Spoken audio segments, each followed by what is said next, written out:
Lors de la tournée de fréquenter les magasins, on se trouve sur les St Catharines, et pour les effets de votre magasin extérieur. Encore une fois, vous encouragez à participer au surtout sur le réseau média en utilisant un de ces hashtags WRCH, WRChat, WRCH, et nous passerons des phrases et des photos dans les enfants. Aussi, vous voyez la photo sur notre commune sociale. Et bonne chance à tous et à tout à l'heure. Merci Francis. So now we have another stop in our country to Chicago represent St Catharines, who is looking at an idea of the Houston this way. We obviously have a lot of people earlier on. I'm going to say things right down there earlier on. Yeah, thank you so much, Rob.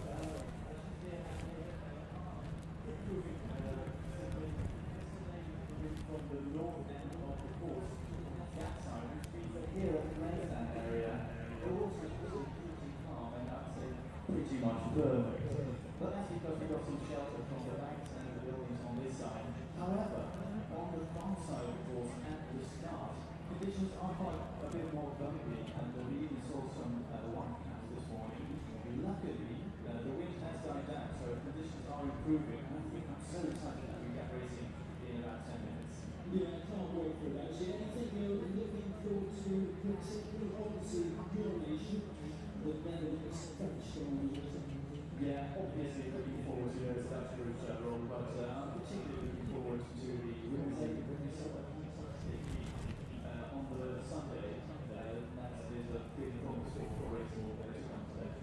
I guess the way that you said it is that we had a lot of good time. We haven't had a handful of really best times on Sunday because it was quite a keen tailwind. But it's a little bit opposite for that today, isn't it?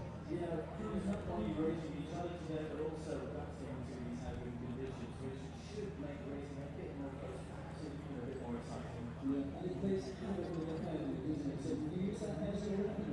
No, unfortunately not, but I will ask you for your tips on that. Thanks very much. Well, it's thanks very much. Looking forward to hearing from you a little bit later on as well. And as well as all our wonderful commentary team, we also are treated to the music of our DJ here, Chad Bannister, who will be keeping us all entertained throughout the day with his wonderful songs as well. So big hi to Chad, and we'll be getting racing underway in just over 5 minutes.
Team Canada and Pilotary Estates Winery unite with a perfect pairing of tradition and excellence.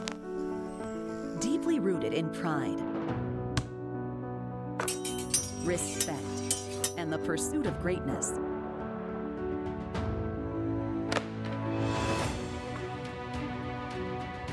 Celebrate the Olympic spirit with every toast.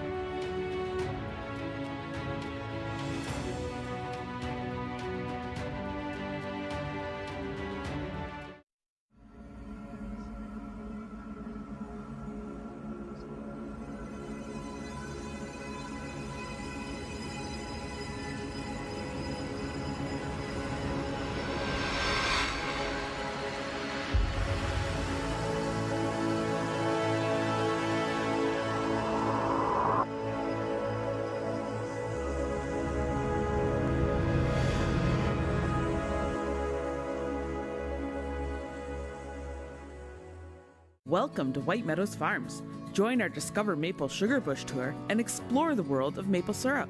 Meet our expert guide and discover traditions that have thrived for centuries. Hop aboard a tractor-drawn wagon and journey to the heart of our forest. Indulge in legendary treats like taffy on snow and experience our 100% pure maple syrup.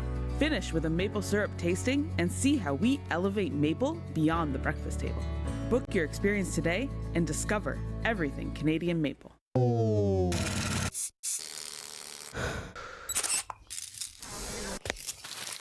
Niagara College Ball.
Happy late morning here for the 2024 World Rowing Championships in St. Catharines. My name is Noel Vogel, joined happily by my co-analysts Mike Inuitz and Steve Clark.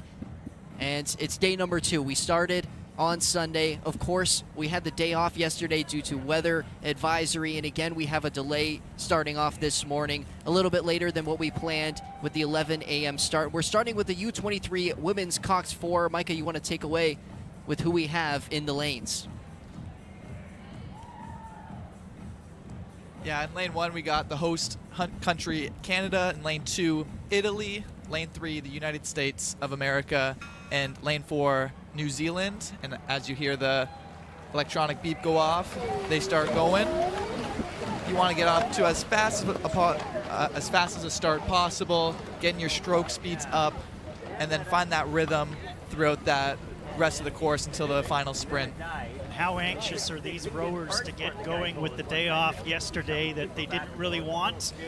Elite athletes are creatures of habit, so I'm sure they're happy to get out on the water, which the winds have calmed a lot since this morning, in which it was pretty brisk in terms of wind. Still cool out there, but definitely good now rowing weather. Yeah, we started with the morning winds gusting up to around 40 kilometers per hour, now narrowing around 17 kilometers per hour, heading in the northern direction. Yeah, completely different weather conditions than on Sunday.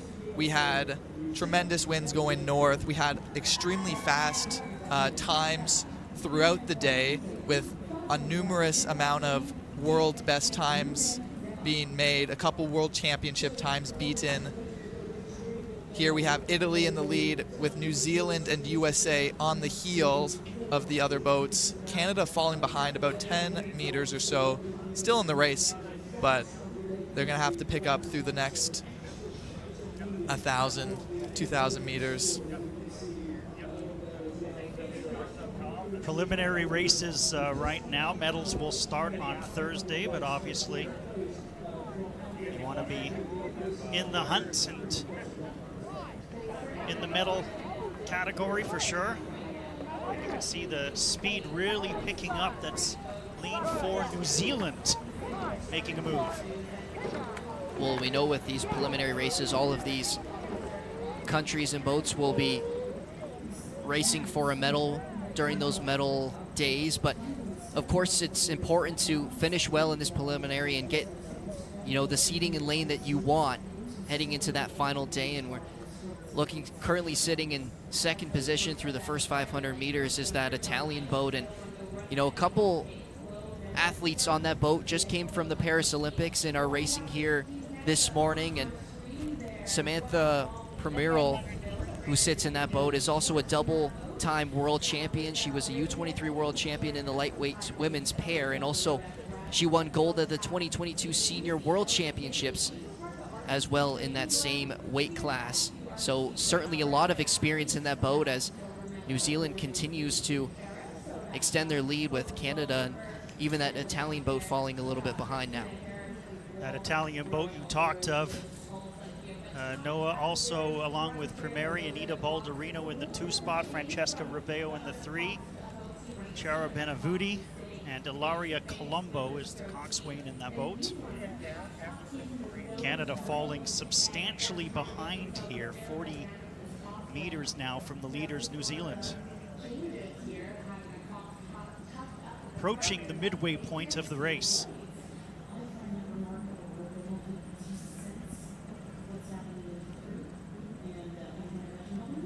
And you do wonder how much these teams, maybe they might be playing a little bit coy with some of their strategies here, knowing that they'll be facing each other down the road.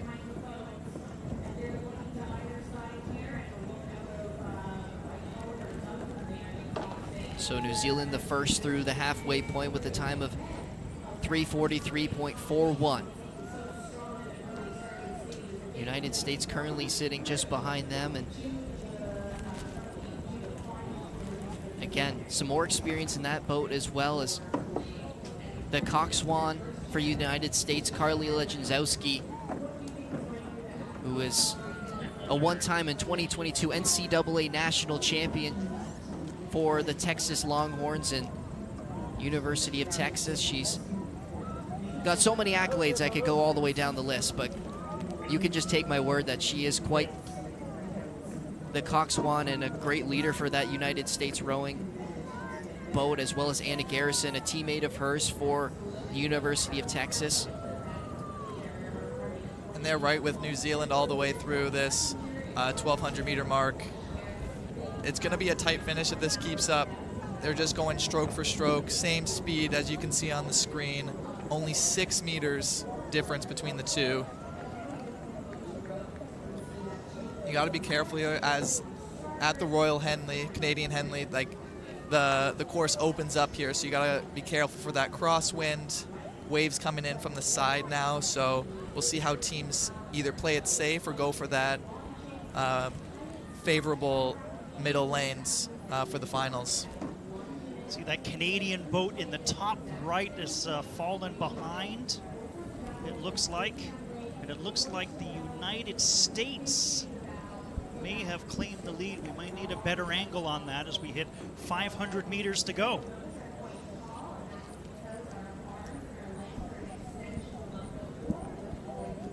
Yeah, this morning, all about finding your rhythm. They've been off for a day, and then again with the delay this morning. It's all about just finding your rhythm again, getting used to being in the boat, on the water, figuring out those check marks as you're looking backwards, you're not looking forwards, you're trying to figure out, to find out where you are without actually knowing where you are. It does help with a coxie there in the front. You can see the head on the left side of the boat there, talking about strokes, distances, and you see New Zealand and USA neck and neck, nothing in between the two of them as we enter the last 300 meters of this race. Nearing in on that final stretch now, you'll see in moments we'll spot the red buoys, which will bring us in the final 250 meters here for the first race of day number 2 for the U23 Women's Cox 4. USA now out to a very narrow lead over New Zealand in second. It's the Italian boat in third, and the host Canada bringing up the rear. Great finish for our first race of the day, that's for sure. And as we come into the last 200 meters, you can really start to hear that crowd trying to get any energy that the crews have left to push for that final couple hundred meters. So the last push here, it's United States in the lead. New Zealand following behind them as they cross past the grandstand. Nearing in on that finish line for the first race of this morning. It's going to be the United States to finish in first, New Zealand to finish second.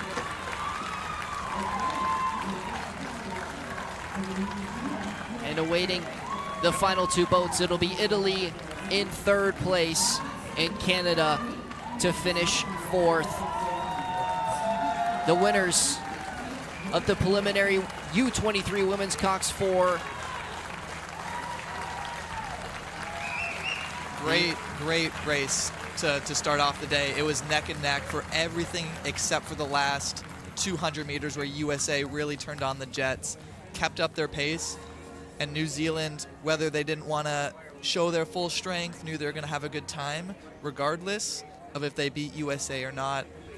Just a couple seconds behind the United States to finish off the race.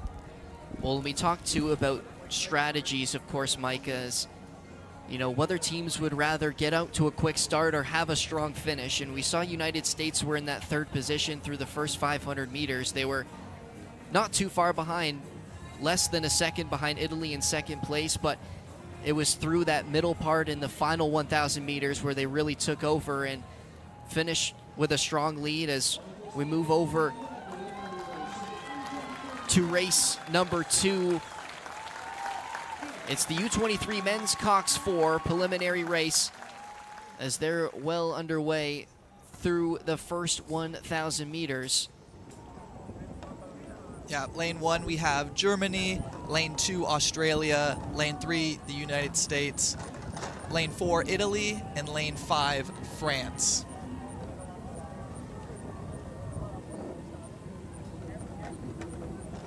USA in lane 3, the leader right now, by 7 meters over the Italian boat. Yeah, this USA, a different strategy than the previous race.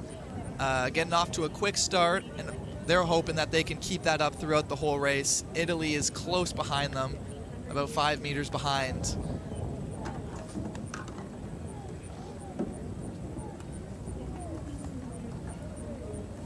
And we mentioned before the strength of that women's Italian boat, who didn't quite have the finish they wanted in that U23 Women's Cox 4, but this men's Italian team is the reigning champions here as they try to defend their title once more in this weight class. They were the 2023 champions of the men's Cox 4 U23, and 3 of those athletes are in this boat again in this race. And it's a mind games right now. You're right beside your competitors. You're going stroke for stroke. You know that they're tired, you're tired, but you want to win, get that favorable lane for the finals. You can hear them grunting, using all their power to get to the end. You just have to make sure you have enough to get there before your opponent. France had really increased their stroke weight rate.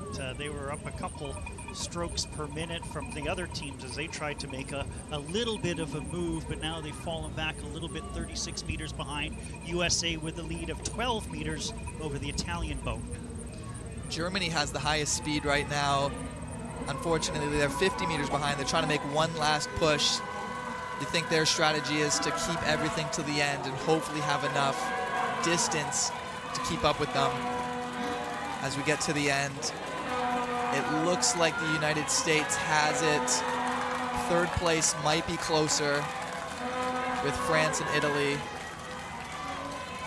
So will be the United States to finish in first for the men's as well. Coming in second place narrowly,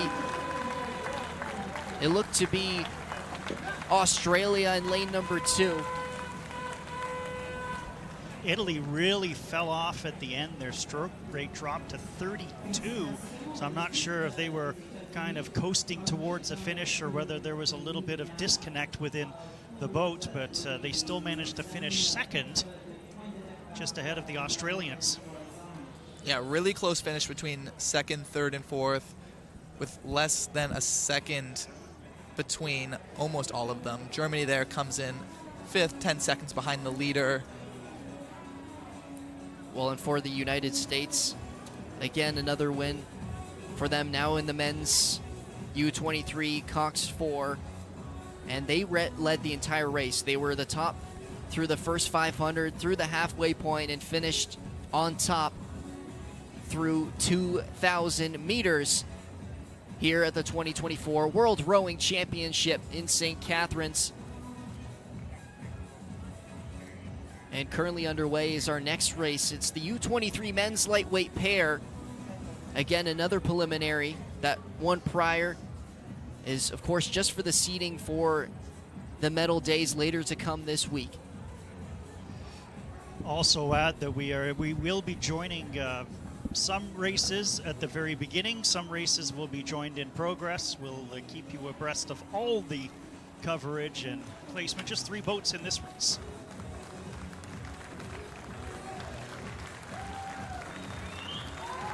Chile is in lane 1, USA is in lane 2, and Mexico in lane 3. Yeah, joining them here at the 1,000 meter mark, halfway through this race. And this course is definitely a little stranger than most. Usually you have all coaches, athletes, spectators at the end of the race in the grandstand around there.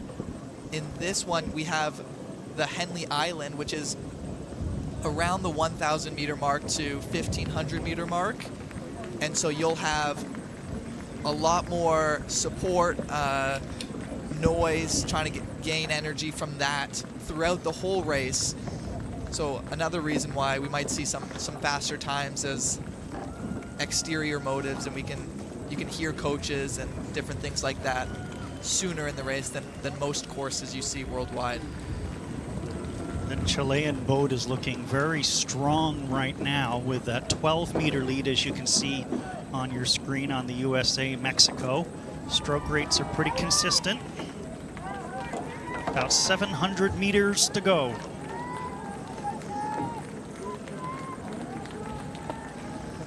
And again, for all of these boats, the preliminary, there's only 3. All of them will medal. It will just be deciding what color of medal they will be bringing home this week.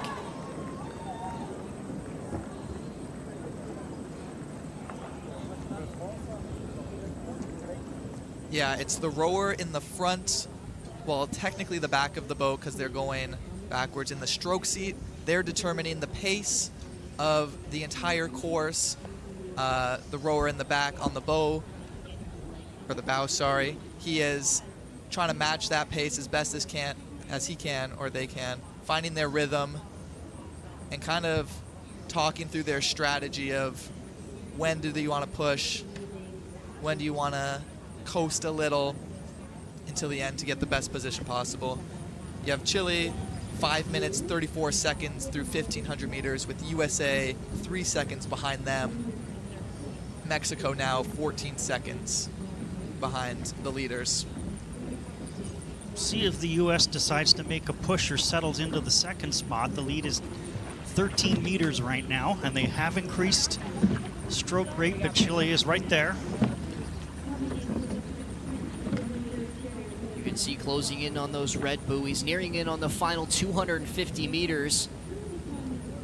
And a couple weekends ago, we had the Henley Regatta here in St. Catharines, and talking to some of the local rowers here, they came to a conclusion that, you know, the pairs is easily one of the hardest rowing competitions. You have to be so in sync with your partner, no coxswain in the boat, and just keeping that pace and that stride and stroke so clean between you and your partner is so key into,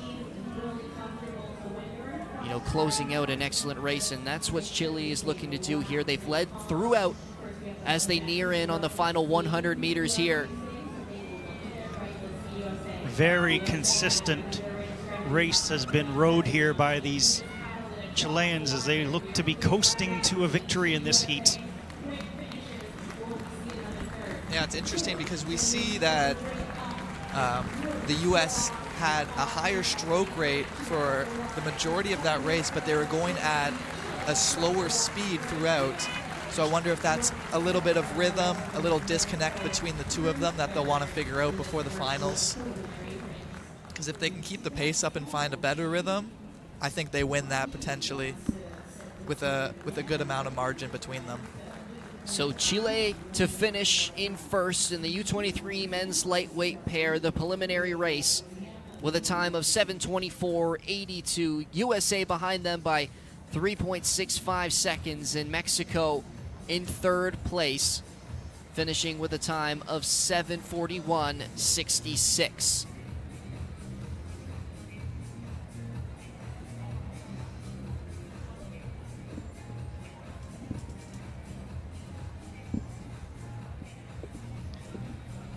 We'll see when the medal races run whether that position holds or whether one of those teams was holding back a little bit and playing coy. This one is interesting here, guys. Only 2 boats in this race. Yeah, you got Canada and you got Germany. Lane 1 for Canada, lane 2 for Germany. It's interesting for this one. Quad scull race. And yeah, 2 racers, so they'll race twice together. They'll always be in the middle lanes.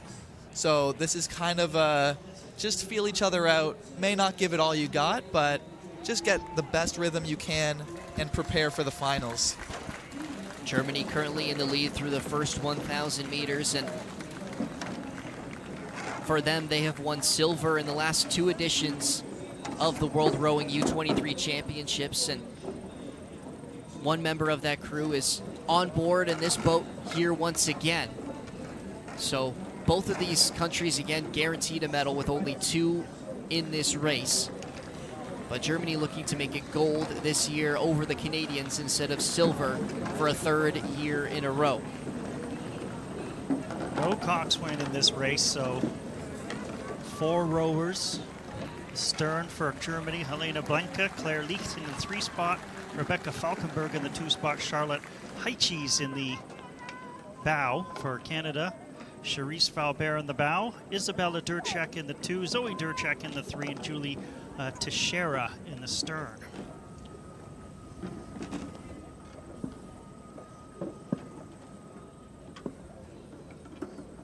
About 600 meters to go. Again, when they've been training here the past few days now, and they would have had all their checkpoints going, so they know just how far they are. You don't have a coxswain in the boat, so you have no verbal way of them telling you how far you have to go. You have to rely on points in the water. We have big yellow pillars in the water to know exactly where you are.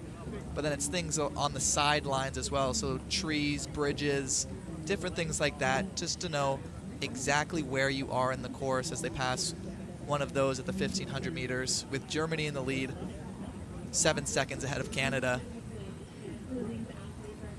Still see that water isn't not smooth like glass. There is still a little bit of a wind, but certainly not as strong as it was before, which forced the delay that we had to experience.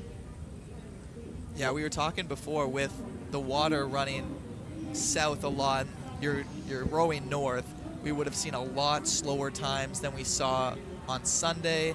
And again, it would have been potentially dangerous for some of the smaller boats, for the singles, if we had continued this morning. Well, and even checking out the course this morning, Micah, when the winds were heavy and nearing in on that grandstand, of course, opening up a lot with that bridge. You talked about it before and how those crosswinds can affect these boats when heading into the Red Buoy area, which they are in currently. The final 200 meters now for both of these boats. Canada now in the lead with a strong finish, it looks like. It's very tight nearing the end. Canada increasing their stroke rate here. A couple boat lengths behind, actually, as we finish this race for Canada.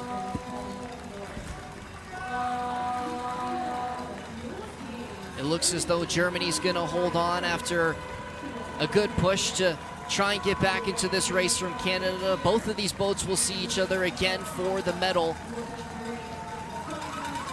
But for Germany, they come out on top in the preliminary race with a time of 7:17:61.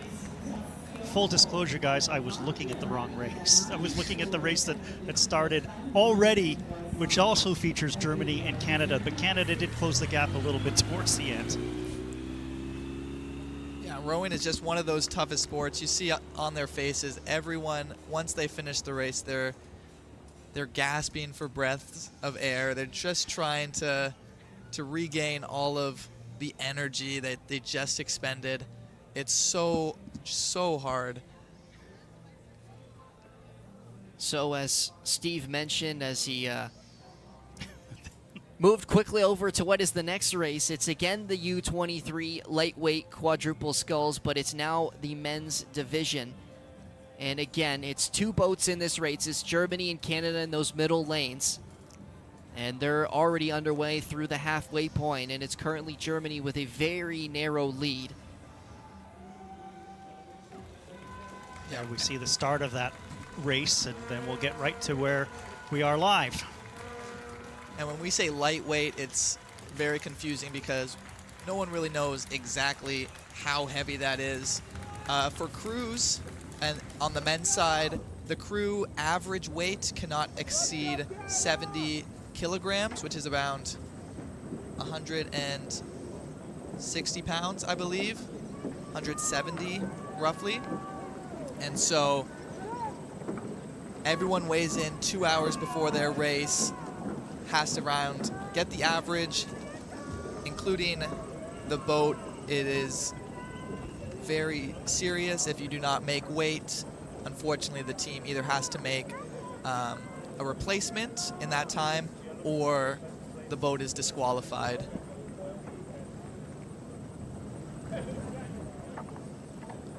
This is a great shot where we can see that opening of that bridge, get that crosswind in there. But yeah, very close race. Canada only 13 meters behind Germany as we enter the last 300 meters. So just passing that 1,500 meter marker. So 500 meters to go, Micah, and in that Canada boat is a local Brock student. It's Connor Dodds, who won bronze in last year's World's Rowing U23 Championship, and he's looking to better that. And, you know, with only two boats in this race, he will do that, but of course going to chase for that gold. And Canada still sitting just narrowly behind Germany, but increasing their stroke rate to make this final push as they near it on the final 250 meters. Yeah.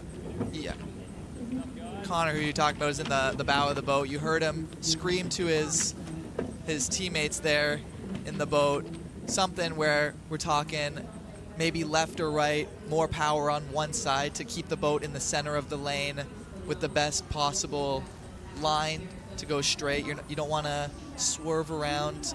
You're just expending energy on turning. You want to keep going straight as they enter the last 200 meters, those buoys in the water turn to red, give a visual representation to the rowers that you're really close. You just got to keep going for 200 more meters, and then you're finished. Canada making a big push here, increasing their speed now to over 5 meters per second. But Germany looking to hold on here. They're still ahead by a very narrow margin, about 15 meters as they enter the final stretch. It's Germany currently in the lead for this preliminary race. And it looks like they will take the victory in this one. Both of these boats again will face off for when the medals come out. Just important to note, though, you can see definitely Canada had that finishing push there. They went up to 39 strokes per minute. They might just recalibrate that push for the final and said, if we time it a little bit better, maybe we can catch this German boat. Of course, the German boat might be playing coy and letting off a little bit, and they've got a little bit more of a push. But very encouraging to see Canada close the distance in that preliminary race towards the end of that race and knock it down to just a little less than 3 seconds. That's very manageable in terms of a deficit you could get back when you go for the medals. Well, and it was very tight through the first half of that race, only half a second between the two boats. And it was that 500 meters between 1,000 and 1,500 where Germany really took a larger gap. And they held on until the end. And as we move over to the next race, it's the U23 women's pairs. And we're starting now with the heats, Micah. So you want to explain a little bit about what that means? Yeah, so not everyone will make the finals in this race like the preliminaries we saw prior to this. Only the first place rowers and the second place rowers will make the finals.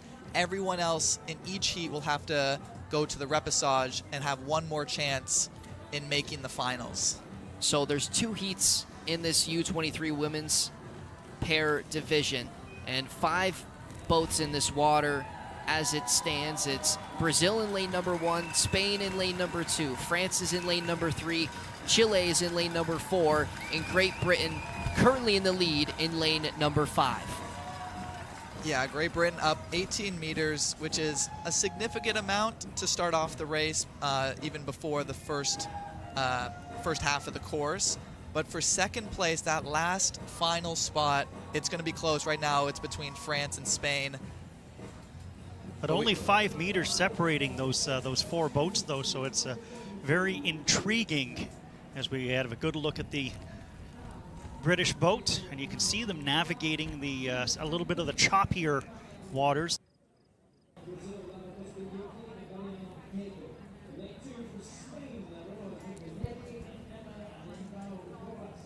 That British boat, Holly Ude and Anna Grace. And so 5 boats in this first heat. There'll be 6 in the second, a total of 11 entries in this U23 women's pair division. Yet none of these rowers have medaled in this boat class in the last championships. So all of these boats looking to do that this year. And looking at that number 4 spot, the Chilean boat, including Antonia Pichot, who won silver in the U23 women's 4 last year, but hasn't quite medaled in the pairs, and currently in the lead, now extending a little bit more. 14 meters ahead of France is Great Britain.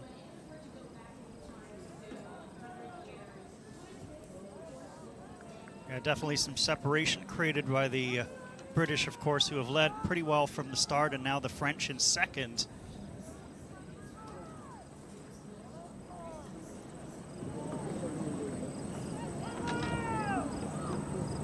But even looking at that bottom 3 now, you see very, very tight between Chile, Spain, and Brazil. And again, only those top 2 moving on, but each finish, if you're not in that top 2 moving into the finals, when you do get to that race following, it will still matter where you finish for the seeding and where you want to be in the lanes. Of course, you want to be near that center so you're less likely to get hit by that crosswind. .500 meters left to go on that 6-minute threshold. France now only 2 seconds behind the British, Chile 4 seconds, Brazil and Spain 6 seconds. France really gaining some ground on Great Britain in the lead now, only 8 meters behind them, sitting in second place. Yeah, you can really see just how close these boats are to each other, and it's not very wide when you have those oars in the water. If both teams are too close to those buoys, some pretty devastating things can happen. We hope nothing happens here. France now in the lead, or Great Britain just going back and forth right now. Got around 300 meters left, and France really turned on the jets in this back half of this race. I wonder if that was their strategy going into it.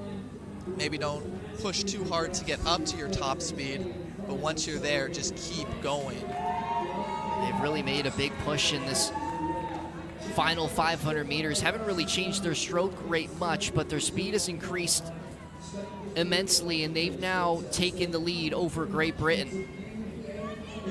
They've made up 20 meters or so over the last quarter of the race, so definitely a finishing kick from that French boat.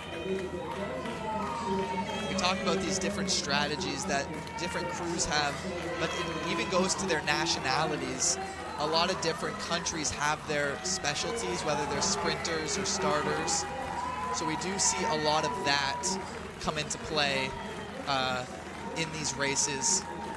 With France in first, their official time is 7 minutes 56 seconds.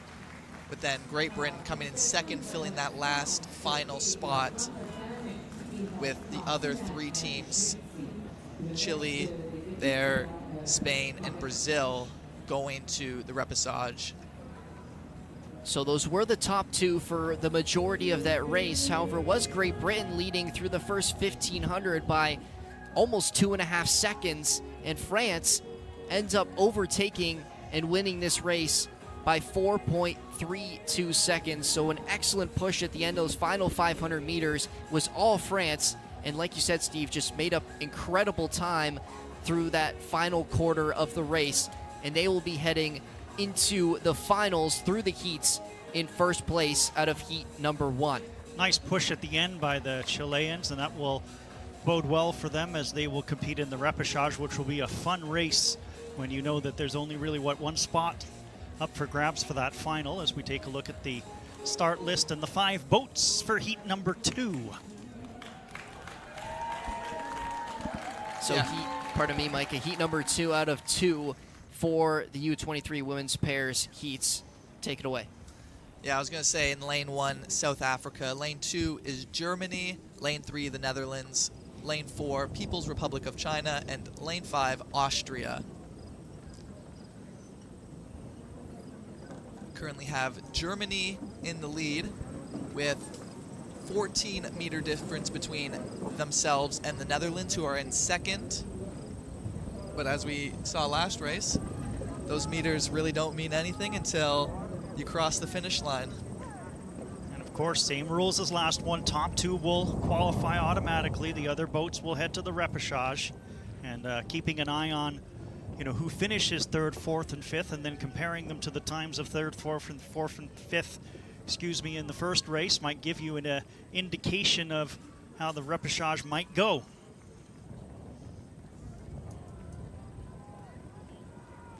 As they reach like that 1,000 meter mark, about halfway through, you start really feeling the pain.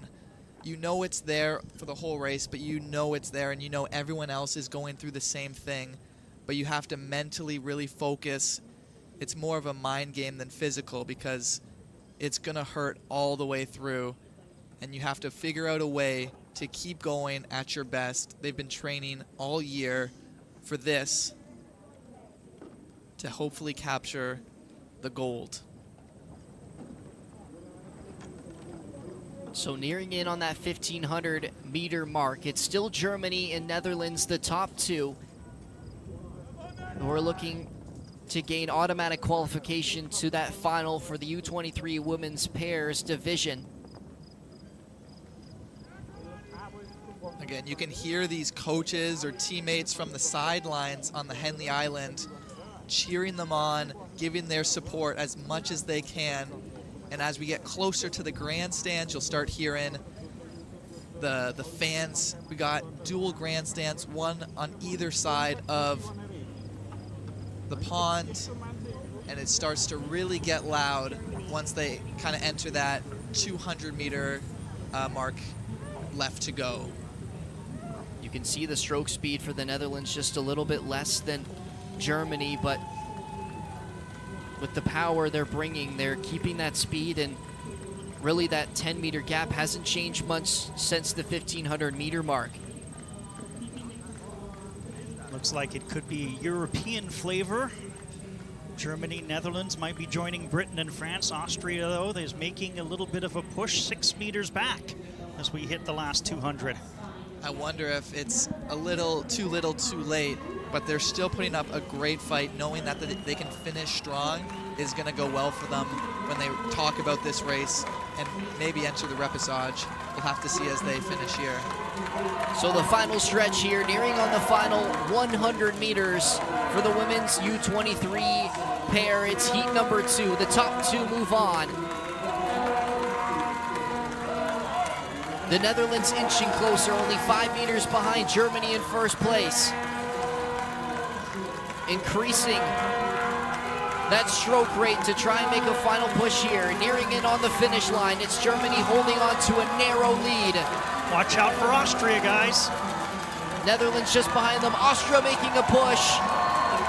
And very tight near the finish line. We'll have to await the final times. Only 2 of them can make it. There was 3 extremely close together.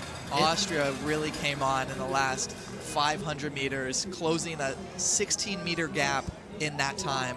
So we know Germany finishing in that first place spot, and it was Wow. Austria out of lane number 5, who you saw on the near side of your screen, just that final edge over the Netherlands. And man, they weren't far behind Germany in first place, only 0.02 seconds. And the Netherlands, who were in second place for the majority through the first 1,500 meters, won't automatically qualify, and they'll have to race again to make it to the finals. I wonder if Austria was thinking to themselves, if we push all the way right now, we won't have to race one more to get to the finals. So let's give it all we got and save our energy for only one more race instead of 2, now that the Netherlands have to race in that one. They were about a second and a half behind the Netherlands, hitting the last 500, and then won by a scant 2 100ths of a second. We saw how close it was, so they did have that finishing push. That Netherlands team, you can see right there on your screen, they look a little bit shocked right now, as now they know that they have to refocus for the repechage a little bit later. They really felt that they had, an automatic berth locked up, but credit to the Austrians for that final push. Yeah, that was the second closest race we've had all week. We had Australia and the USA in the women's 8s tie almost down to the thousandth of a second on Sunday. So with this one only being with 2 milliseconds, but still so close. So now we move over to what is already underway, past the 500-meter marker. It's the U23 men's pairs, heat number 1 of 2. Same rules apply. The top 2 will move to semi-final A and B. So we have more teams included in this division. So not straight to the final. It'll be a semi-final, then a final. But again, only the top 2 qualify. Yeah, with the rest going again for their second chance in the repechage. A French word which kind of goes towards a second try, second chance, if you will, to get into that semifinals or finals, depending on the discipline of the race. halfway through this race.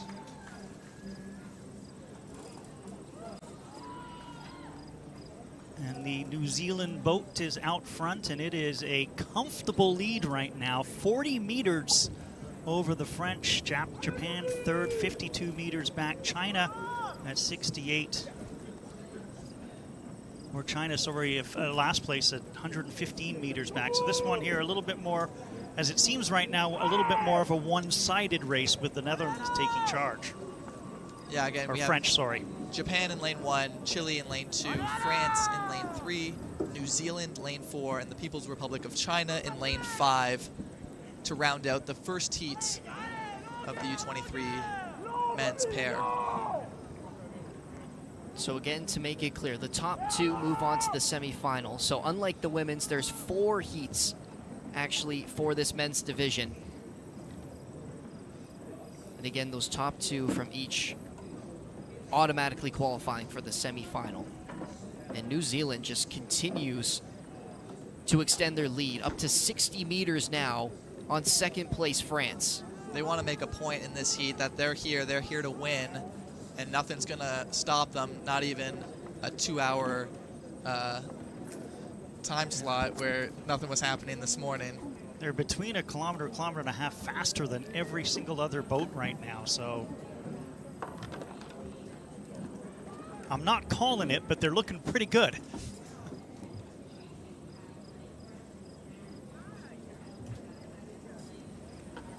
So the first to the 1,500 meter marker is, of course, New Zealand, who are holding on to a large lead in heat number 1 for the U23 men's pair,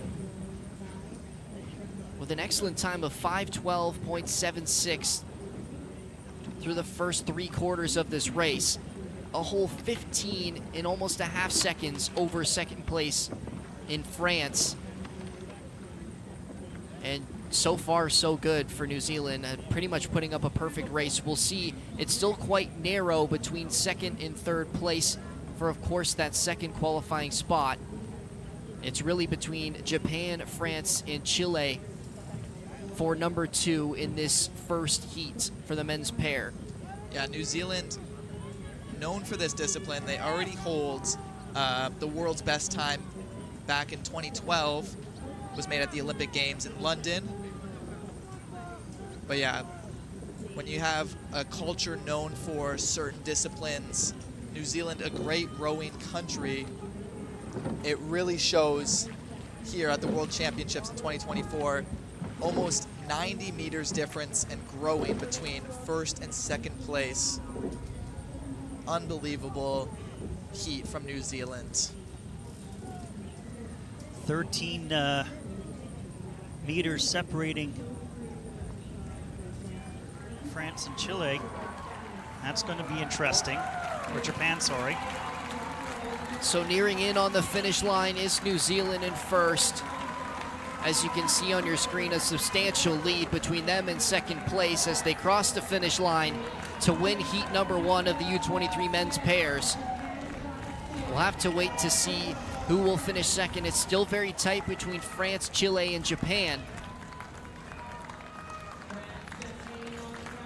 And it looks to be France, who just took out a narrow lead to finish second place. It'll be them and New Zealand to qualify straight through to the semifinals out of heat number 1. And just taking a look at those times, a huge gap between first and second place. A sub 7-minute time is outstanding. I would think a team would be hard-pressed to beat that New Zealand time in the heats, and you get a sense that New Zealand has an extra gear and could crank it up a little bit more for the finals. They look very businesslike as they savor their victory.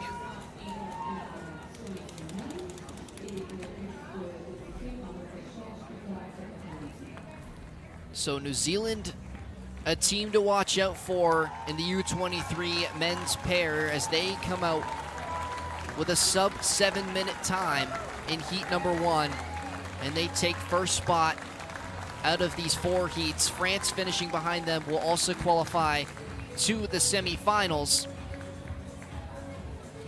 And now moving over to what is heat number 2 of 4 for the U23 men's pair, who are already halfway through this race. Lane 1, Germany. Lane 2, Canada. Lane 3, Paraguay. Lane 4, Romania. And Lane 5, Slovenia. Slovenia currently in the lead, with Germany hot on their tails, practically nothing in between them, and then Romania 10 meters behind them. So again, really close. When we have these extremely difficult technical races, the races usually, unlike the last one, are very close, very tight races. You have to be technically perfect to put up really good times. We can see at the start, nearing in that 1,500 meter marker, it's really a 3-horse race right now for those top 2 positions. It's Germany, Romania, and Slovenia. And for Romania, pardon me, that pair podium twice at last year's European Rowing U23 Championship. They won gold in both the pairs and the 8s. So certainly a bit of a dark horse to watch out here, but looking through the times of the first 1,500 meters, in Germany and Slovenia are practically even. They are, as you can see by their times. Nothing separating the top 2 right now. In Romania, a little under 2 seconds behind them, is going to have to make a big push here in the final 500. You can see on their faces just a grueling pain, fighting through everything to get to the end as fast as they can. We have Slovenia with just 1 stroke lead on Germany, as they're right next to each other, 2 meters apart now. Keep an eye out on Romania in that 3rd position, looking to sneak up, maybe catch the top 2 by surprise, as Slovenia and Germany have been back and forth. Look how close this race is. Yeah, as you're saying that now, they take the lead, pushing in the last few hundred meters. Romania, an incredible burst of speed here in the final 500 meters. It's 150 left to go to the finish line, and Romania's overtaken the lead from Slovenia and Germany. Again, the top 2 automatically qualified to the semifinals. Can they maintain it, though, or have they started that push a little too soon, and will they fade towards the end and allow Slovenia and Germany to make a mark? Still a narrow lead, 5 meters between first and second. It's going to be really, really tight between Germany and Slovenia. Romania's going to finish in first. Second looks to be Slovenia ahead of Germany. We'll have to wait the official times. But what a race from Romania. They were a little less than 2 seconds behind heading into the final 1,500 meter, or the final 500 meters, pardon me, and really turned on the burners, Micah, and took first place in heat number 2. Yeah, we see Romania first place, 6 minutes 55 seconds, and then Slovenia less than a second behind them. And Germany, who were in the lead for the first half 1,500 meters pretty much, just fell short, unfortunately, having to race in the repechage later this week. Only 0.48 seconds, and all 3 of those boats bettered the New Zealand time of 6:58 and I believe 97. Yeah, a very stacked heat there. And I think that's good for yourself, because you figure out what's the pace you need to make it to the finals. And even if you're in the repechage, you know what you have to replicate to get there now. Unlike New Zealand there, they had it extremely easy and maybe let off a little too much, where the time is still, they still made it to the semis, but the time is now worse. So the German boat will head to the repechage, even though they only finished 0.48 seconds back of the Slovenians in second place, so they'll have to recalibrate and focus on another race. So we have our first 4 qualifiers, and we'll move now to heat number 3 of the U23 men's pairs. As we take a look at the start list, take it away, Micah. number 1 lane, Bulgaria. Lane number 2, Great Britain. Lane 3, Spain. Lane 4, Italy. And lane 5, Greece, as they pass the 1,000 meter mark. We have Italy in the lead, followed closely by Greece, who is in second place. There's a good look at how the boats started.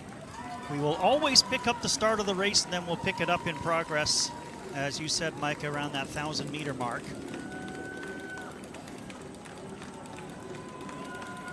Yeah, if we waited for all the races to finish before starting the next one, we would be here for about a month. Yeah.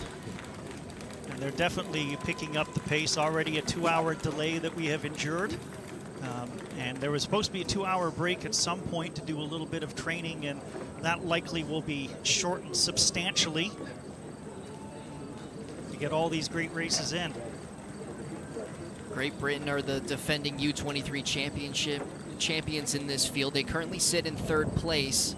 This isn't the duo who won last year, as the pair for Great Britain are making their international debut here this week in St Catharines. And it would be a great start if they're able to qualify automatically to the semifinals in one of those top 2 spots. But currently sitting a little bit ways behind, Greece in 2nd place, Italy holding on to the lead in 1st. Yeah, 1st and 2nd extremely close, and then 3rd and 4th also really close. You're hearing all of the coaches yelling at their athletes to push, push, push. Wonder how much the athletes can actually hear the coaches. I've been down.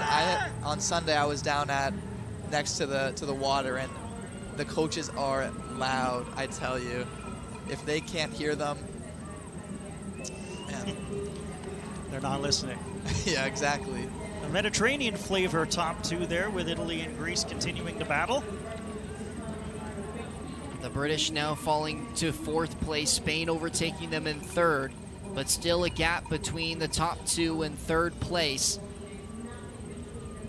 And just a narrow margin between Italy and Greece right now, entering the final 200 meters here for heat number 3 of the U23 men's pair. 2 spots up for the semifinals. Top 2 move on. All other crews must race in the repechage later this week for a chance to make it there. They're both going to make it through Italy and Greece, but a great finish for these 2 boats. If we get another close-up on the boats, you can see there's a little timer on the front, in front of the stroke seat, so they know exactly what their time is, and they can kind of, depending on the race, figure out when's the right time to push, when's the right time to find your rhythm and save some energy for the end. That's like it was Greece at the end.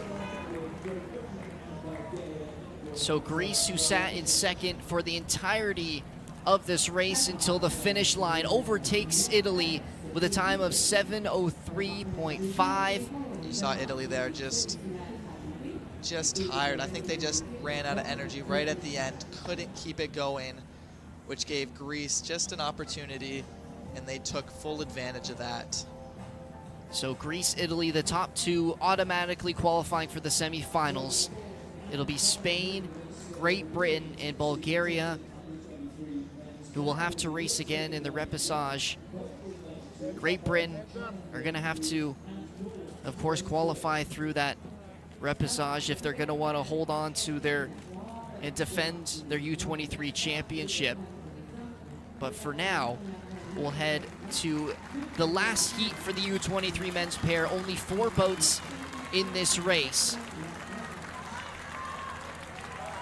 So just needing to finish in the top half in this one to qualify in those last 2 automatics to the semi-final. Starting out in lane number 1 is the United States. Poland is in lane number 2. Hong Kong, China in lane number 3, and Norway in lane number 4. United States off to a lead through the halfway point. Nearing in behind them is Norway. Strong 20 to 25 meter lead by the United States over Norway. Poland and Hong Kong, third and fourth respectively. U.S. was probably happy to avoid some of the stronger boats in some of the other preliminary heats, as they are clearly the best boats so far in this last heat.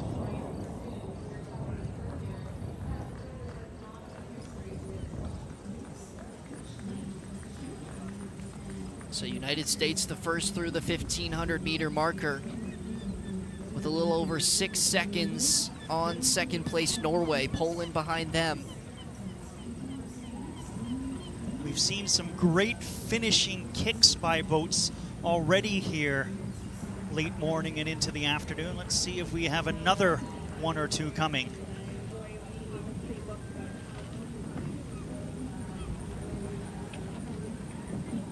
Poland really increasing their stroke rate here, trying to catch Norway for that possible second qualifying spot. It seems like the second spot is the only one to be able to catch. USA seems like they're a little too far ahead for Poland to catch.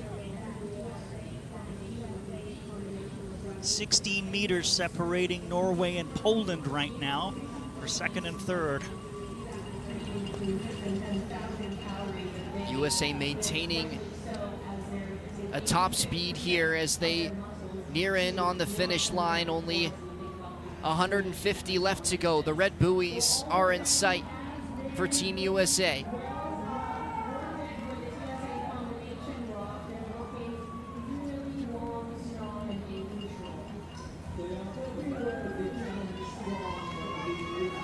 And it will be the United States as they enter across the grandstand to finish first in heat number 4 for the U-23 men's pair, and will automatically qualify themselves to the semifinals. Norway holding on to that second place position right now. Poland trying to make a final push, but I don't think it'll be enough. So United States crossing the finish line first. With the slowest time out of any of the winners, I might add. So it is lucky for them that they got in this heat, or else they probably wouldn't have made it into the semifinals without going to the repechage first. So Norway out of lane number 4 will finish in second place, Poland behind them, and Hong Kong to finish fourth.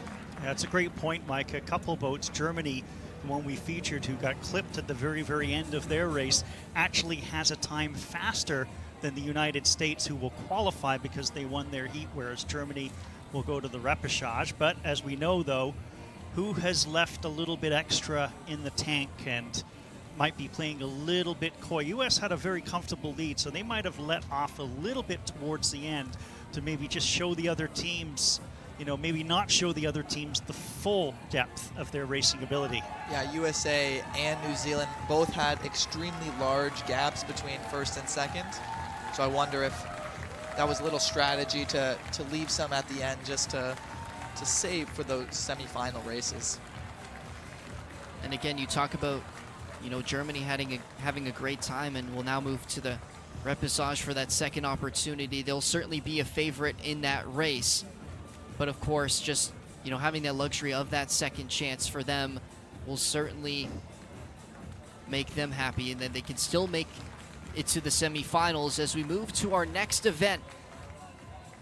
As we move into the afternoon now, we're hitting around noon's time. It's the U-23 Women's Quadruple Sculls in heat number 1. So the difference between pairs and sculls, you can obviously see that these crews have 2 oars on each side per athlete, as the ones prior only had 1. You're only holding 1 oar per person. So these times should be a little faster, a little more technique as you're holding both. You have to make sure that all the oars come out of the water cleanly. You don't want to clip the water and then lose all your momentum. Again, that's just some of the technique that goes into it, being like rowing at a high level. So 2 heats for the U23 women's quadruple sculls. And the top 2 from each will automatically qualify to the final. Just passing the 1,000 meter mark. It's a tight race between 1 and 2 right now. Australia just in the lead, followed closely by Poland in lane 1. The People's Republic of China, is in lane 2. Czechia is in lane 3. Italy, lane 4. Australia in lane 5, who's currently leading by 2 meters above the Polish team. And just 9 meters back of the lead, 7 meters back of Poland is Italy in 3rd place. Again, if we notice the stroke rate's all the same, but in a few seconds we'll see how many meters they're gaining per stroke, and that's really important because you can have lots of strokes, but if you're not putting the power into it, then you're not getting the same speed, and ultimately you fall behind. So you want to be clean. All of the oars want to enter the water at the same time. Find that rhythm with the team. As you see, Poland is now in the lead because they have the highest time, the highest speed, even though everyone has the same stroke rate. So a 3-horse race near the top. It's very, very tight between Italy, Australia, and Poland. In 4th place currently is last year's silver medalist, Czechia, who have one returning member of that crew as Alzbeta Zavadilova. So through 1,500 meters, it's Poland with a narrow lead over Australia. Italy just behind them in 3rd. Poland has extended that lead slightly.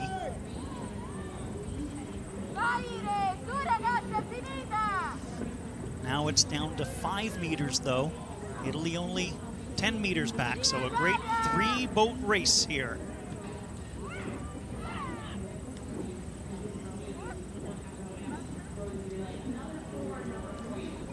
Italy might be making a push. Yeah, they are. I was going to say Poland really came on after that 1,000 meter mark. The stroke seat in the front there told them, let's go get this win. Let's pull ahead and make it a dominant win and scare all the other athletes here and make a point. Australia still narrowly behind Italy, neck and neck with them. Poland holding on to a lead of 7 meters of 2nd place. Heading into the final 130 meters here, Poland holding on to a steady 17.4 kilometers per hour speed.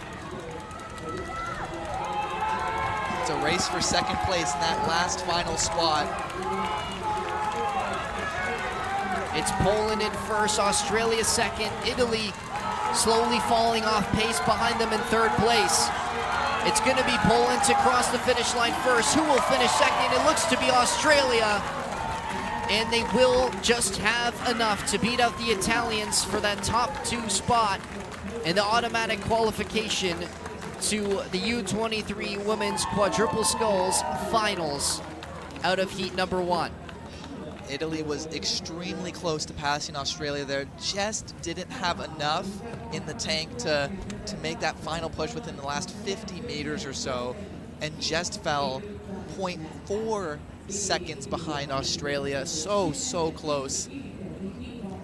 Credit to both teams, Australia for fending off the Italians who made that late push, and for the Italians for making up a little bit of ground in a short amount of time. But as you said, Micah, 0.46 seconds is a very, very makeable distance as they head to the repechage. And that's good communication between the boat. We see the person in the bow of the boat, the back, can really see more than the other people. They would have noticed the Italian team coming up, made the communication to the front, hey, we might need to increase that stroke rate to keep up with them. Let's figure this out so we can make it to the finals. So now to heat number 2 of 2 for the U23 Women's Quadruple Sculls. This looks like a very strong contingent of boats here for the second heat as you see them start, and then we'll pick them up just a little beyond the midway point. So starting out in lane number 1 is the United States. Beside them in lane number 2 is Germany. Lane number 3, Great Britain. And currently out in the lead in lane number 4 is Romania, who have 2 Olympic athletes in their boat. They just competed at the Paris 2024 Olympic Regatta, where they finished 7th in this event and are currently holding on to a narrow lead over the Germans. And I was going to add to that, Germany also has a 2024 Paris Olympic athlete in Alexandra Foster, who competed just weeks ago and is now competing with a short rest period, short training session to be here in the World Championships.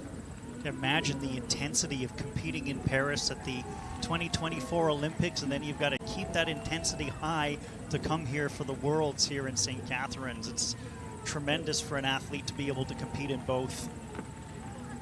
Especially with such short time in between.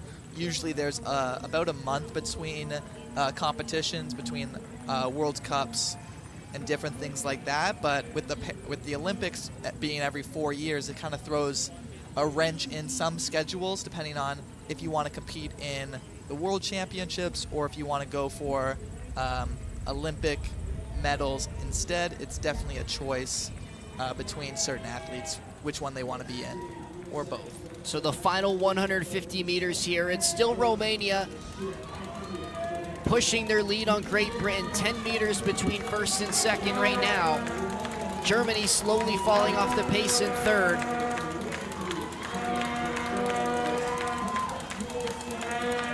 Romania continuing to hold on to that steady speed as they near in past the grandstand. They're going to finish in first place from heat number 2 and automatically qualify to the U23 Women's Quadruple Sculls Finals. And behind them will be Great Britain in second, Germany finishing third, and Team USA finishing in 4th place.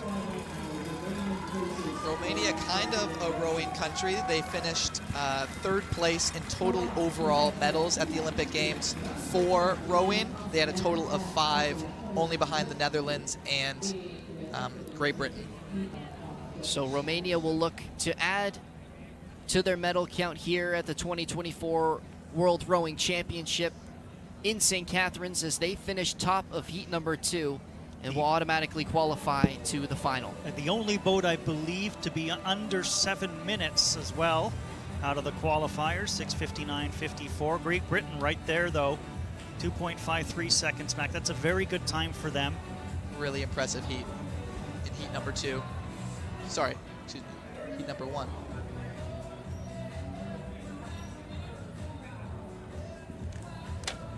So the final times on your screen. The top 2 above the line, Romania and Great Britain, automatically qualifying to the final. And now we're going to take a break from some of the team events, and we'll move over to the singles. It's the women's lightweight single sculls heat number 1 of 4 this afternoon. Yeah, we got some good athletes here. For Great Britain, we have Olivia Bates, who came 3rd in the World Rowing Cup, in the 2nd World Rowing Cup in May. And then Laura Tiefenhaller from Austria came 4th in the Finals B for double sculls in the Olympic Games a few weeks ago. So it's going to be an impressive heat number 1 if these 2 athletes can improve on those times they had. So starting out in heat number 1, nearing in on that halfway point. Only the first place finisher will move on to the semifinals. And starting out in lane number 1, Great Britain, lane number 2, Hungary, France in lane number 3. South Africa lane number 4, Thailand in lane number 5, and Austria in lane number 6. Austria currently in the lead, only a 5-meter difference between her and France in lane number 3. As you can see on the screen, the only two athletes kind of fighting for that position. Third place is Olivia Bates from Great Britain, around 20 meters behind the top 2 racers as they cross the halfway point of the race at Royal Canadian Henley in St Catharines. So it's Laura Teffenthaler of Austria in first place. Behind her, Aurélie Morizot from France.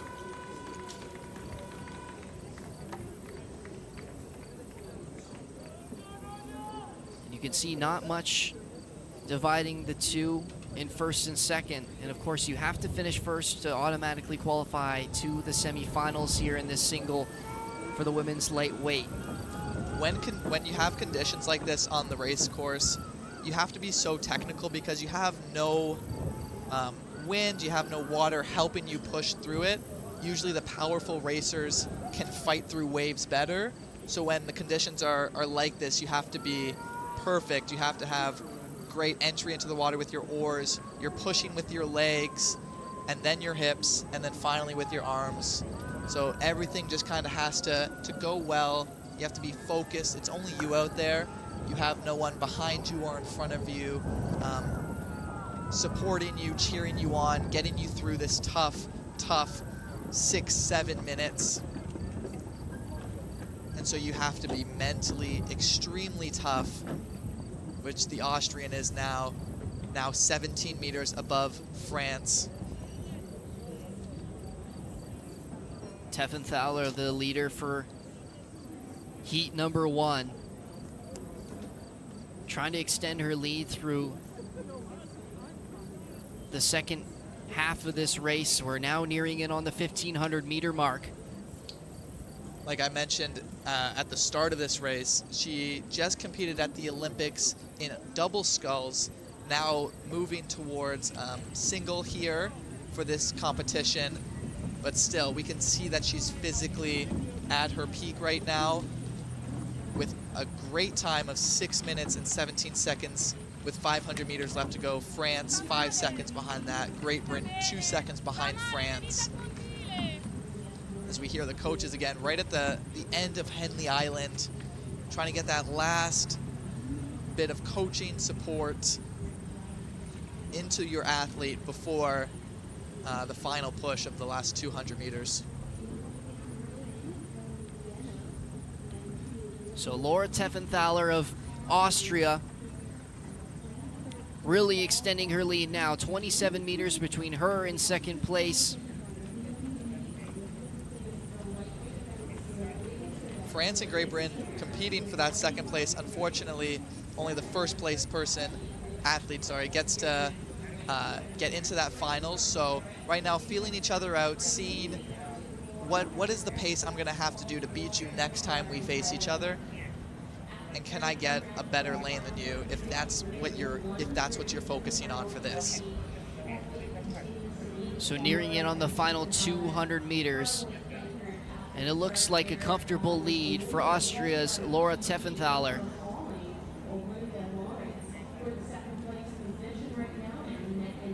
And how about this? Olivia Bates has made a push here and is now sitting in second and fighting for it with France. And Aurélie Morizot, who had held on to that position for most of this race. But again, only the number 1 athlete finisher of each heat moving on to the semifinals. Again, we're going into those red buoys, so those athletes know you have 200 meters left to go. Now's the time to make your final push if you need it. Nearing in on the finish line, Laura Teffenthaler of Austria is going to finish in first place and automatically qualify herself into the semifinals. France's Aurélie Morizot will finish in second, and Olivia Bates of Great Britain to finish in third place. You saw Teppenhaller give that double fist pump in the air. The excitement that she just made the finals and not having to race again. A great performance from her. A dominant win over France, Great Britain, South Africa.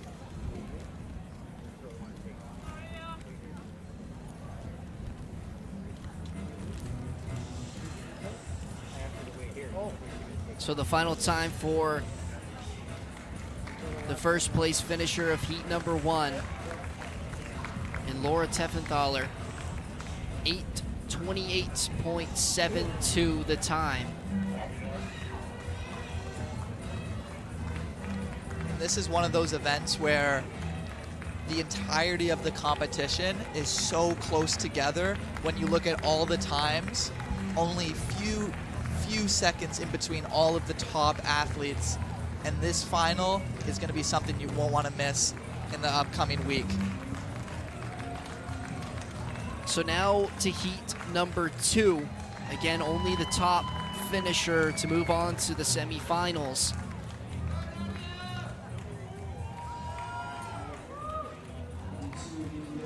In lane 1, we have Germany, lane 2, USA, lane 3, Japan, lane 4, Greece, lane 5, Switzerland, and lane 6, Portugal. And there they are off at the start, and we'll pick them up as we approach 800 meters to go, that 1,200 meter mark, with the Greek racer Zoe Fitzrow in front. Commanding lead, right now, 21 meters over Aline Roll from Switzerland. One of the athletes I wanted to highlight was from USA, Adriana Borson. She came second in the World Rowing Cup 3 in June. So she had a couple months off from her last big result, trying to make a big impact here for the World Championships. Currently in 3rd place right now. And one thing I love about watching the Swiss is their fans love their cowbells. Once we get to the last 200 meters, I really hope they're out here today. On Sunday, it was extremely loud. You could hear it on the broadcast. There's so much support from them. So let's see if they came out this afternoon for their athlete today. You can see the Swiss athlete on your screen now, Aline Roll, currently in 2nd place, 7 seconds behind the leader in Fitzhugh of Greece. And again, she's going to need a big push to finish in that automatic qualifying spot. And maybe those traveling fans will give her that little extra she needs. It's a lot of time to make up, though, in the last quarter of the race. 7 seconds is, that's going to be a challenge. But you can see a slight push being made. It's 30 meters between Fitzhugh and Roll in 1st and 2nd place. And it looks like the Greek athlete is not giving up any room to anyone in this final 300 meters. Here come those bells as we come right to those double grandstands on either side. The red buoys are out. We've got the stroke rate up there for, let's see if the bells equate to increased stroke rates for the Swiss rower. Looks like the bells have inspired the Greek rower, though. Zoe Fitzrow. Great race rowed by her.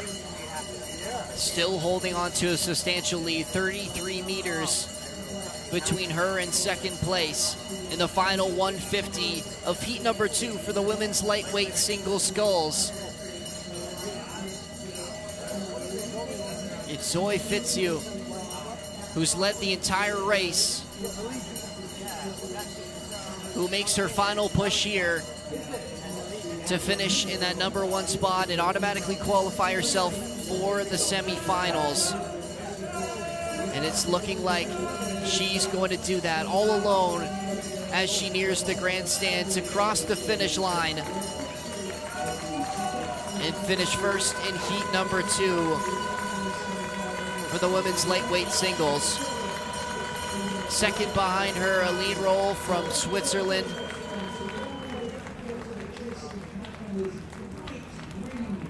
Third place currently is United States' Adriana Borison. Fitzhugh's time of 8:26.33 believed to be the fastest time out of the qualifiers. And a pretty well beginning to end lead in this race.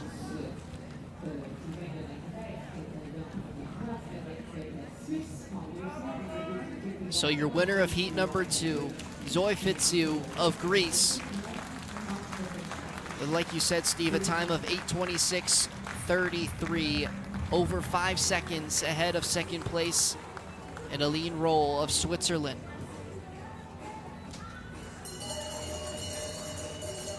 And she'll be looking forward now to the semifinals for the women's lightweight single sculls.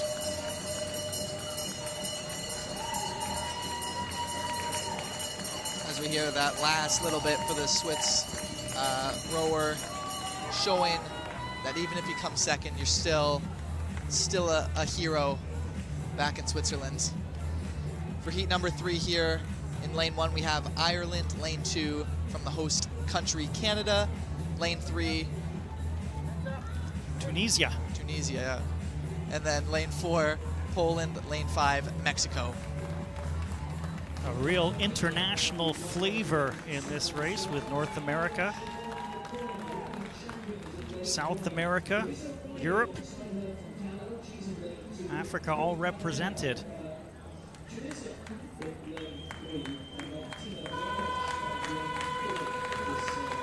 As we catch up now past the halfway point, nearing it around the 1,300 meter mark, it's Ireland's McRohan in first place.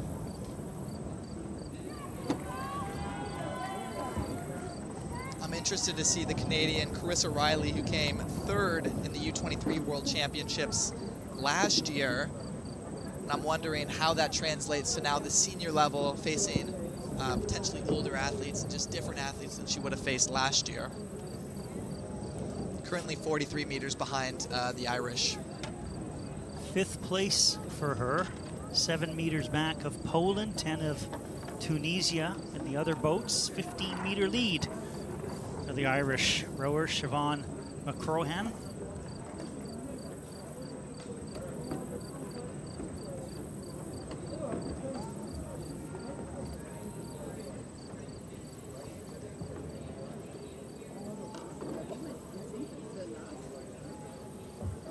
Past the 1,500 meter marker now for the leader.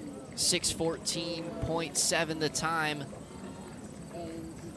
through the first 3 quarters of this race.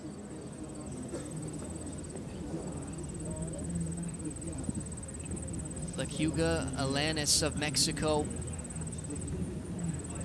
currently in second, just over 20 meters behind the Irish racer in first. Seen some really, really strong beginning to end racers in these women's singles, as Siobhan McCrohan, the Irish racer, up in lane number 1, holding now a 25-meter lead, just like the Greek racer in the race before. When you're that far ahead, you don't have to waste too much energy looking around to see where the other racers are. They should be all in front of you. As you can see, we're kind of looking to her right, making sure that she has that distance. No one's making a move, increasing your stroke rate and catching up. You got to make sure that you stay ahead. So the crowd screaming Ireland for their athletes. The final 200 meters now, just looking to reel in their athletes to cross the finish line, and McRohan holding on to this lead over the Mexican in second place.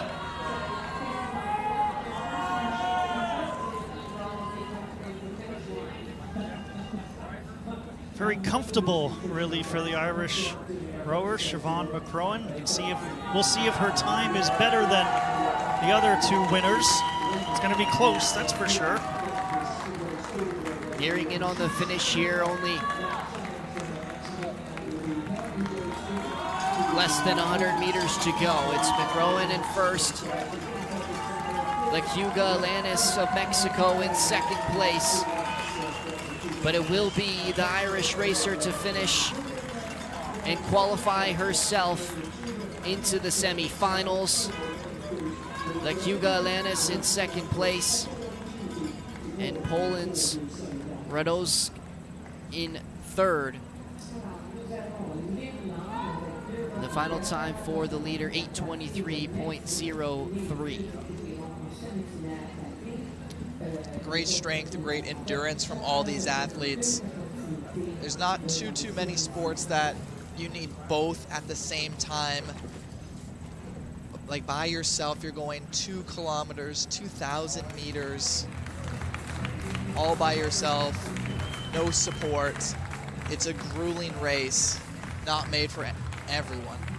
Wire to wire pretty well for Siobhan McCrowan, in a time that's amongst the best, if not the best, out of the winners of these 3 heats. So McCrowan automatically qualifying to the semifinals for the women's lightweight single sculls.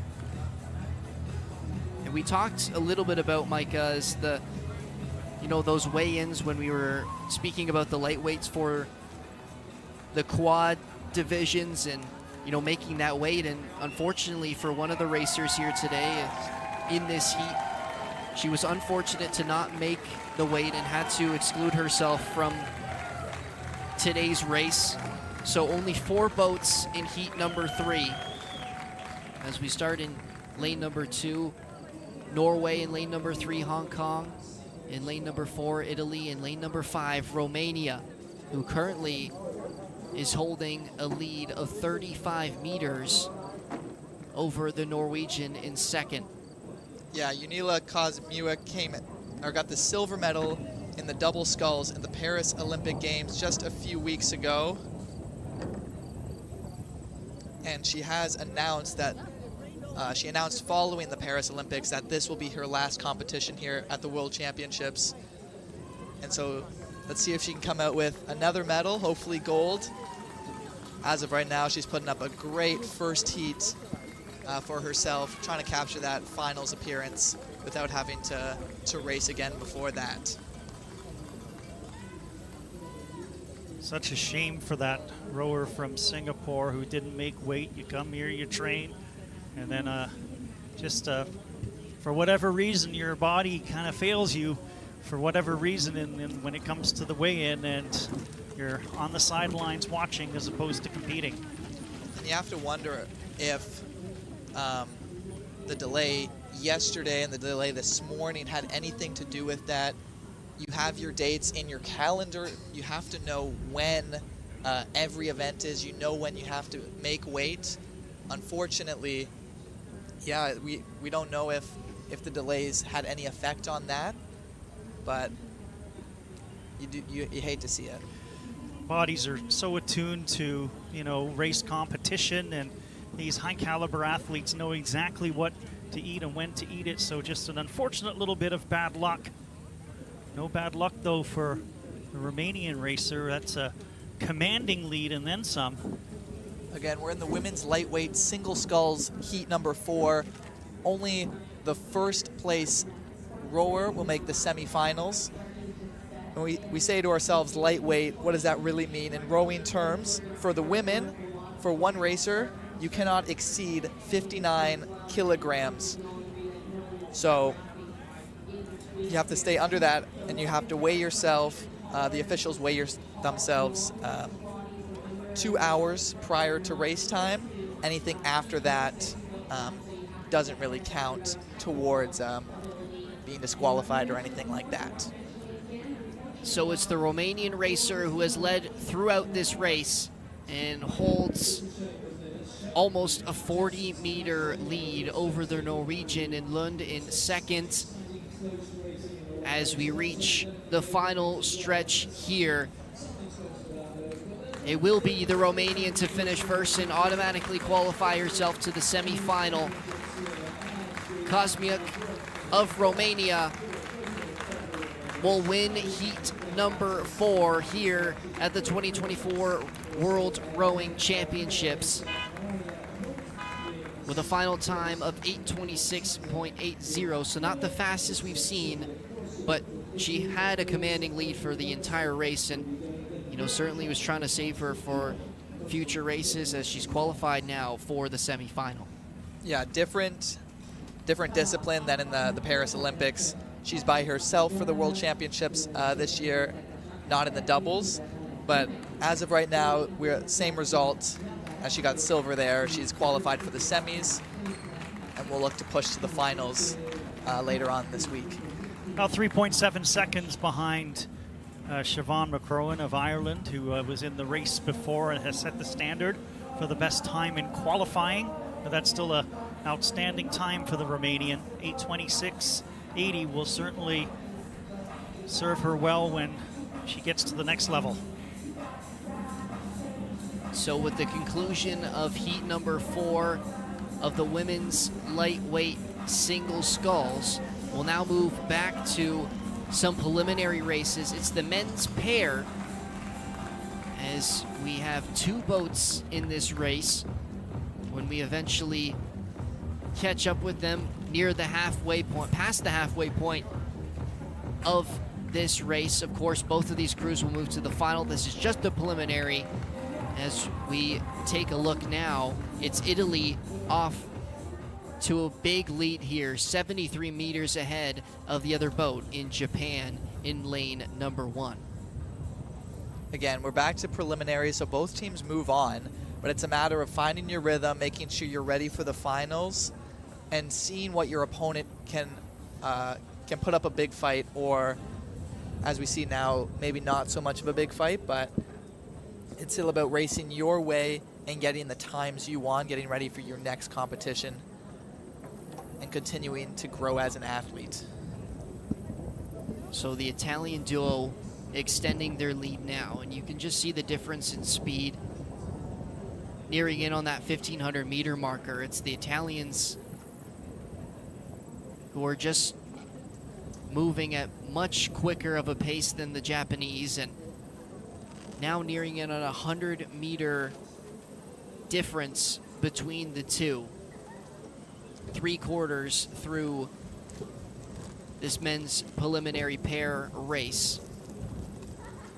And it seems like the less racers there are in a competition, you can see the disparity between levels. We saw Germany and Canada compete earlier with the only 2 countries competing in that. So it's the same thing here. We can definitely see one country is just at a higher level than the other. But it's an important, it's an important championship for Japan, the team that's in second. And as you can see there, 27 seconds and change short of Italy to know how far they need to come and what they need to do in terms of their training and their preparation. And they're looking at teams like Italy to see what they do to prepare, because they want to get to that level, and they're just not there yet, but it's just as an important training ground for them.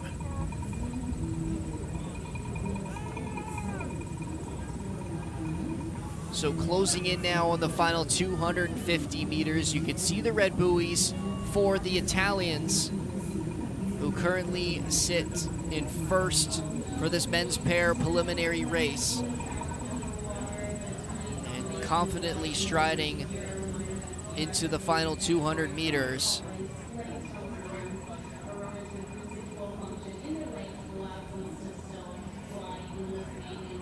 With what will be a substantial victory over the Japanese in this race.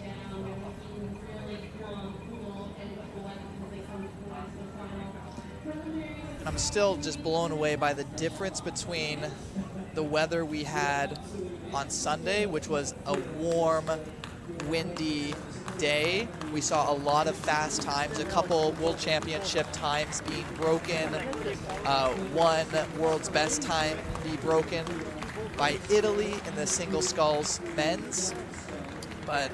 And then today we have 18-degree weather. It's almost feeling like a fall temperature. I bet it's colder on the water as well, but we're definitely not going to probably see those high times like we did on Sunday, but nonetheless, it's still world-class rowing, world-class athletes competing out here in St. Catharines today. You can see the long sleeves on the Italian rowers too to indicate that you're perhaps correct about it's a little bit cooler on the water for sure, as we see Team Japan finish off their portion of the race, and a credit to these athletes to be able to adjust to different weather conditions. Of course, they're well trained, they're experienced, but it still is a challenge, and I'm sure they looked out today and saw, uh-oh, there's a little bit of a breeze. Even when we get to racing, it's going to be a little bit more challenging. You see there that Italy came first with a time of 8 minutes and 26 seconds. Both these teams will face off once again in the finals, but a strong, strong performance from the Italian team there. So again, just the preliminary, we'll see both of those teams again, and we'll now move over to another preliminary race, this time with the women's lightweight pair. So 3 boats in this race, starting in lane number 1 with Peru, Canada, the home nation, in lane number 2, and Poland in lane number 3, who currently have a slight lead over the Canadians, about 15 meters ahead, nearing in past the 1,300 meter marker.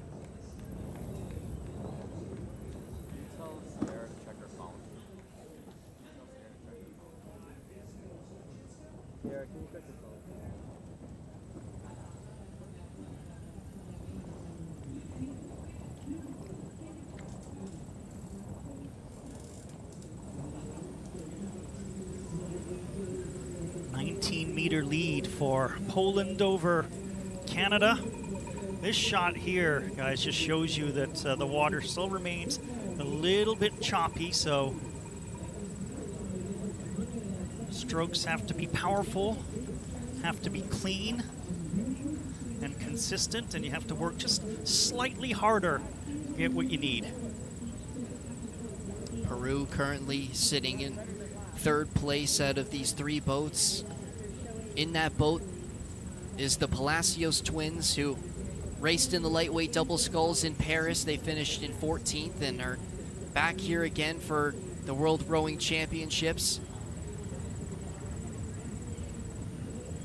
And you got to think, does that sister twin connection kind of have you playing that? There's rumors that twins can kind of think, can sense what the other one is feeling. You wonder if that has any play here in rowing, where the stroke seat doesn't have to talk as much, save some energy because they can kind of feel what each other are doing. But who knows?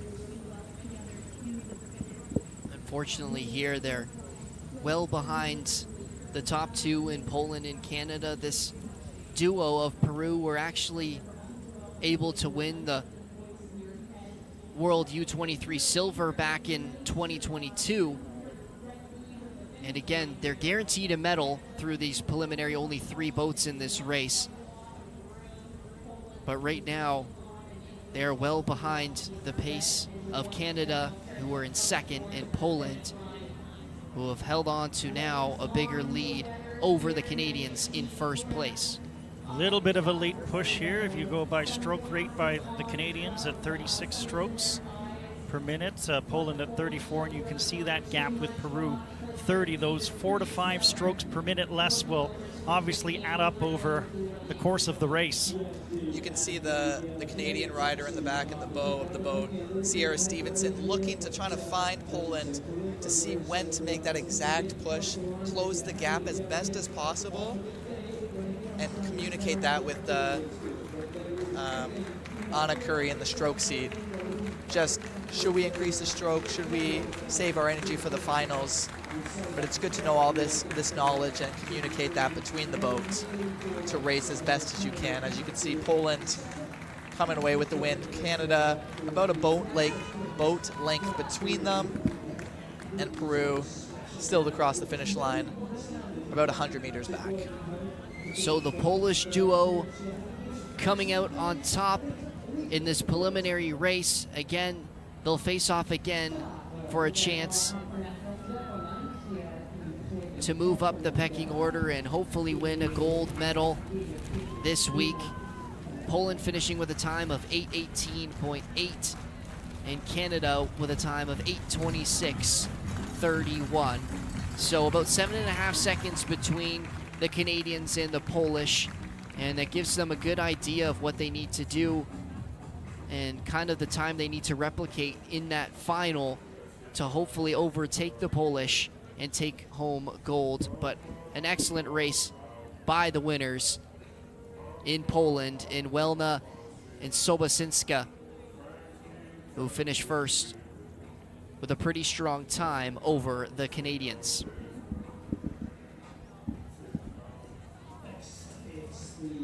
So with the conclusion of that, we'll now move to the men's lightweight pair. Again, the preliminary race for this event.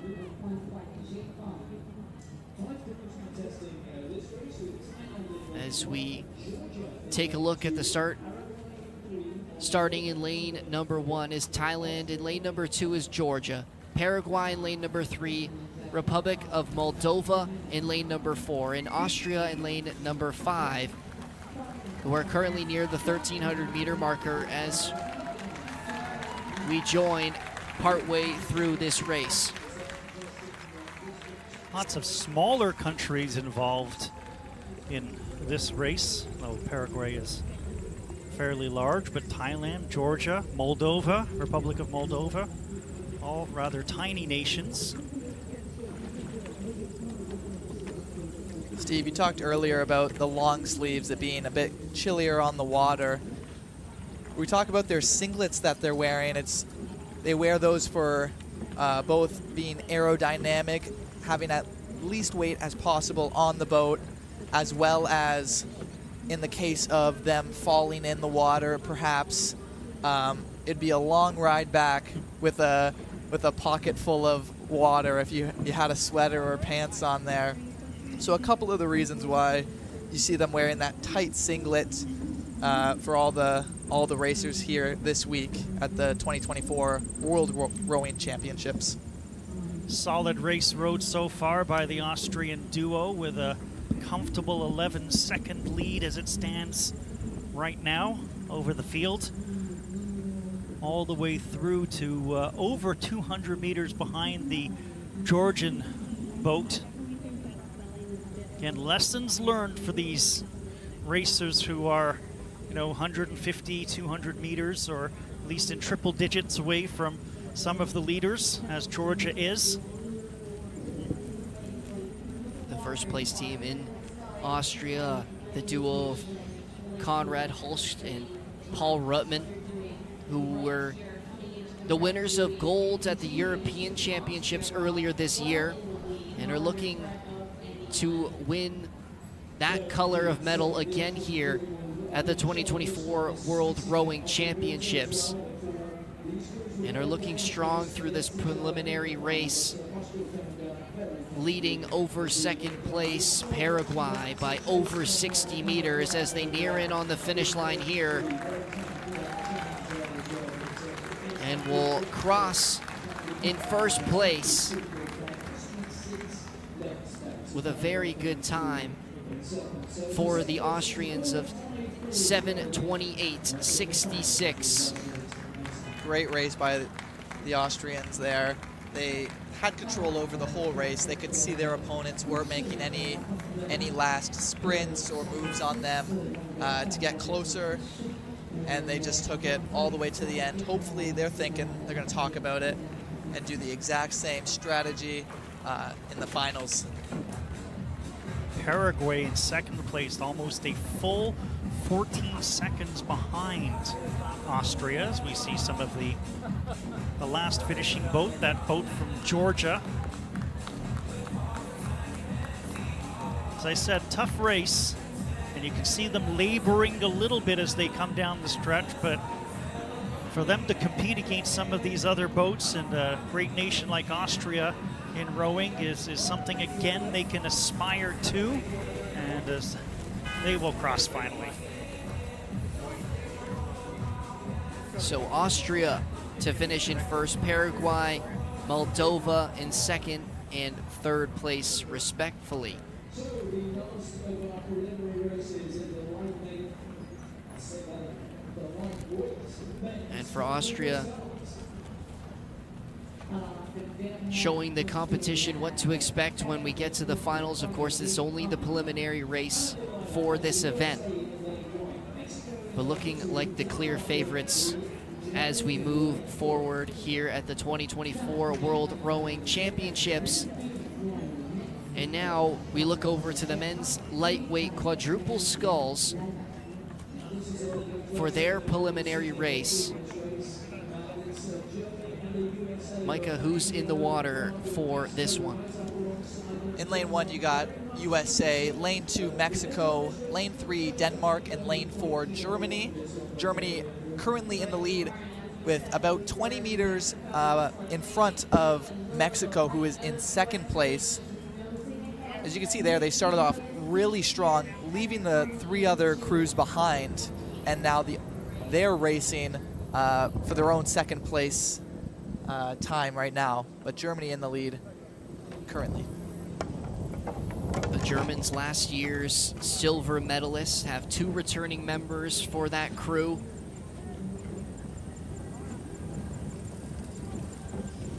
And looking this year to change that silver medal into a gold as they lead over second place Mexico and United States in third. A much tighter of a race between these 4. About 45 meters between Denmark in 4th and Germany in 1st place. And you can see a very steady and even stroke rate for all of these boats.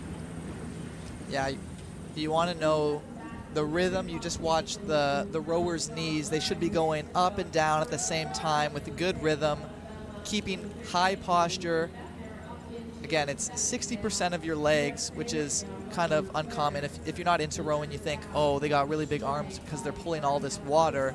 But it's really their legs doing the majority of the work, and then your hips / core is doing 30%, and then your arms are really only doing 10% of the work if you're doing it with the correct posture and technique. Like these athletes are here. Let's keep an eye out on this U.S. boat, which is about 10 meters or so behind the Mexican boat. See if the Mexican boat can fend them off. Germans look very comfortable as we hit the final stretch, the final couple hundred meters in this race. Germany looks to hold on to their lead, and they will. They'll finish in 1st. Mexico with a good push near the end to close the gap, but it wasn't enough. They'll finish in 2nd. And the U.S. to finish in 3rd place, with Denmark finishing off the top 4. So for Germany, 6:33.48 the time. Mexico a little under 4 seconds behind them. And that Mexican boat, a lot of experience for them. They just raced in the lightweight double sculls at the Paris Olympic Games. So certainly a team to look out for when we get to the finals, to try and overtake Germany. And now they understand, the time and possibly the strategy to beat them when it matters most. As we take a look at the final times here, in your final thoughts, Micah. Yeah, again, it was a preliminary race, so everyone is moving on to the final. So we'll see how Mexico changes their strategy a bit against Germany. But so far, it's been a great morning, early afternoon of racing here in St. Catharines, Canada. So for now, after the commencement of that men's lightweight quadruple sculls, we'll have a short break between now and the next race, which will be the men's lightweight single sculls, which is set to take off at about 1 p.m. this afternoon, so in about 10 minutes time. For now, from myself, Noah Vogel, Steve Clark, and Mike Inuits from St. Catharines of the 2024 World Rowing Championships, we'll step aside and we'll be right back.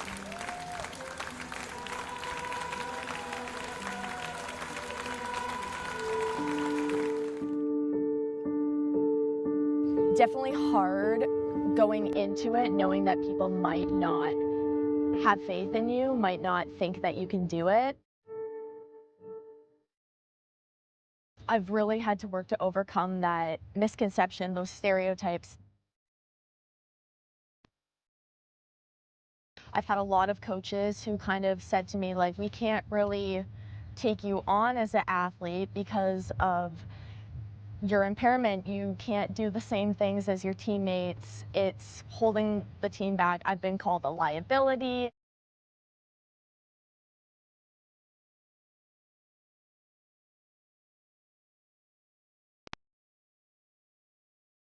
Because I really want to advocate that I am capable of doing this. My friends who have impairments are capable of doing this. It doesn't mean that we just have to be recreational athletes. We can compete at a varsity level. We can be competitive and win races.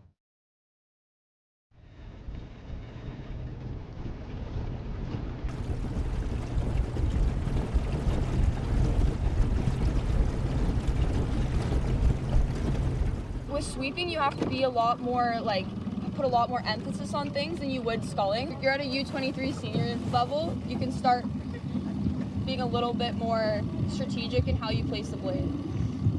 And I can say that with trusting that you're not going to pull like a U19, U17 and just... The steering is primarily like a timing and like a tech problem.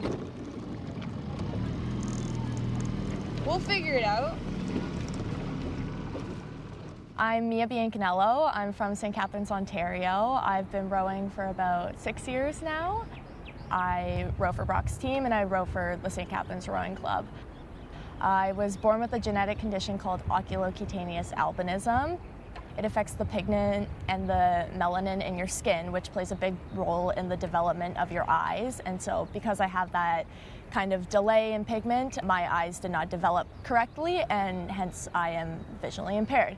So my vision has affected me my whole life. I have depth perception issues. I have very big fatigue. I had a hard time seeing the ball when I was playing soccer, following along in a dance class, and so I was kind of looking for something new to keep me active, and one of my neighbors was very into rowing at the time, so I did like a learn to row camp and I just loved it.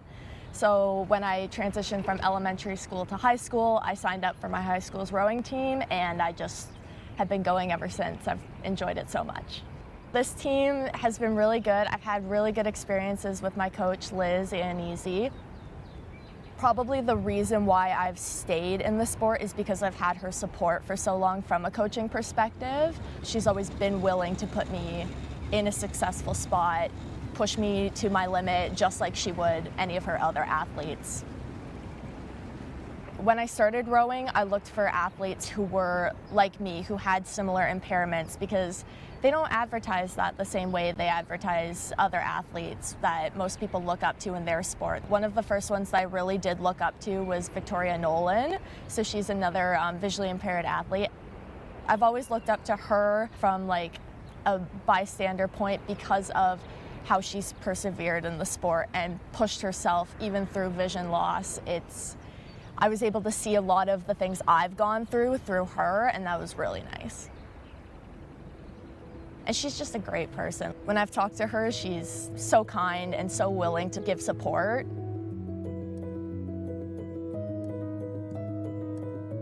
What I love about rowing is that in my everyday life, I walk around very careful and nervous. Everything I do is slow because I'm afraid of getting hurt.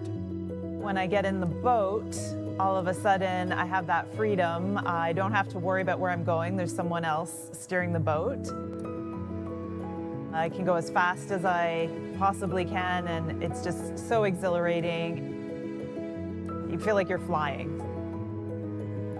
One of my fondest memories was rowing here in St Catharines at the Royal Henley Regatta. It was Canada versus the US, and my husband actually brought a whole school bus of people down from Toronto to come and watch the race. So the stands, it was packed. All of my friends and family were there. As we were racing, you could hear the whole crowd. It was just a great race. Ended up coming down to a photo finish. We had to sit there and wait for the results. The US beat us by like 1/100th of a second, so it was a pretty amazing experience. Regardless of what you're racing for, it's about your own efforts and your own goals outside of, what the external result might be. You can't have your goal being something that you have no control over, because you're just setting yourself up for disappointment. When you're setting a goal, part of it has to be something you're in control of. So whether it's making sure that you push yourself as far as you possibly can, whether it's, really working on nailing those technical aspects of the race, whatever it is that at the end of the day, you can say you did it, so that you can feel proud no matter what the result is.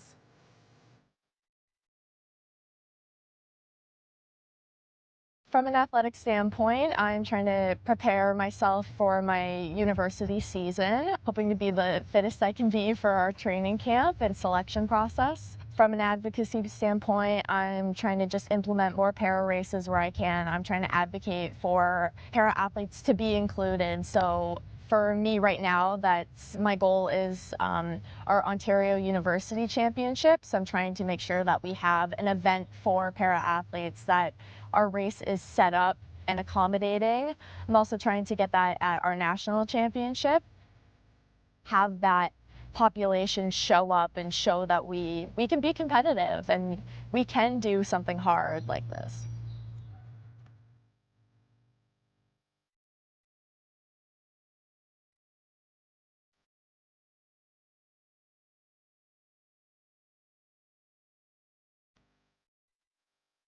Niagara College programs immerse students with a highly experiential learning environment enhanced by digital technologies. We place students at the center of all that we do.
Adulthood is full of surprises, maybe too full of surprises. That's why CAA Niagara has reliable insurance plans. Be ready for the unexpected expenses with home, auto, life, travel, and pet insurance plans. Plus, CAA members get exclusive pricing on all of our plans. Because adulting is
France, lane 4.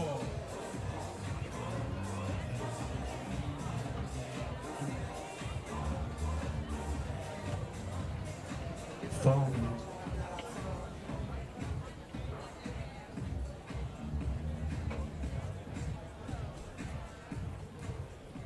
Well, now underway again after a brief break with 4 repêchages in the lightweight men's single sculls. Alors, suivant une petite pause, nous sommes de retour avec Skip Forage et Tombe. So, repêchage 1, we have Nishimura of Japan in leg 1. Now, we have of Germany in leg 2.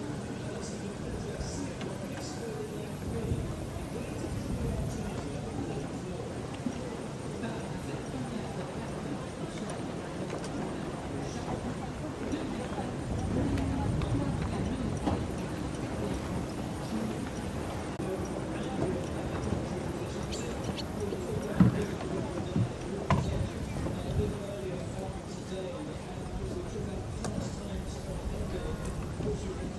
Mine's back on.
What's up?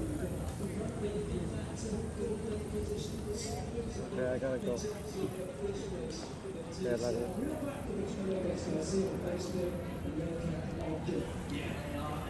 The stroke backwards rattle approaching 1500 and Paul Lecker from Germany, the Ausland with the line, tries to qualify the lightweight but he failed in that effort. But he's making a big move now into the final quarter of this race. Just putting it back ahead of the Mexican Alexis Lopez Garcia, who's still in second and probably safe for a qualifying position in the AB semi-finals. And then just a bit further back, we have Calvin from Tunisia, who trains his usual training location is the port harbour of Tunis, quite near to the old city of Carthage, actually. And he has some lovely pictures on Instagram showing his training location. A bit unusual to train in the harbour, but he's probably used to the choppy water, which may come to good use here in this course today. Now on the big screen, on the far side, we see Nishimura from Japan. He's the oldest athlete in this record charge, 34 years old. He actually started rowing at the world rowing level back in 2007 as a junior in the lightweight junior board, and at 70 years old. It's great to see him competing here a few years later, I'd say so. He has a great tussle with the Tunisian further back, both places 3 and 4, but the race plan there is hotting up for the second. I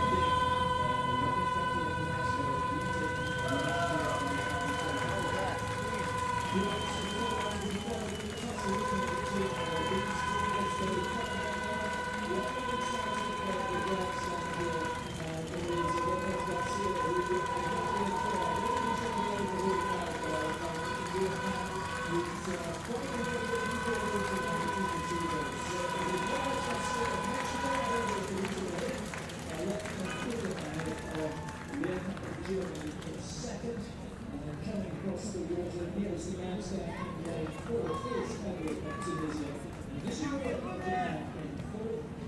goes to Cruz, who contest the CD semi-finals.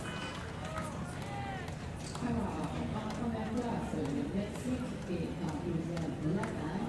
Ces deux équipes se rencontrent en semi-finale avec ce vendredi. Et tandis que la Tunisie et le Japon rencontreront pour participer en semi-finale série ce jeudi.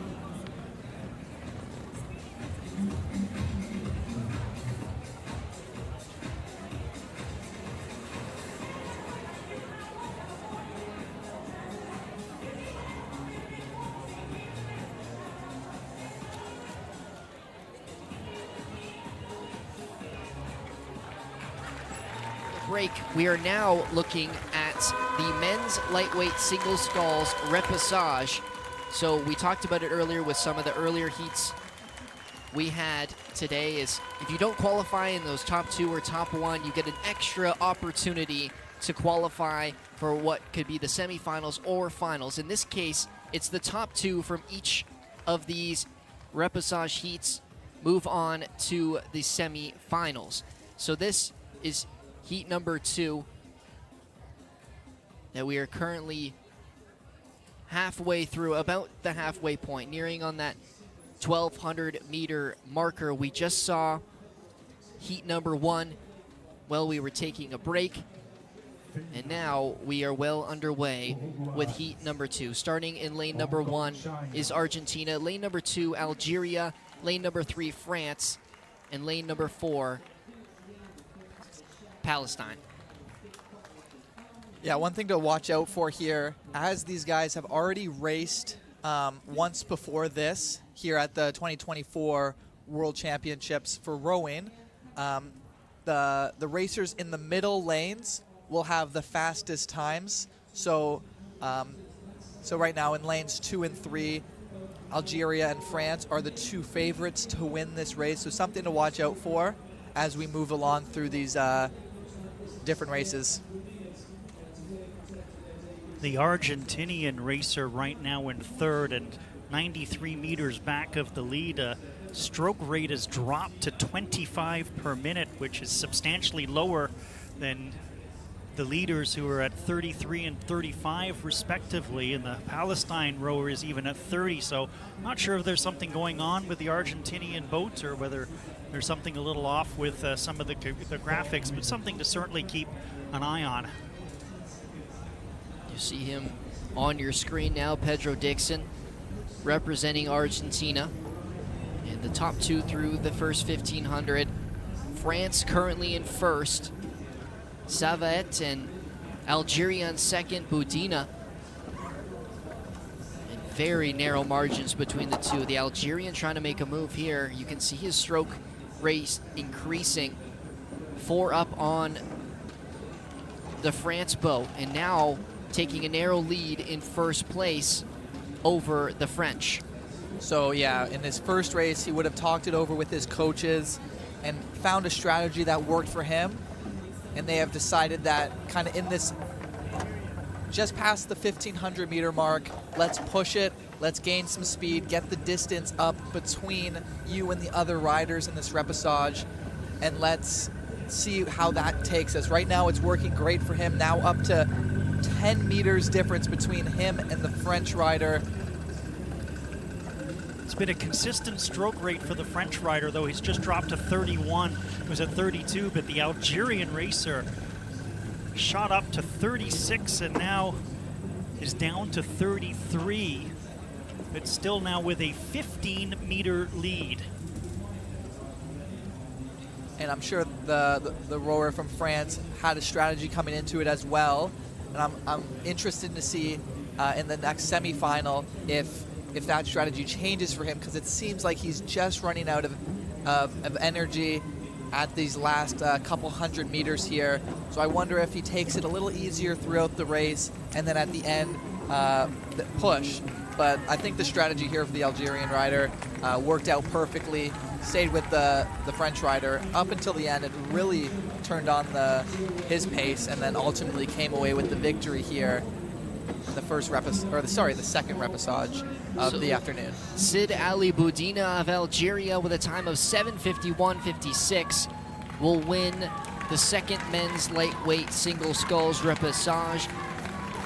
Baptiste Savet of France to finish in second, so those two will move on to the semifinals for this event. And officially now, the Argentinian and the Palestinian of Eunice and Dixon are officially done in this event. They cannot move any further. But for the French and Algerian rider, they'll have a chance to make it to the finals, now qualifying for that semi. French rower could have also just really let up towards the end. Didn't matter if he finished first or second, knew he was going through to the next round, and saved maybe something a little bit secret for the next race.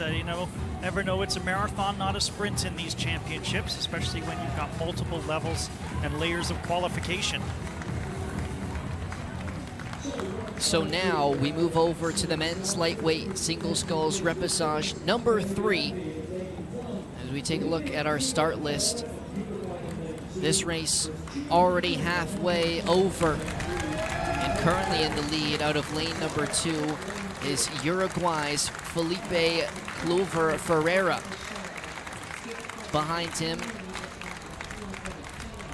is the Hong Kong racer in lane number 3, South Africa in lane number 4, and in last place is the Finnish racer in lane number 1.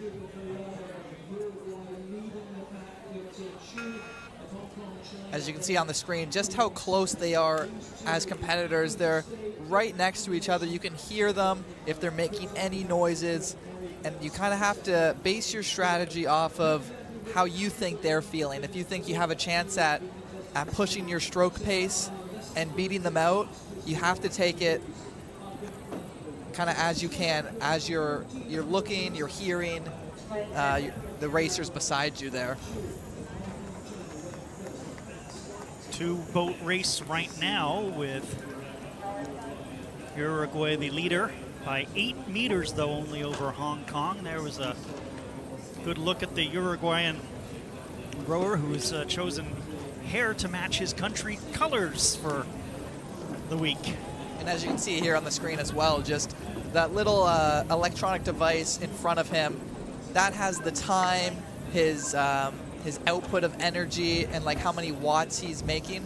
And that all kind of, he knows not to push himself too much. In that case, the time helps him with how much distance he's crossing. And all of this information he takes in, and through his training session, he knows what he has to push to make sure he moves on to the next semifinal. Currently in that second place position, Hin Chung Chiu of Hong Kong, who won gold at the World Rowing Cup this year in this event in the lightweight men's sculls singles, and is looking to again medal here at the World Championships, but is going to have to finish in that top two if he's going to want to do so, and currently holding on to that second position, now 14 meters behind the Uruguayan. Amazing to go to your point, sorry, Noah Micah, about what the racers are able to analyze during the race with the technology that's available to them. And analytics has made its way into every single sport, including rowing, so certainly beneficial for the racers. Now closing in on the final 150 meters, and it's still Clover Ferreira for Uruguay, leading reposage number 3 for the men's lightweight single sculls.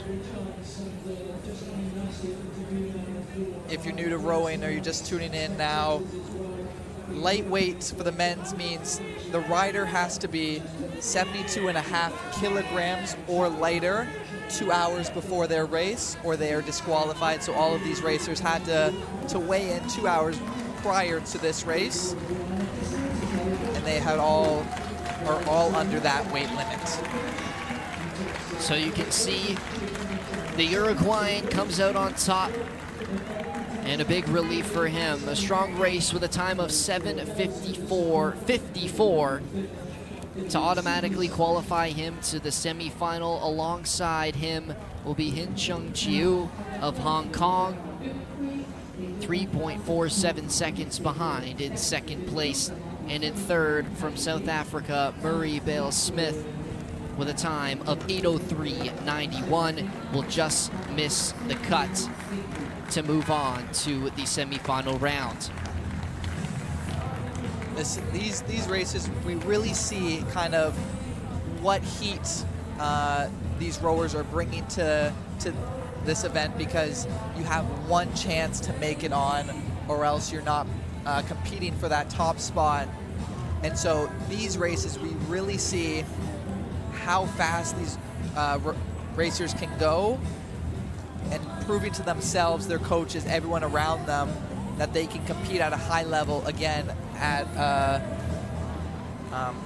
those semifinals, or maybe even the semifinals C or D later on. There's a look at the next race that is upcoming in the single sculls reposage. We'll catch the start here with the 5 boats involved in the race, and then pick up the race just beyond the midway point.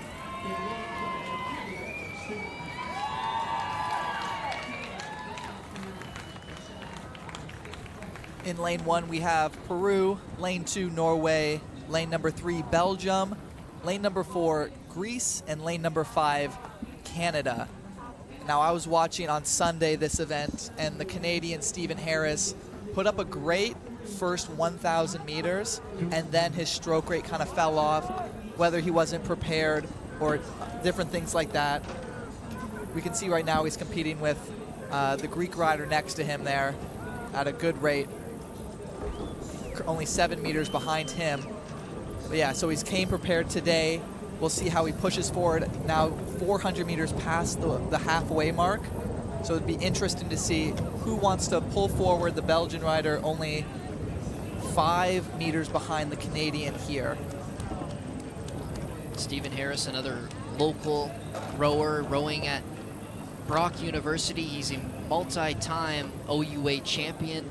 He was a winner of gold at the Henley Regatta here in St. Catharines a few weekends ago, and is looking to also medal here at the World Championships, and needs to finish in that top 2 position to qualify for the final. But it's the Greek Papakonstantinou who currently sits in first place with a lead of about 3 seconds over the hometown Canadian. And the Belgian Marlon Colpart, who was trailing the Canadian Stephen Harris by a few meters, has pretty much caught him, as it's a meter or 2 separation. And of course, when we have a top 2 qualifier, this looks to be the battle to look for. It's very intriguing now as the Belgian has pulled ahead.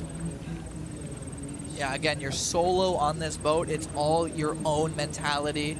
You know that it's close, so it's a matter of persevering, enduring the pain, the suffering for just a little longer and at a better rate than your opponent can.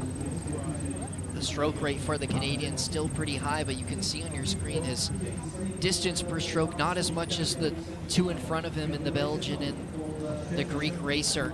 And you can see his speed just slowly falling off here as he slowly falling away from that top 2 position, as the Belgian Colpart currently in that 2nd position. Within the 200 meters, you can hear the grandstand fans get loud. We have 2 grandstands here in St. Catharines, one on either side of the water, and they're making their last-ditch effort to keep their racer in, push just a little further until the end, and win their races. Antonius Papakonstantinou of Greece looks like is going to win, and you called it again, Micah. The Canadian Stephen Harris just not able to maintain over the last, third of the race, and will finish 3rd. So the Greek racer will automatically qualify to the semifinal. Alongside him will be the Belgian in 2nd place. And again, Stephen Harris, unfortunately, will not be moving on to that semifinal. The Canadian falls just short.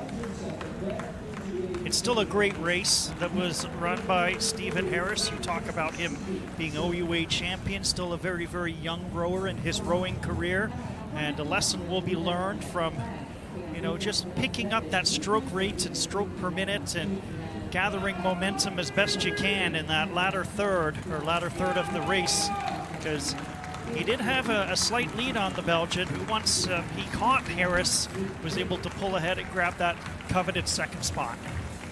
And a very good time for the top 3 racers in this 4th repassage. It was the leader, the Greek, with 7:43.26.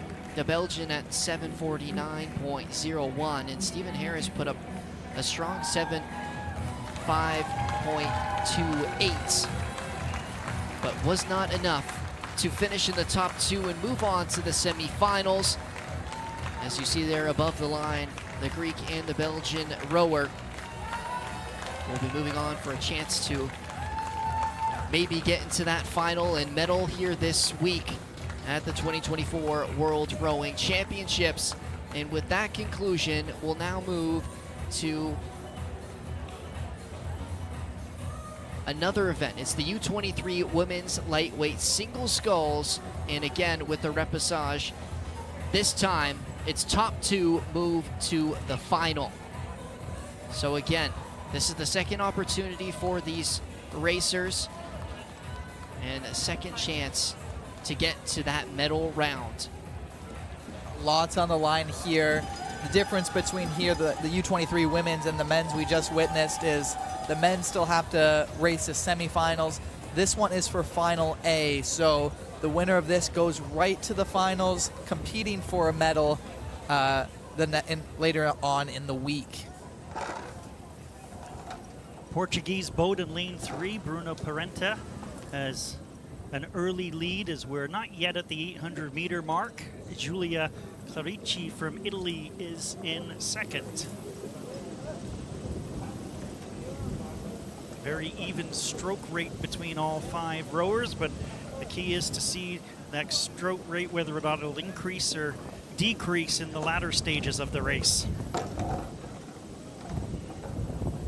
for this event for the U23 women's lightweight. There's a final A and a final B. So if you don't qualify in those top two, you will have another race later this week in the B final, but will not be any medals up for grabs. It's just the final A that these racers want to get into. And right now it's very, very tight between the Italian and the Portuguese in lane 3 and lane 4, with the Portuguese just holding on to a narrow advantage.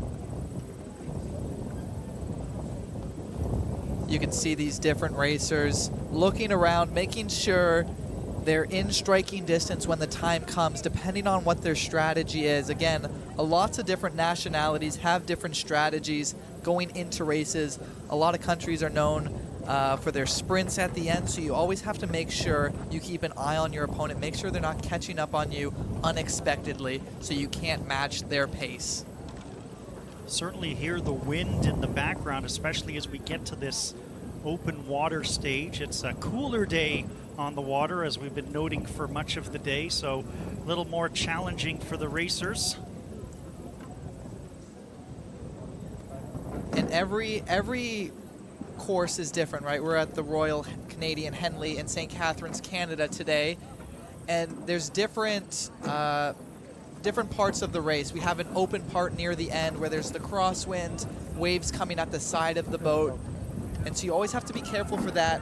But then you also have different waves depending on which lane you're in. So you got to make sure that you put yourself in the best opportunity to be in the best lane that you want to be in, usually that being in the middle lanes, to keep yourself away from the crosswind and protected from the ripples of the boat beside you. So currently in the lead is Italy's Giulia Clarici, who has medaled at the last two editions of the World U23 Championships, last year winning gold in the lightweight women's quad. This time trying to do it in the lightweight single sculls. This is the part of the race in which we've seen so many racers, whether they be singles, doubles, or quads, make substantial moves.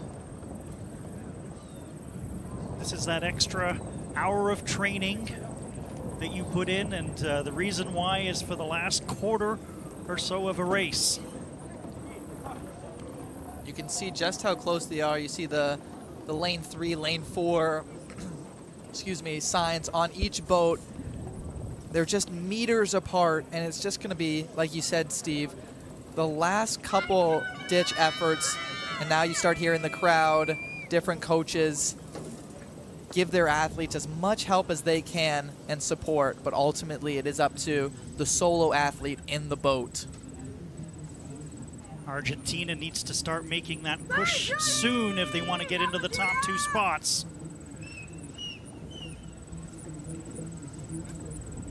The Argentinian currently in third place, 27 meters behind the leader. A little under 20 behind the Portuguese, who currently sits in second. And the Italian just holding on to that consistent stroke rate, and right now is keeping that gap between the Portuguese in second place. The stroke rate is consistent, but the meters per stroke is a little bit higher than the Portuguese and the Argentinian, so. And that comes down to technique. You see there the Portuguese athlete kind of leaning back a little too much. You want to keep that posture up because you're not using too much of your hands or your hips. It's all your legs. So you want to keep that fluid motion going up and down as consistent as possible. So inside the final 200 meters, it's been a very close but enough gap for the Italian in first place, about 10 meters between her and the Portuguese, and it stayed that way for the majority of this final 500 meters. Argentinian Clara Galfrey just couldn't make that final push, it appears, unless something drastically changes in the last 100 or so meters. Clarici, the Italian, in first out of lane number 4, is looking to hold on to the lead here. The Portuguese just behind her. Again, the top 2 move on to the finals for this event, the U23 women's lightweight single sculls.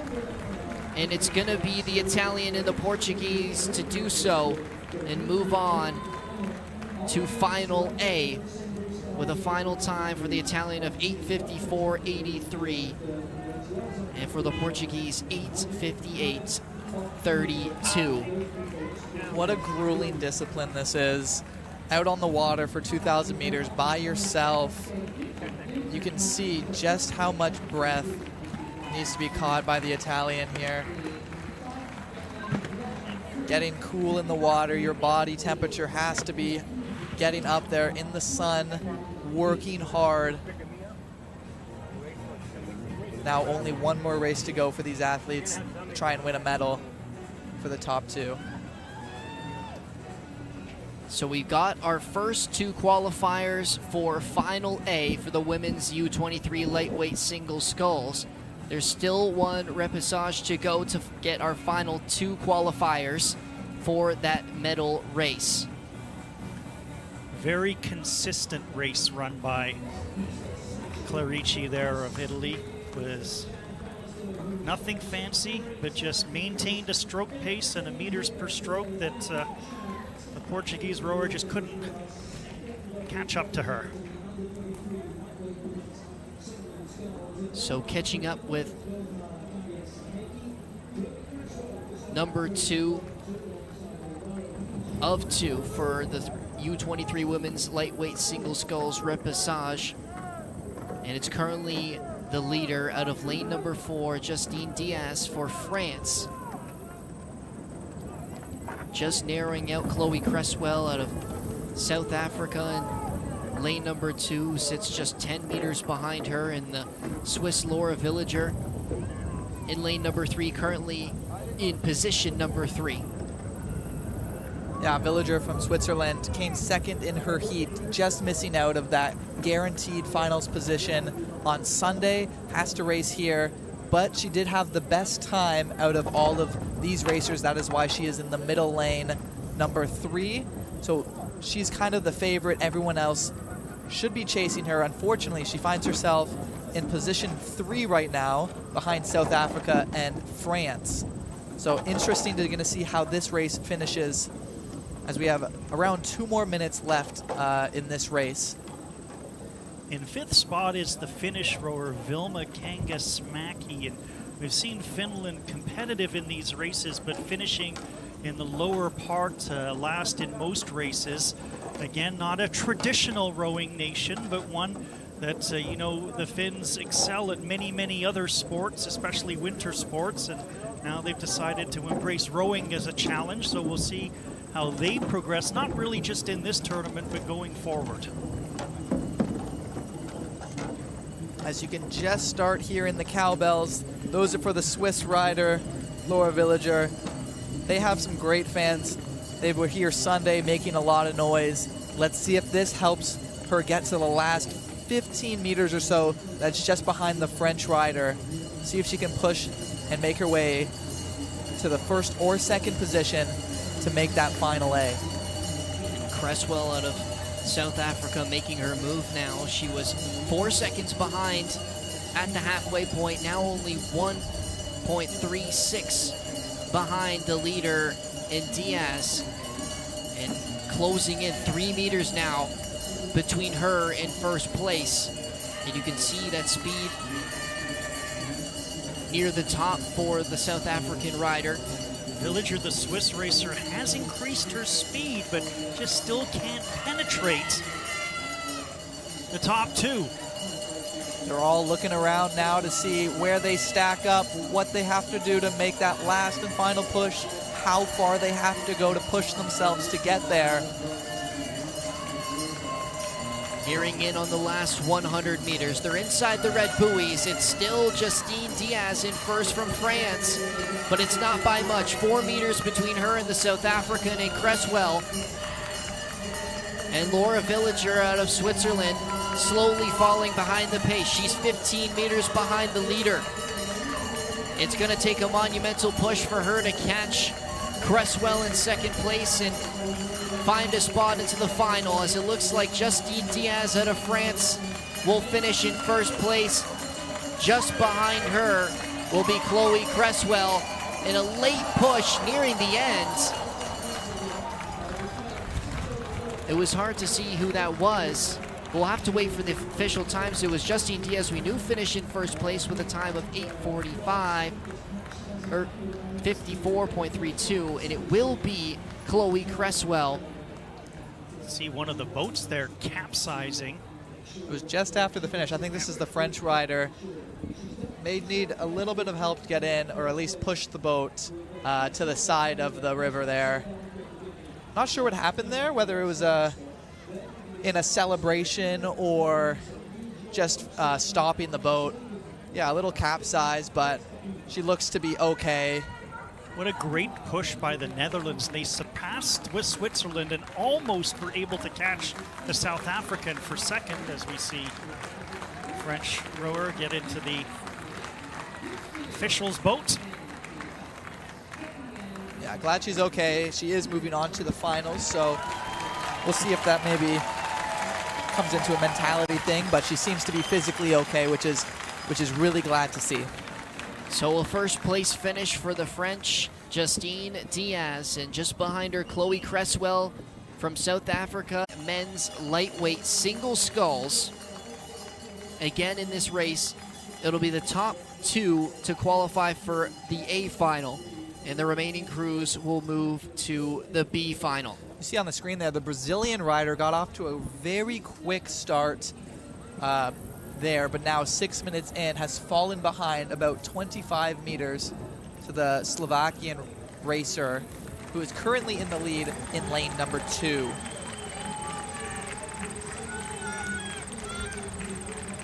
Only a 4-meter lead over the German boat of Moritz Cooper. Yeah, Moritz Cooper did come second in his heat, is the favorite in this repechage. And it should be a close race between the two of them. If they manage to be number 1 and 2 to finish this race, they would both make it to the final. Every other rider here would make it to the final B. The Slovakian Peter Strakansky took home bronze last year at the World Rowing Championships in the U19 men's single, and now has aged out of that division and will now race in the U23. And he's looking to medal again this year, as he's slowly being edged out by Kepper in lane number 3 for Germany. Yeah, really a 2-horse race here, like you like to say, Noah. The Brazilian rider 33 meters behind the leader. After he did come out to a tremendous start, he got his stroke rate up to probably around 50, I would say. It's usually the number they strive to get as they come out of the gates, but then they level around 35, give or take. Coming into the last couple hundred meters, you can hear the Swiss fans cheering for their rider, who is currently 55 meters behind the leader in about 4th or 5th place. It is hard to say between the two of them. Looks like the German rider is in first, followed closely by the Slovakian to finish top 2 to move on to the finals. So it was those two in first and second for the majority of that race, other than for that first 500 meters. It was the Brazilian, but he fell way off the top of the pack and will not finish in the top 2 and move on to the A final. It will be the German and the Slovakian to finish number 1 and 2.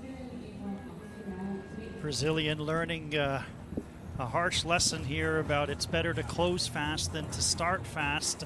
Consistency is one of the keys, and when you're a single and you have this tough 2-kilometer track to navigate, and but so he'll look at the times and look at the splits and realize that, yeah, he started out fast but then dropped off substantially, and he needs to maintain a more consistent presence for most of the race. I wonder if his strategy was to kind of just stay ahead, maybe just out of eyesight of the other racers, just to give them a little unknown of how fast do I have to push. Unfortunately, by the 1,000 meter mark, he was behind the other two racers that ended up finishing in front of him. But great learning experience for him moving forward. And moving forward now, we'll go to repechage number 2 for the U23 men's lightweight single sculls. And again, the top 2 qualify.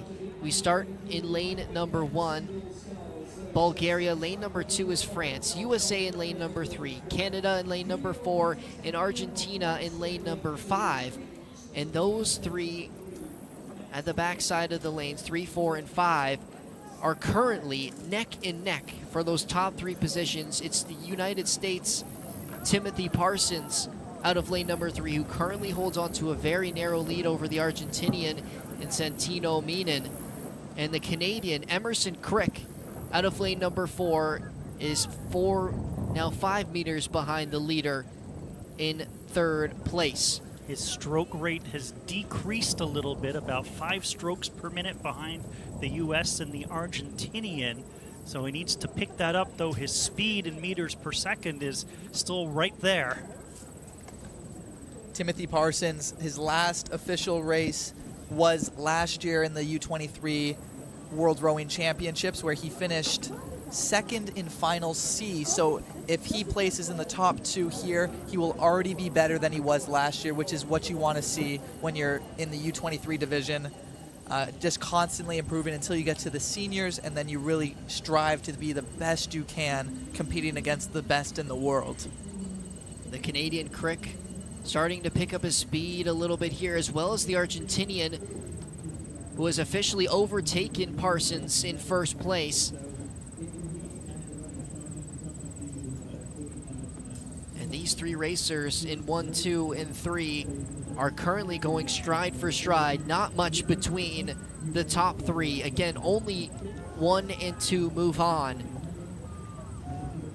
Crick has done a great job of getting back a couple of strokes per minute and a little bit of speed to be right there in this race, and we're going to have ourselves a fantastic finish here, it appears. You can see the red buoys approaching. 300 meters left for these racers, and it's currently Santino Minen out of Argentina who holds on to a very narrow lead. Now the Canadian moving into 2nd. And his speed is increasing as well. Stroke rate is down, but speed is increasing, and he might catch the Argentinian.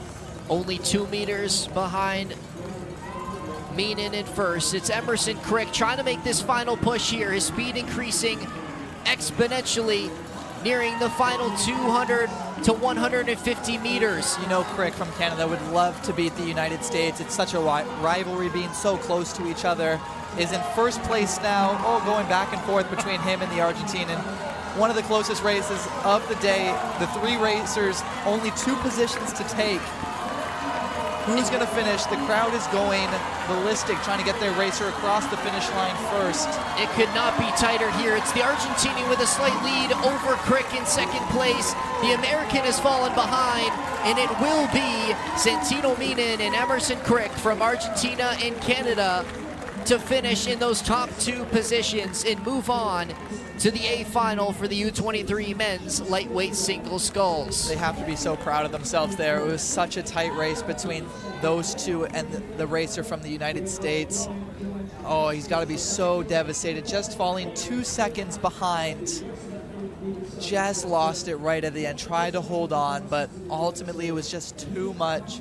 And Argentina and Canada will move on to the finals. What a race by Emerson Crick. He had dropped off and was several meters behind. Really had a strong finishing kick, and it had to be a strong finishing kick because both the Argentinian and the American Timothy Parsons were also putting on probably the best finish that we've seen here all day long, especially in terms of how fast these guys were going in the last 100 meters. What a race. I know Timothy Parsons wanted that to be in the finals. Last year he finished in the final C, so this time will be a little better, but still I know he wanted to be a part of that finals and compete for that medal. Really great finish from all 3 of them though. So the Canadian Emerson Crick will move on in second place, just behind the Argentinian, and will now move over to some doubles. It's the U23 women's double sculls, the repechage number 1. And again, qualification top 2 to final A, remaining crews to final B. Micah, take it away with our starting list. Yeah, lane 1, USA. Lane number 2, Ireland. Lane 3, Germany. Lane 4, Australia. Lane number 5 is Great Britain. And lane number 6 is Paraguay. Lots of big rowing countries here. Great Britain, Germany, Ireland, all were in the top positions in the Olympics for total medal count in rowing. So I know all of them want to have a big show out for their country to be proud of them here at the 2024 World Championships in St. Catharines. We currently have Germany in first, followed closely by Australia, and then 20 meters away, Great Britain, Ireland follow them. This is a power-packed race for repechage race for sure when you see some of the great rowing nations that are involved here. So somebody's heart is going to be broken and be very, very disappointed, as it does look like it is a two-boat race right now. Germany with a scant 4-meter lead on Australia. Rounding out that top 3, Great Britain, about 22 meters behind Germany in the lead, and nearing in on them is the Irish boat out of lane 2. They currently sit in 4th place. Top 2 from this race will move on to the finals. All of the others will be pushed down to the second finals, finals B. So really fighting for, the 2 top positions right now are fighting for time and positioning in the finals race. Unless a team like Great Britain or Ireland can push and pick up those 20 meters in the back half of this race. Part of that Irish boat is Holly Davis, who won world silver in the U19 single sculls last season.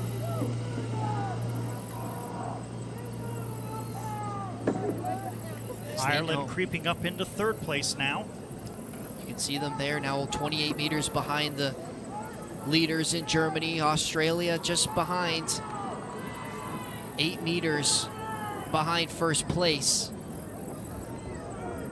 Still lots of ground to pick up for the Irish boat if they're going to want to finish in the top 2. Yeah, it'll be up to the rower in the bow of the boat, kind of closest to the front of the direction they're going, to keep an eye on Australia and Germany, seeing if they kind of let up a little, communicate that to the stroke seat, pick up their stroke pace, and potentially go on to make that top 2 spot. But a lot of communication between the two, even when we don't think it's too much of communication, because we just have to see them heaving and breathing hard throughout this torture of a race, 2,000 meters. Germany in lane 3 has maintained a consistent speed and an approach topping 15 kilometers an hour at times, and always 0.1 or 0.2 kilometers ahead of their opponents as they continue to maintain now an 10 or 11 meter lead. As we enter the last quarter of this race, 500 meters, Germany's in the lead with 5:43. 2 seconds behind that is Australia, and then a really close race for 3rd and 4th here between Great Britain and Ireland.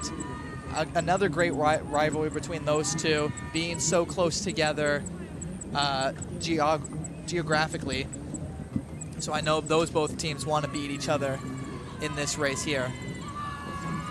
But still really just looking for those top 2 positions. They want to move on to that A final and hopefully race for a medal. But for Ireland, they're just slowly falling off the pace, as well as the Australians are moving back from Germany, but still hold a decent lead in 2nd position.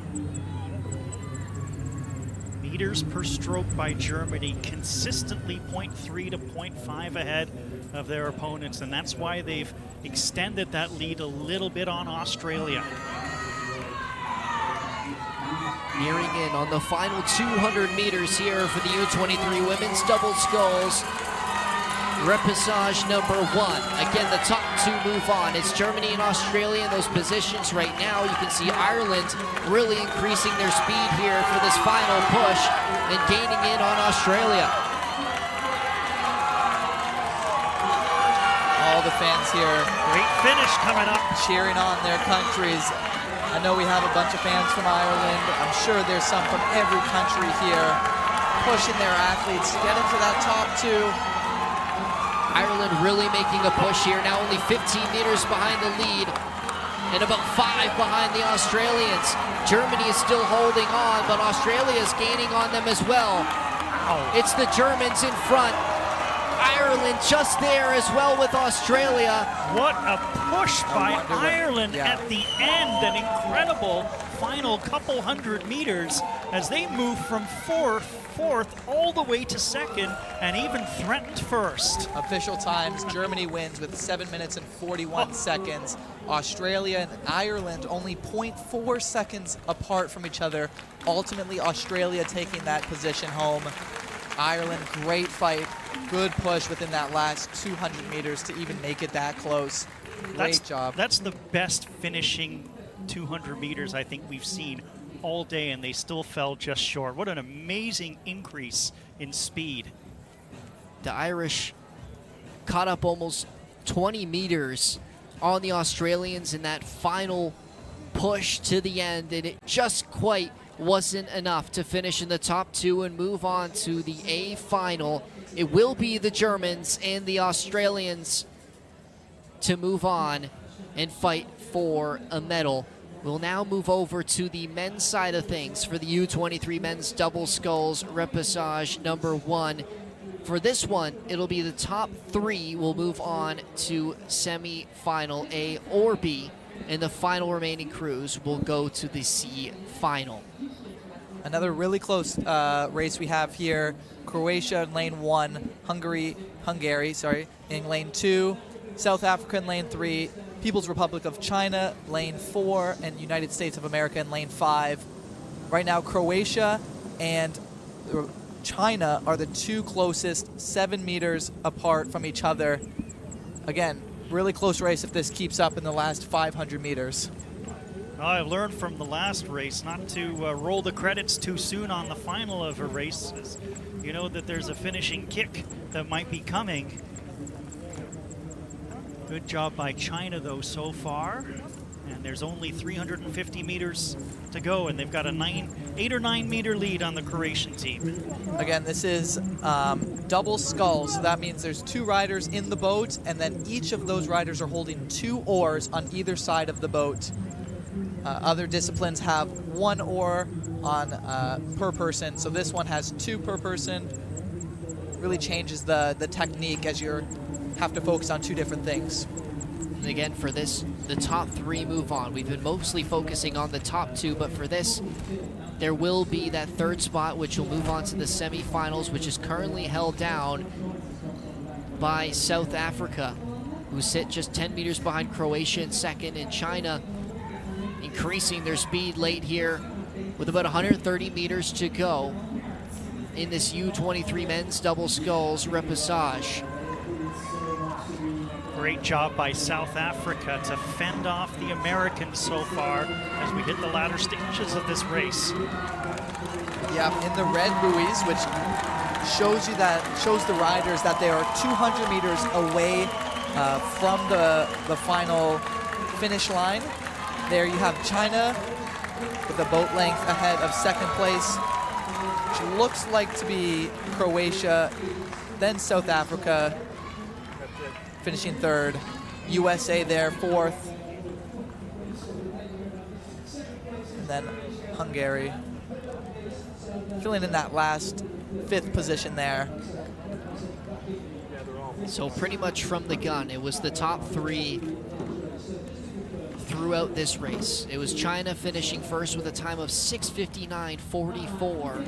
Behind them, Croatia 7:03.75, and South Africa at 7:05.14. So those are your top 3 moving on to the semifinals. The rest will have another race. It'll be in the C final. But for now, we'll move over to the U23 Women's 4, repassage number 1. This one will be very, very interesting. It's top 3 move to the semifinal, so you just can't come in last place.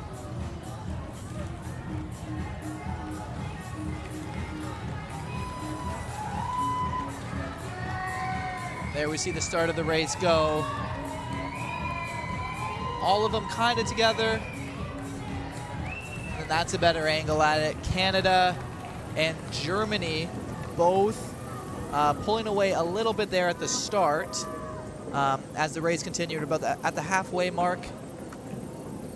USA is actually in the lead. Canada 3 meters behind them, and Germany 13 meters following Canada. So those are the top 3 right now. We will see if anything changes on the back half of the course. Manageable deficits for both Canada and Germany as we're in the second half of this race. And as said, it's only avoiding that last place finish in this race. Right now, Chinese Taipei is well behind at 166 meters off of the leaders, so.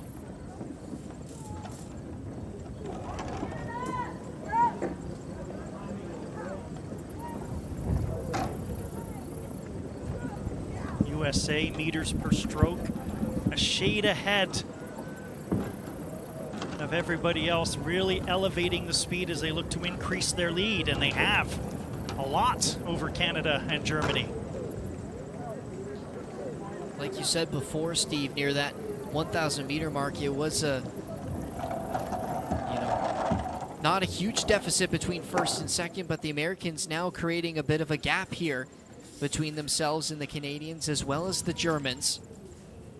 It was only 0.32 seconds between the United States and the Canadians through the halfway point.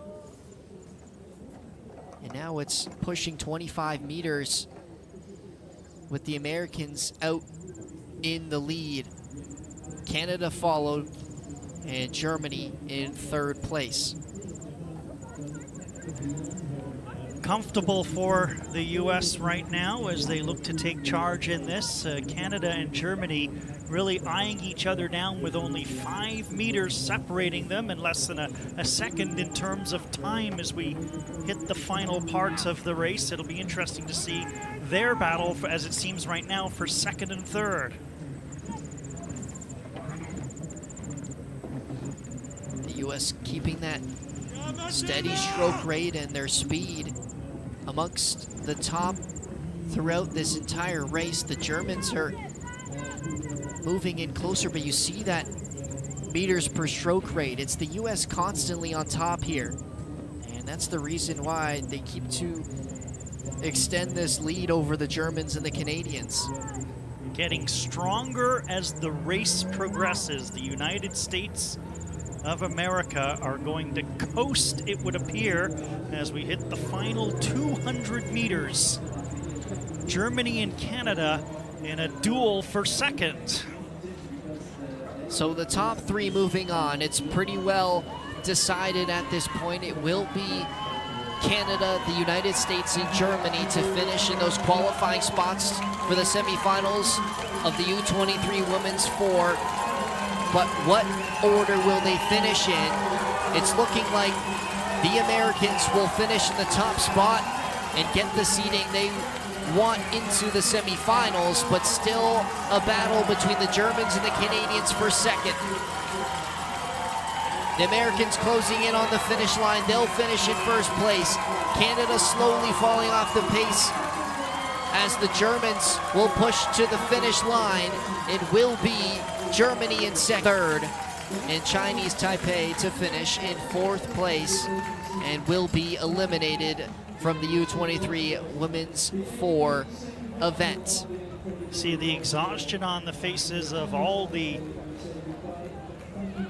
voters right now. A good look at the American team that rode a very, very strong race, and something for Canada to learn as they approach the semifinal in terms of being able to finish strongly, because they had a little bit of a lead on Germany, who caught them at the end, and there we see Chinese Taipei finishing off their race and getting a nice round of applause.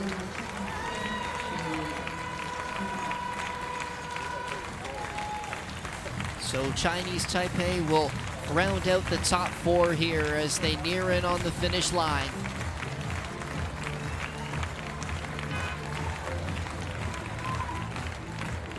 And with that finish, will unfortunately be eliminated from the U23 Women's 4.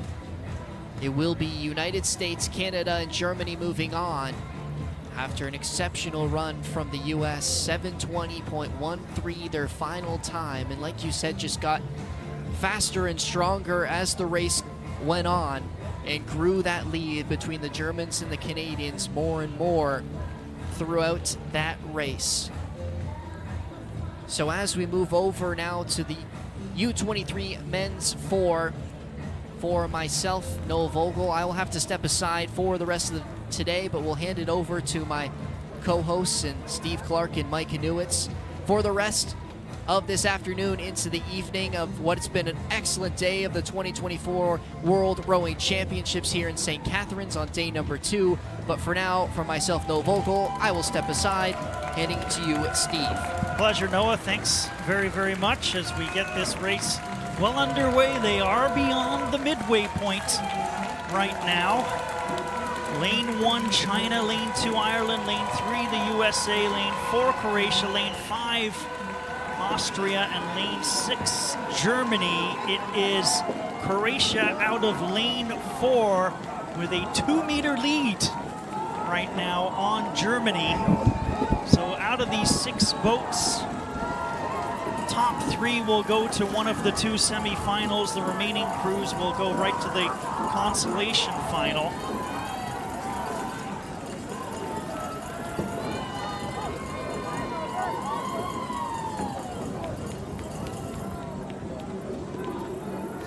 Croatia, 4-meter lead, but don't count out Australia or the USA. They're just 11 and 15 meters back, so it'll be very intriguing to see who the top 3 are.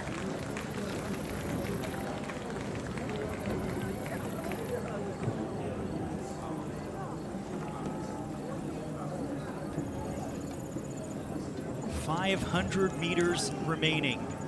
USA right now 0.9 seconds out of what will be a semifinal.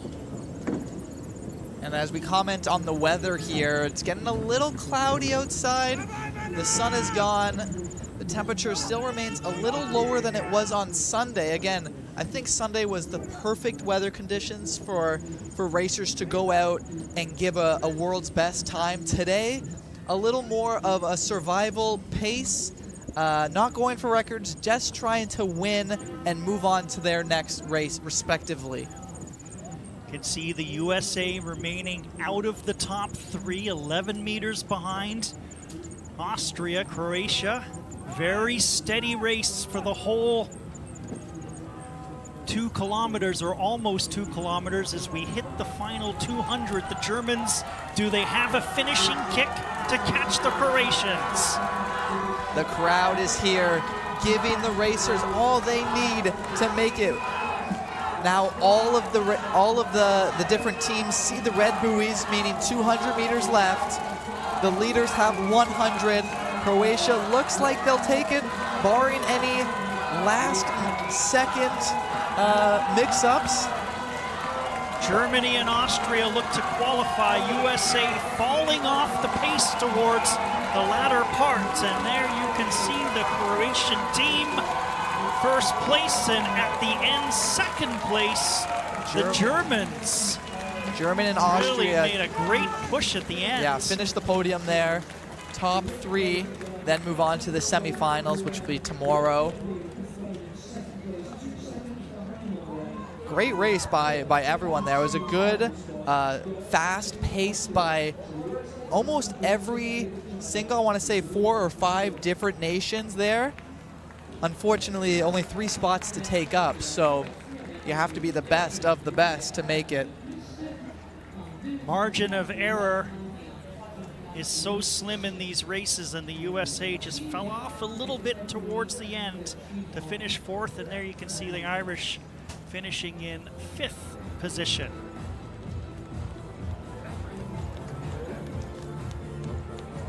We'll move to our next race, the 23 women's lightweight double sculls repechage.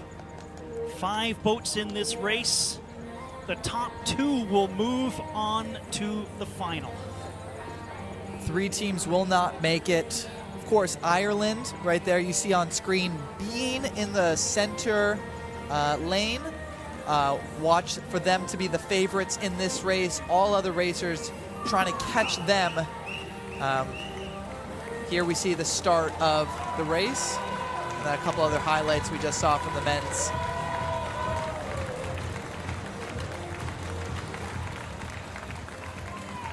There we are underway here as we are approaching the 1,000-meter mark. In lane number 1, we have Japan at the top of your screen. Next to them is Germany in lane 2. Then you see Ireland in lane 3, Guatemala lane 4, and Mexico in lane 5. It's currently Ireland and Germany leading the pack, neck and neck. Barely anything in between those two. And then it separates just a little bit between Guatemala and Japan. Unfortunately, it's the top 2 that will qualify.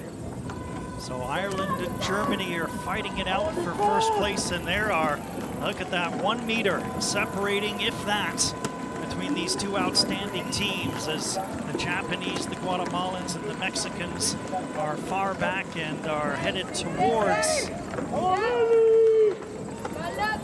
consolation final.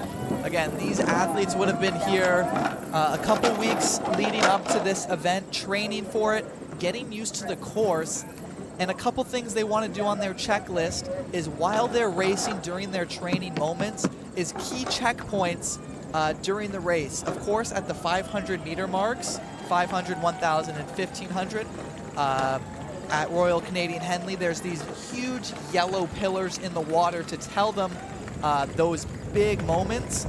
But a couple other things throughout their race would be different trees or different things along the side, like the white and stoplights you see at the top of your screen there.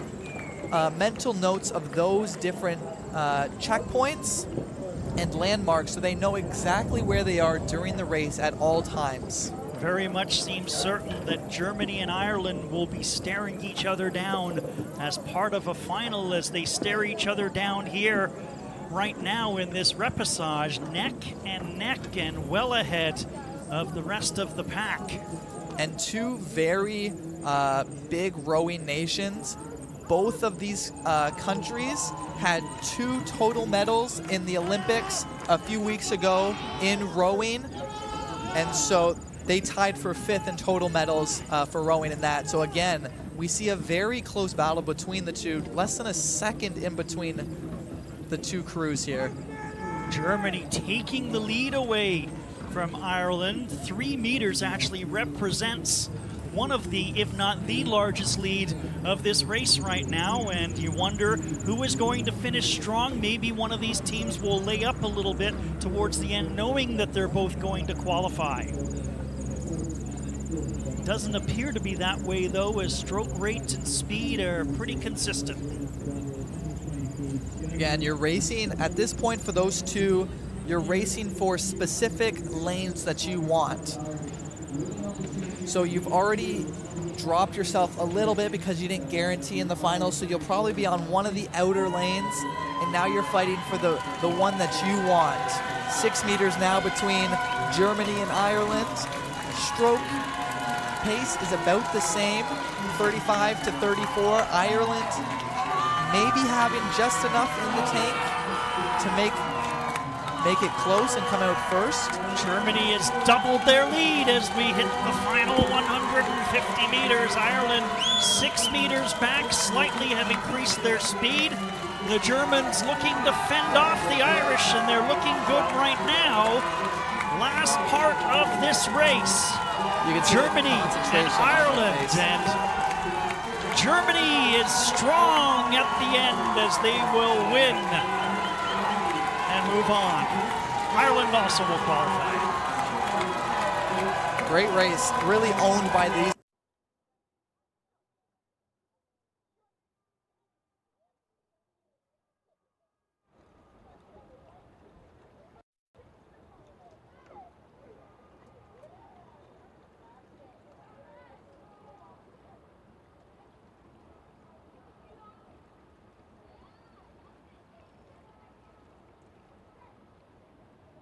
Rencontreront 4 autres équipes en finale A. Le reste iront en la finale B. 1.29 seconds, really strong finish by this German team, but Ireland will be a force to be reckoned with as well. Yeah, you can't count them out moving forward, but really those two teams came out on top by a large margin. The others two just kind of wanted to get it done as quickly as possible and not be too far behind. Japan third, Mexico fourth, and Guatemala fifth place, rounding off the repechage. As we start the U23 men's quadruple sculls repechage, race number 1. First 3 will make the semifinals. All the remaining will go to the final C. And we are underway in this race as we take a look at the start. You can see by the water that the wind has picked up a little bit, and obviously the cloud cover has increased substantially over the course of our race day here today. We are approaching the 1,400 meter mark. It is New Zealand and Great Britain lockstep with one another, and Lithuania is only 4 meters back. They are your top 3 right now. Bulgaria 23 meters back of the leaders, China 33, and then Chinese Taipei at 145, well back as we hit the final quarter of this race. And look at the battle between the top 3. What I'm wondering here, as the water maybe gets a little rougher for these riders, will power versus technique come into play? We know that when the water gets rough, usually it's the more powerful crew that get it done quicker, just because technique doesn't really play a part when the waves are pushing your boat around. So I wonder how much of that is going to come into play as we move forward throughout today. Great Britain, 4-meter lead. Good solid meters per stroke. They've got the lead over New Zealand, Lithuania right there. A 3-boat battle right now as Bulgaria falling off the map a little bit, but their speed is increasing, so maybe there is a finishing kick, but in the last 200 might have left it a little bit too late as other teams now elevate their speed. Yeah, great shot here. We can see just how grueling these races are. Even with 4 people in the boat, you have to also push your weight through the entirety of the water. 2,000 meters coming into your last 200 here. You know it's got to be tough. It's a mental battle to get it done. Great Britain right now showing just how much it hurts as they are in the lead, closely followed by New Zealand and then Lithuania. There are the top 3 boats. It is Great Britain finishing in first, New Zealand second, Lithuania looks like in third. They will be your semifinal qualifiers. The rest, People's Republic of China, Bulgaria, and Chinese Taipei, are off to a consolation final. With a time of 6 minutes and 18 seconds from the British, finishing this repechage and claiming that first place of this race into the semifinals. That look at the Union Jack is an indication of how much the wind has picked up here. As Chinese Taipei will cross.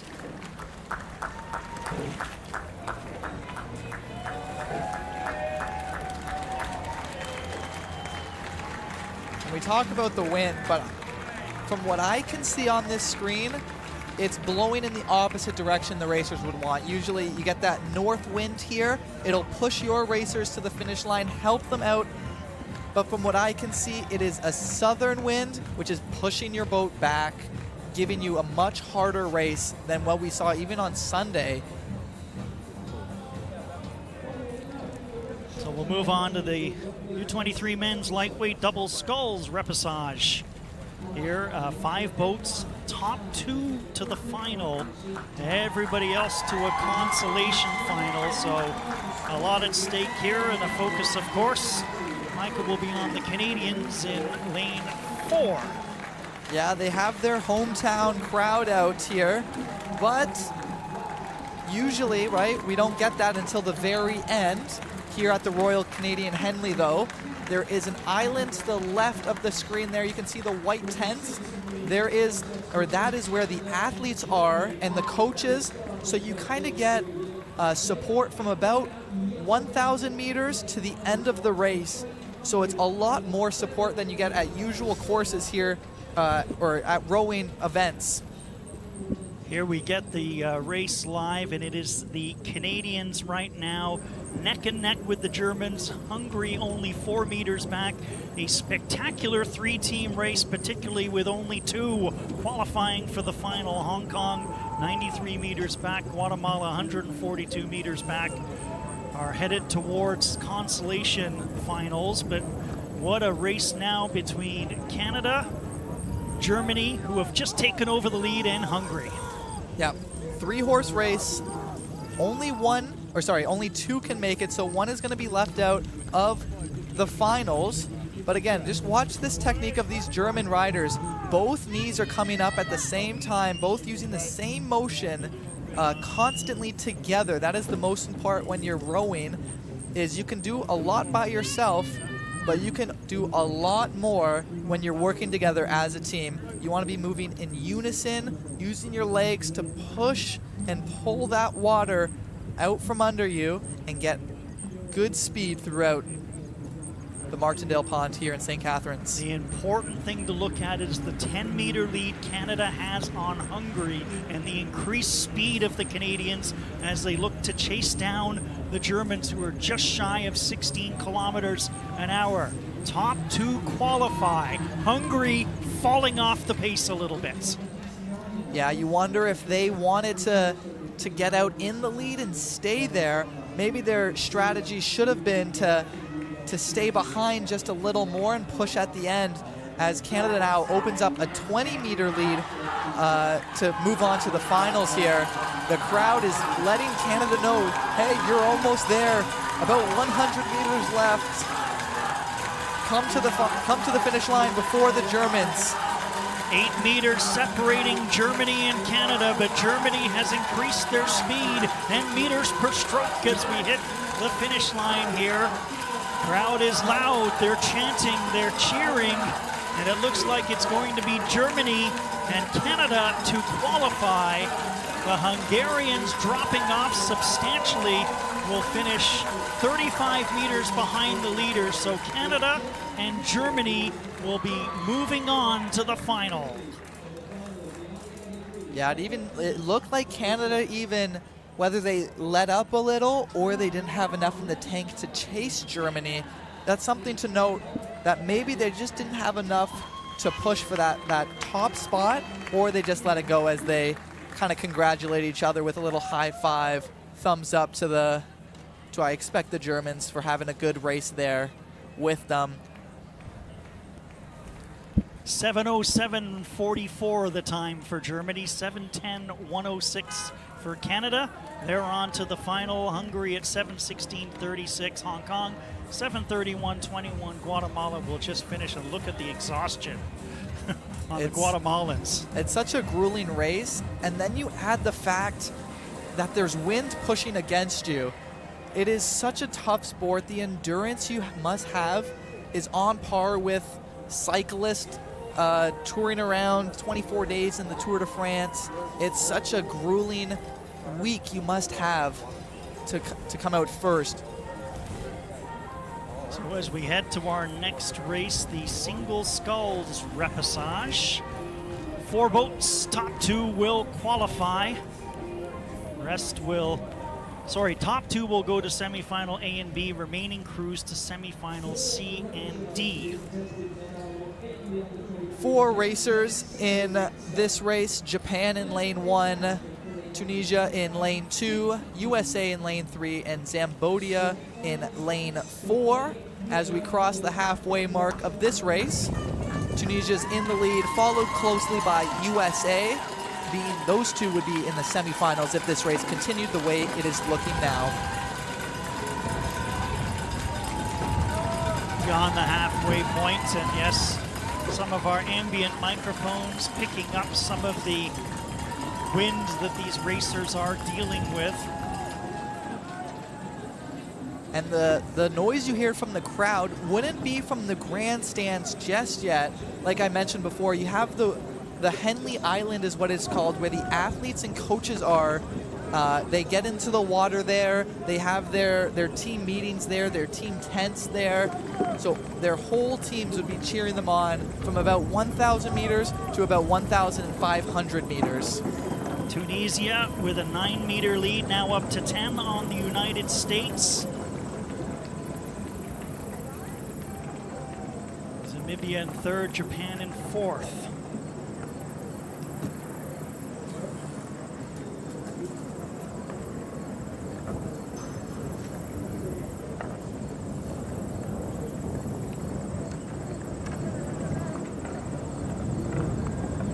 Tunisia now a little bit of an extension of that lead over the USA. The speed is about I believe 1 kilometer difference between 1 and 2 here.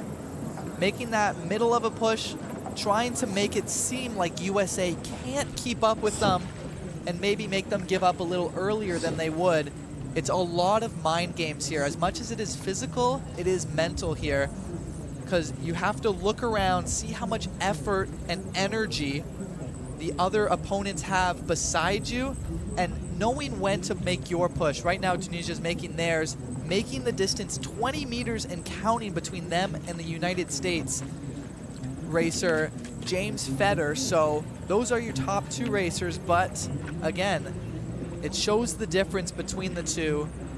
20 meters has been caught up in the last 200 meters here today, but it being singles and the conditions of the water right now, it does make it seem improbable to catch up for the United States rider. Especially with Tunisia increasing their lead now to 26 meters over the United States.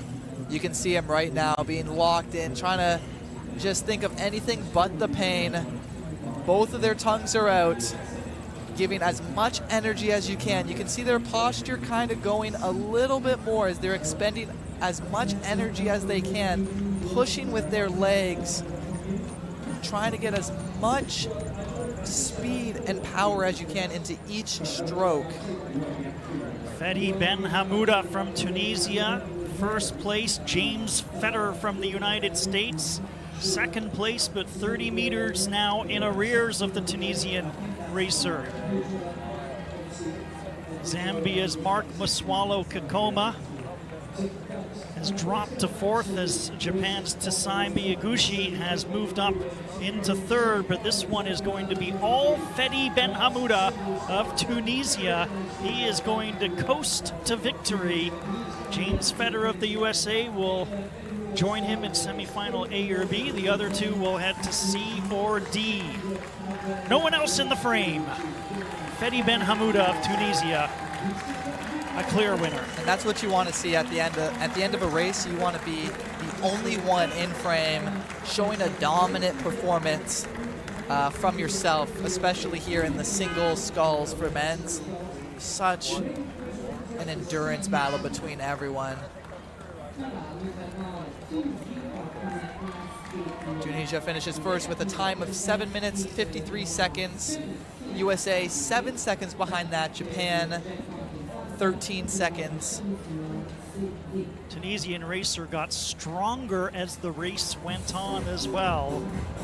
Very, very important as we take a look at James Fetter.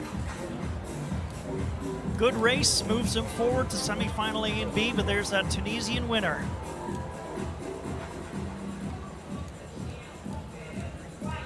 See there, the top two will make it to the semis. The bottom two will have to fight for another semifinals, but that being in the C or D positions. Cloud cover darkening here in St. Catharines on the Martindale Pond, but we continue to race on the U23 men's single sculls repechage. 5 boats, top 2 to the semifinal, either A or B. Remaining crews to semifinal C and D as we see the start. Yeah, although it is cloudy, checking the weather report, it doesn't show any rain, so that is good. We'll keep it up here, keeping the athletes dry, keeping the rowing coming for everyone at the event, listening to the broadcast. This is the 2024 World Rowing Championships in St. Catharines, Canada. Right now it is the U23 men's single sculls repechage race number 2 here for this. Top 2 make the semifinals. The remaining will go to the semifinals of C and D and be out of medal contention. China's Li Zhao, Switzerland's Leonardo Salerno have been very, very close in the top 2 positions. Latvia also lane 1, Uruguay lane 2, China and Switzerland lanes 3 and 4. Keithan Woodhouse of Canada in lane 5. Woodhouse 4th as it stands right now. It's a 2-boat race, China and Switzerland.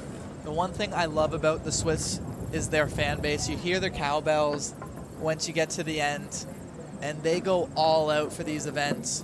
Really great nation to race for. But again, China's no slouch when it comes to fans going across the globe. Going to cheer for their rider as soon as they get to the last 200 meters of this race. We have that double grandstand action on either side of the water. China currently in first place with barely any distance between the Swiss. And they are good bets right now to move on to semifinal A and B. But China and Switzerland are neck and neck right now. Little to separate the two. Now maybe a couple meters. Switzerland with the lead. One thing to note is that bridge in the background, it opens up the water. It is a very open course, but it gets extremely open up there. You get that crosswind coming in, more waves can be generated, and they can pick up more speed. So especially in these singles boats, you don't have as much weight or power pulling you through the water. So that's one thing to keep an eye out for, is racers might save their energy in the first 1,500 meters so that they have more energy to brace themselves for that crosswind coming in to finish out this race. Final 200 meters, Leonardo Salerno of Switzerland now with a 7-meter lead. He's increased his speed, stroke weight, and meters per second, and you can hear the bells clanging in the background, celebrating the Swiss rower who has moved ahead of the Chinese rower Li Zhao. Leonardo Salerno, last 150 or so meters. Can he hold off the Chinese rower Li Zhao? Salerno and Zhao will be moving on to semifinals A and B. Who's going to finish first? Switzerland will celebrate a first place finish. Leonardo Salerno, 7:49.75 is the time that he will come across in, just ahead of Li Zhao, who finishes 1.9 seconds back. I love to see just the friendliness between racers. Once it's race time, before and after the race, all friendly, but once you get on the water and until that finish line, you guys are going to compete right to that end, which is what happened here. Only a second, almost 2 seconds behind 1 and 2 here. But they just love competing against each other. They know both are going to compete, push each other to make the best time possible. and they'll see each other in the semifinals. Uruguay finishing third with Luciano Garcia, Keithan Woodhouse of Canada in fourth, Patrick Stratus of Latvia in fifth. And there you see the line. The top two qualify. The last three will go to consolation semifinals. And let's take a continued look at the U23 men's singles sculls. Race 3, another repechage. And again, 5 boats, top 2 to semifinal A, B, remaining crews to semifinal C and D. There's the start, and we'll pick up the race about halfway through.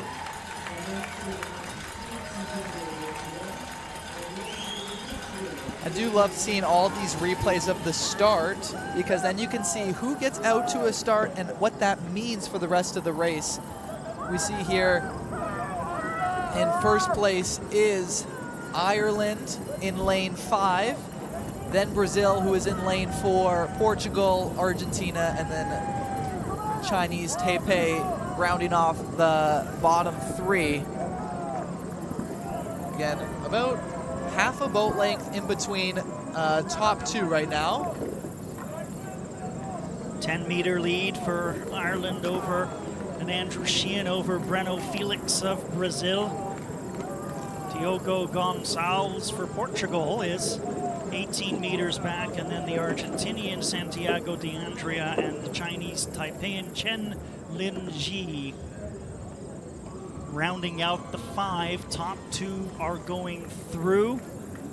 Andrew Sheehan continues to set a solid pace, but the Portuguese Diogo Gonçalves has certainly cut into the Brazilians' lead for second place, just 4 meters back.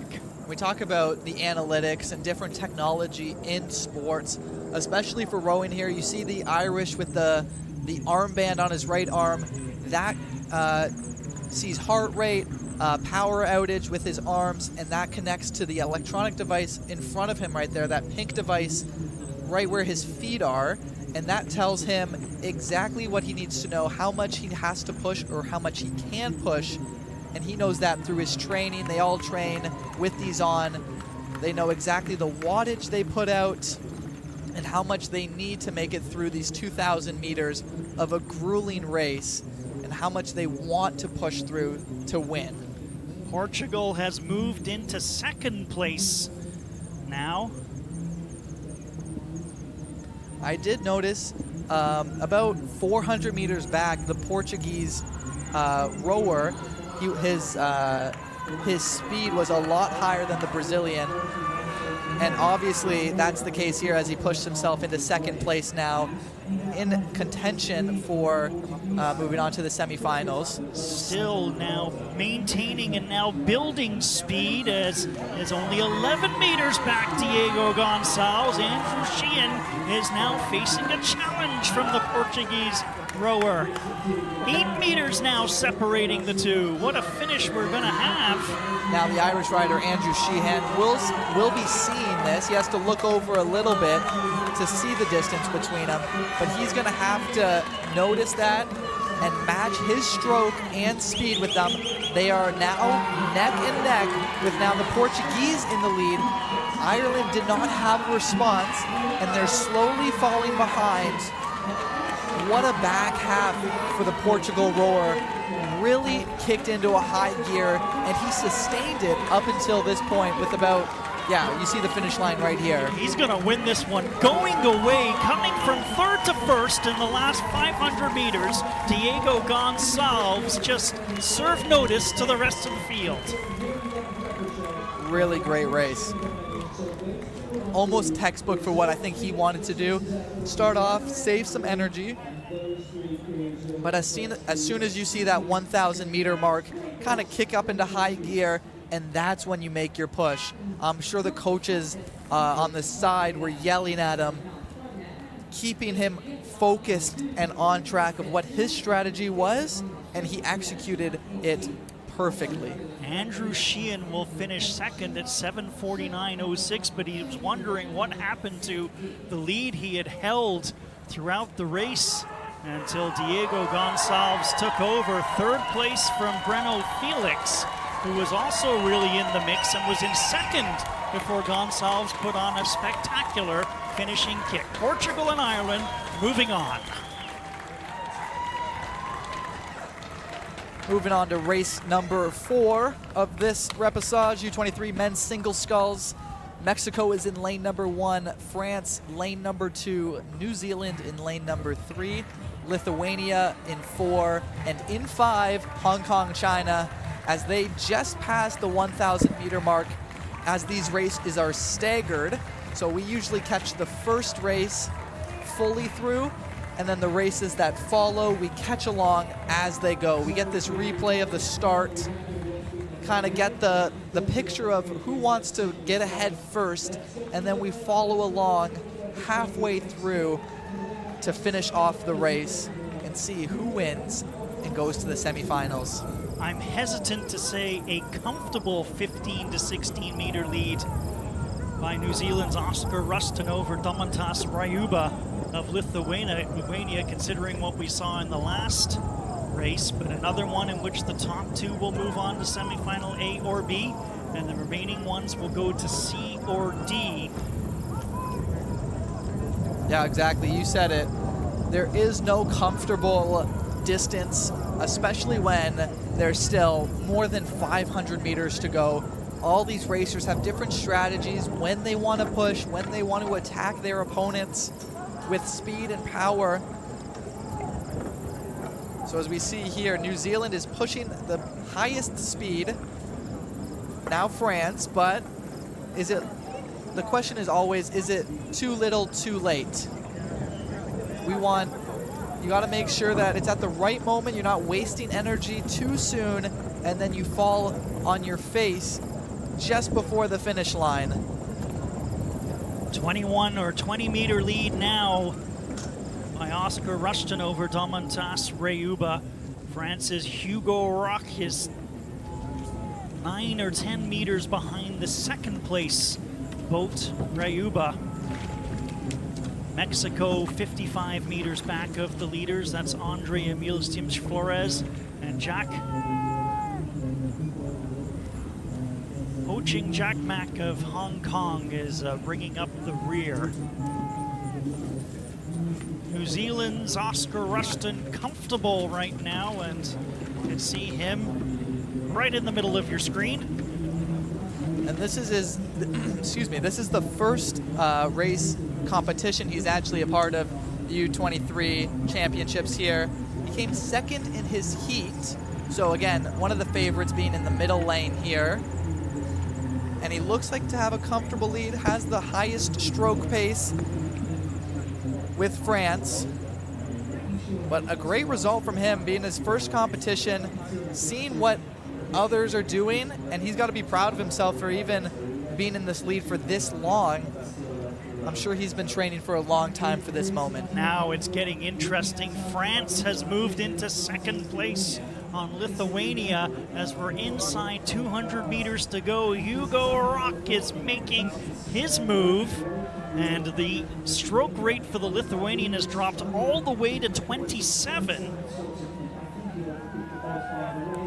And it's now a 7 meter lead, 8 meter lead now for the Frenchman, Hugo Roch. Yeah, you see the French. He has a higher stroke pace than Oscar Rustin, but the speed is about the same. So Oscar's being a little more efficient when it comes to his movements, and he's a lot smoother and efficient. And there he is, taking the lead, just in front of the France rider, Hugo Roch.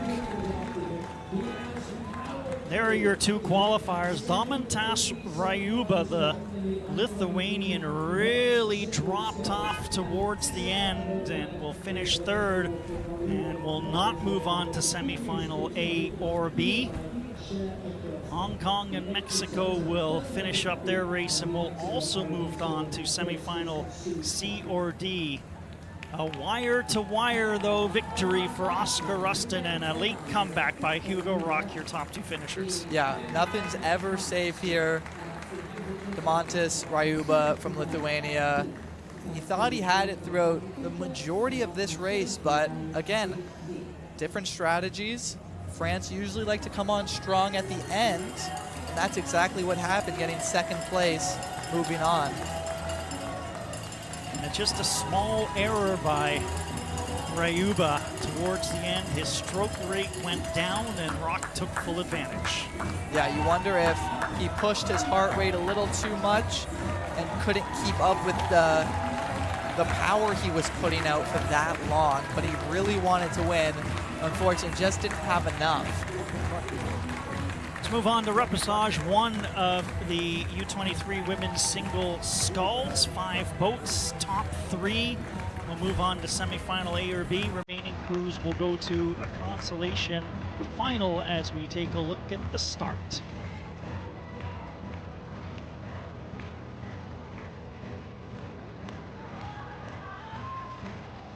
Just at the midway point, and it is South Africa's Courtney Wesley with a nice lead on Huan Wang of China, 17 meters.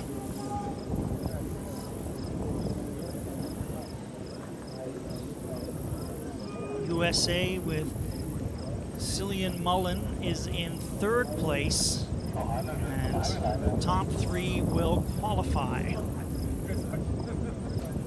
Yeah, Courtney Wesley from South Africa here in the lead currently.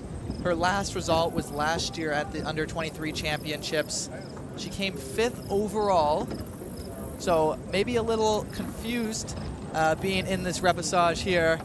Maybe she thought she should have won her heat, which she came 3rd in. So she's really out here to make a point, show that she's still at her top best, and come away with potentially a medal if she moves forward like this.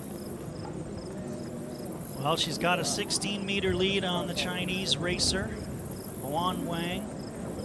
26-meter lead on the USA racer, Cillian Murphy. The other 2 racers are quite far back. New Zealand's Molly Nicol is 40 meters back of the USA boats. And Ariana Townsend is 124 meters back. Yeah, Huan Wang from China there. This is her first event, so we'll see if experience comes into play, fighting for the 2nd spot with the United States there.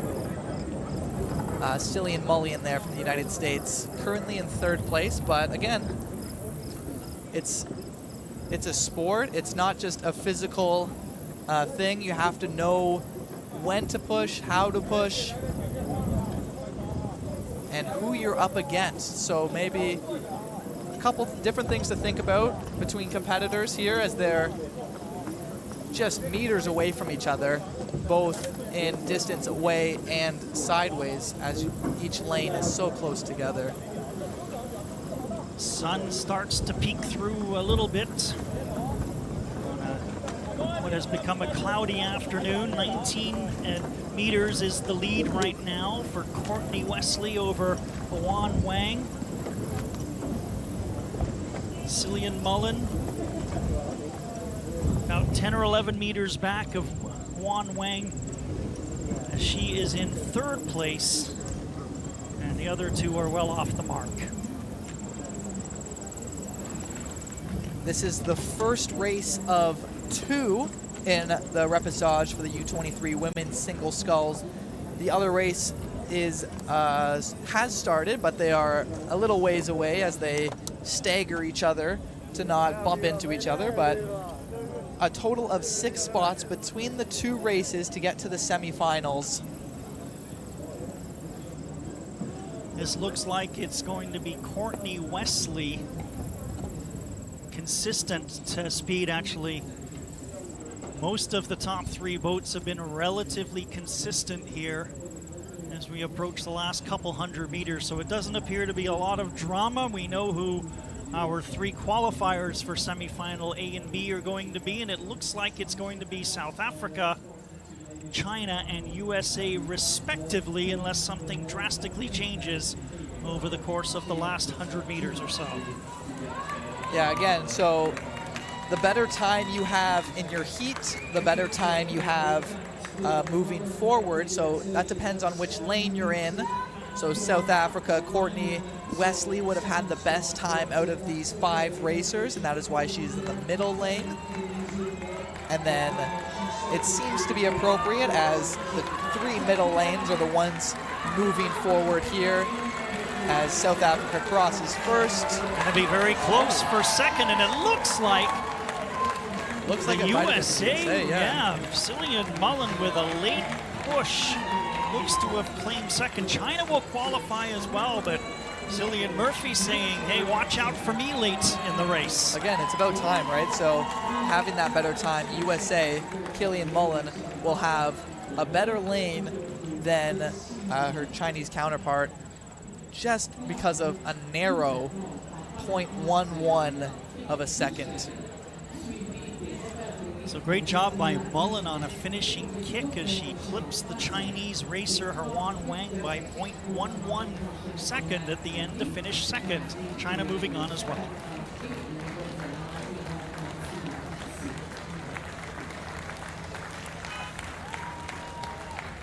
Take a look at the official final scores as we're waiting Ariana Townsend to finish her race. There she is, finishing now as we look forward to our next repassage. In lane 1, we have Latvia, lane 2, Paraguay, lane 3, Poland, lane 4, Chinese Taipei, and lane 5, Finland.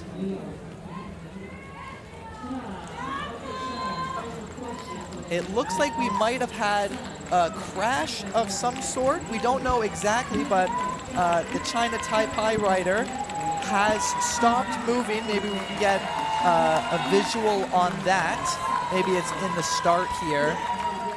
But again, it was early in the race. Yeah, she made it, oh, it's hard to say, about 400 meters. So interesting to see what happened there. Again, 3 people make it onto the semifinal. I got it on 5. Paraguay is currently in the lead, then Poland, and then Finland. Here's a look at the capsized boat. So most certainly some bad luck for Fenpei Yu. Yeah, unfortunately, right, that sometimes happens. Maybe you caught a crab where your oar kind of hits the water before you're supposed to hit it, and then all your weight goes to one side. That's possibly what happened. But here we have Paraguay 6 minutes 28 seconds to the 1,500 meter mark, currently in the lead. Strong lead as well, 29 meters over Wiktoria Kalinowska of Poland. Third place right now, Maiju Kainlori of Finland, 66 meters back. Latvia's Lane Rumpi is back 135 meters from the leader. You have to think here, like if you're Finland or Poland, do you save a little bit of energy?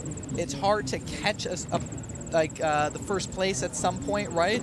Do you save enough energy? You're about, if you're Finland, you're 70 meters next to Latvia, so you have some distance to kind of let up. Do you save some energy?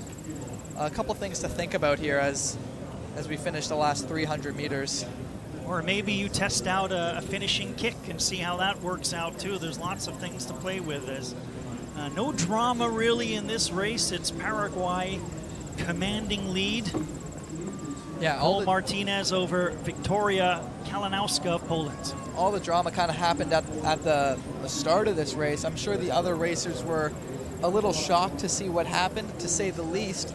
But again, you have to keep racing. You got to keep going right to the end, and then you can see if your competitor is okay. I mean, these athletes are so well trained. It would be surprising if they got distracted by a racer that's boat capsized, but you never know. This one here is going to be Paraguay going away. 34 meters is the lead now. Paraguay has let up a little bit in stroke rate and speed as Poland looks to finish strong.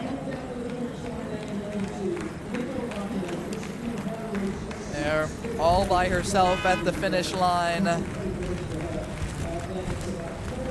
There you see the next place. Poland and Finland will be coming up in a few seconds.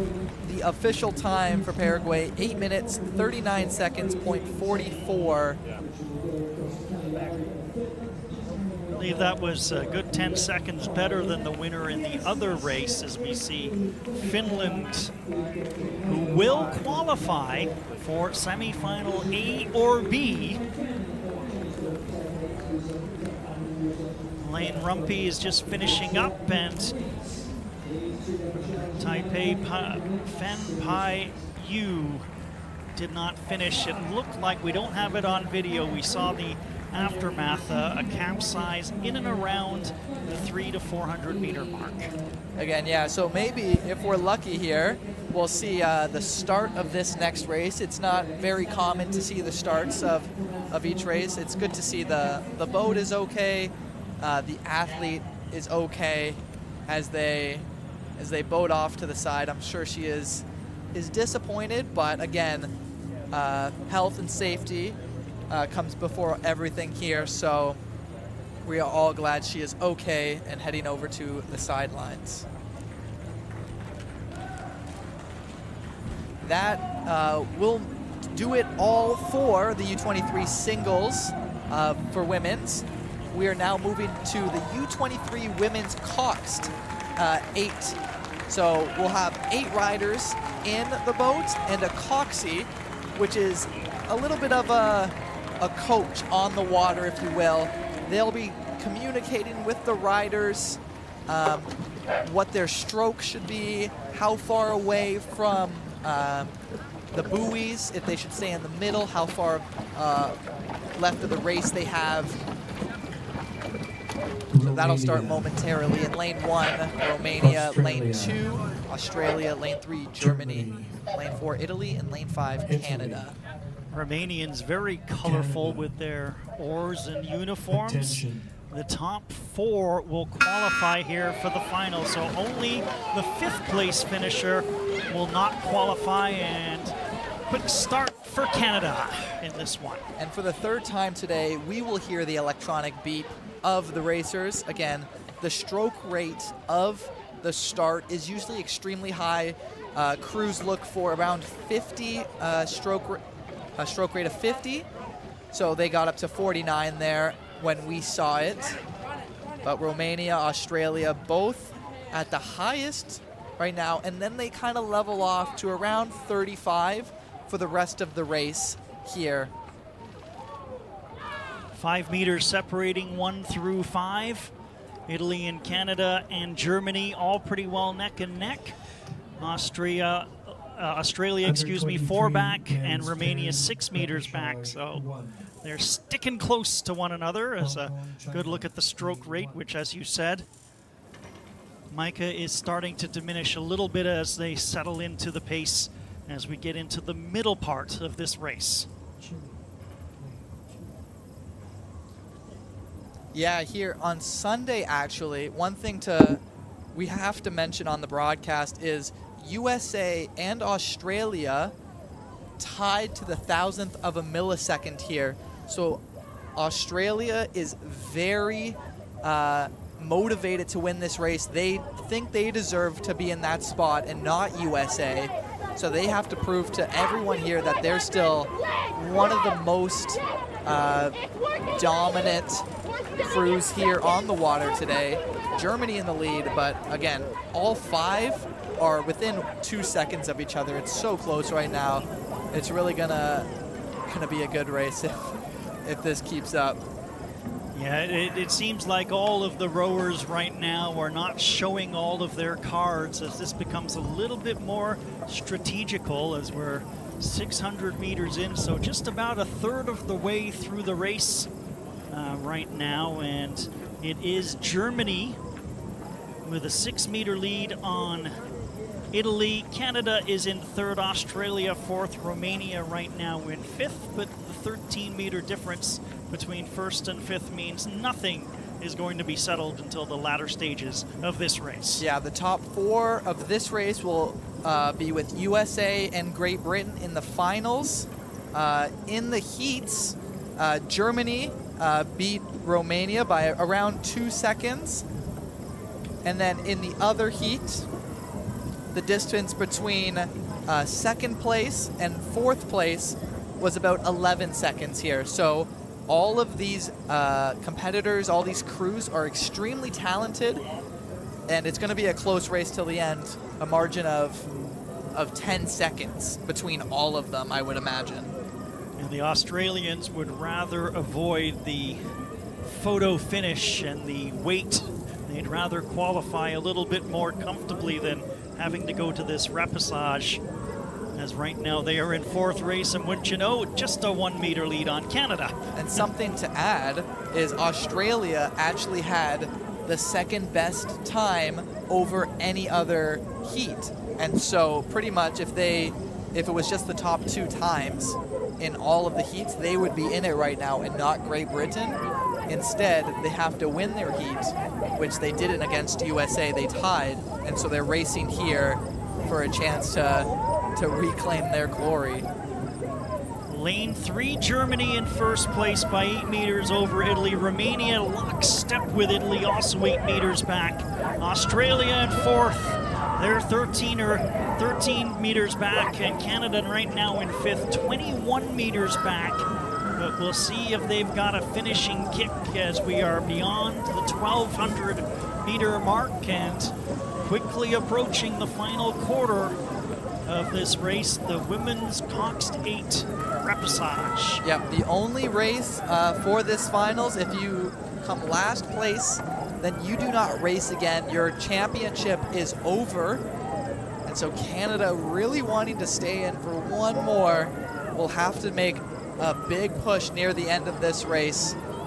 Like we've seen before though, like a lot of these racers, they don't show everything they have until the final 500. So again, lots of race left. We're only 5 minutes in of about usually a 6-minute race. So about 1 more minute to go as we enter the last 500 meters. Germany with a scant 3 or 4 meter lead on Romania. Italy and Australia separated by 2 meters in third. Canada falling back there, 32 meters back and fading a little bit here.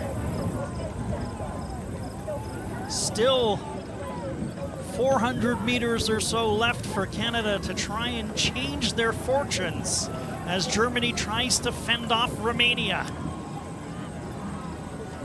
Australia moving up to third place now.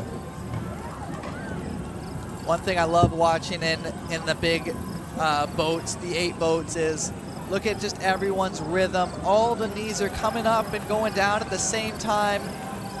All the oars are in and out of the water at perfect timing to what the coxswain says. Just to be everything perfect. One mistake and your race is over. And right now Canada is hoping for some miracle as they're down 40 meters to the other racers. Germany trying to hold off Romania. Australia, do they have a finishing kick? Italy 19 meters back, it's the Canadians in fifth. Hoping their hometown advantage is enough to move themselves into a position to compete in the finals. It remains Germany by 4 meters. They're getting stronger as they hit the finish. Romania is making a late push. Look at the finish here, 1, 2, and 3. It looks like Germany, and then Romania, and then Australia. Italy will qualify as well. Canada will not qualify for the final. They will finish in fifth. Great race run by all 5 boats. Extremely impressive, right? Those times were great. Although compared to on Sunday, they're about 40 seconds behind of what they were on Sunday. So you can see they're doing the same effort, right? But just the weather and the water itself just makes every race so different that, again, finishing time of 6:44.51 for Germany. Only 0.53 seconds back Romania at 6:45.04. Australia don't have to wait for the photos this time. They are in third, 1.68 seconds back of the leader, 1.15 back of Romania. Italy, the fourth qualifier. Canada, who did such a great race until the last 400 or 500 meters, will finish fifth.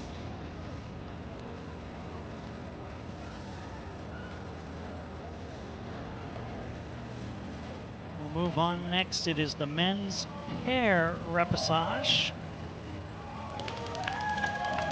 Top two to the semifinal, last three to semifinals C and D. In lane number 1, we have Hong Kong, China. Lane number 2, Chile. Lane number 3, Spain. Lane number 4, Canada. And in lane number 5, People's Republic of China. And looking at the race going on about at the 1,000 meter mark, as we usually catch on these races. Last one was a little bit of a treat. We saw it from start to finish. Spain is in first place, followed by Canada, about 14 meters behind. Those two are your top racers as of right now, just above the halfway mark. Canada 25 meters ahead of China, who are in third place, and only the top two go forward to semifinals A and B. Everybody else is off to consolation side of the draw. Spain, 16-meter lead on Canada. And you can hear in the microphones on the cameras outside and like the wind on the shirts of the racers, just how powerful the wind is. And unfortunately for them today, it is going against them. So they're doing their very best to stay as aerodynamic as possible, using their training, their knowledge of the course, at least for the Canadians here, to do their best and make it to the finish line before their competitors. Spain right now has the most meters per stroke at 7.5, almost half a meter in front of Canada, who is currently in 24 meters behind Spain in second place. China increasing their speed and have cut a couple meters into second place Canada's lead, but it's still a 25 or so meter difference between the second place Canadians and the third place Chinese. Chile is in fourth.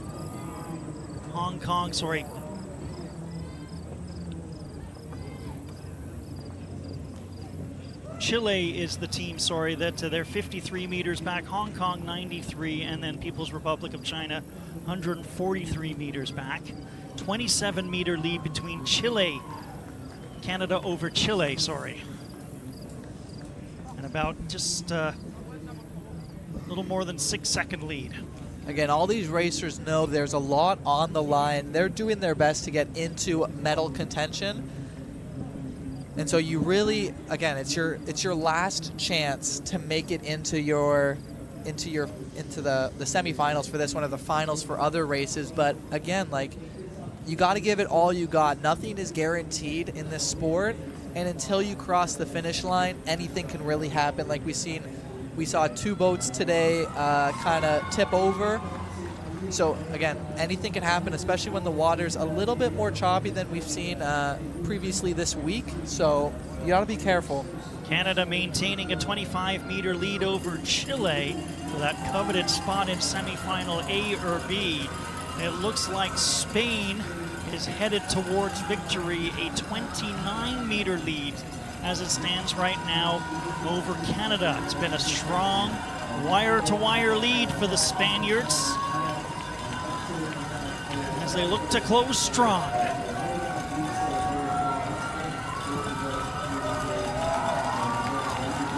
Chile cutting the lead to 19 meters against Canada. As you hear the crowd cheer on their teams, pushing for that final couple meters to see who wins and who moves on to the semifinals. Spain will take the win. Canada should be coming in seconds after, about 10 meters in front of Chile, who seem to be locking up third place just out of the semifinal contention. It was a late push by Chile, as they were down by as much as 25 meters to push it to within 12 meters, but just ran out of course. So Canada goes through, finishing second. Spain, 7:23.01 is your winning time. 7:26.49 by the Canadians, 3.48 seconds behind. Chile finishing 2.79 seconds behind Canada at 7:29.28. Hong Kong coming in at 7:43.55, and the People's Republic of China. And just you saw there the Canadian fans, of course, being in St. Catharines, Ontario, Canada. A lot easier to travel around your country than it is across the ocean for many of the European or Asian or African countries, to say that. So definitely more favored of the Canadians to have bigger crowds here as we move on to the second repechage of the U23 men's pair. 6 racers in this one. Steve, who do we have here? Lane 1 is Bulgaria, lane 2 Great Britain, lane 3 Germany, lane 4 Poland, lane 5 Japan, lane 6 Paraguay. There we see the start by all 6 teams, and we'll pick it up around the midway mark, and it is Germany with a 15-meter lead over Great Britain.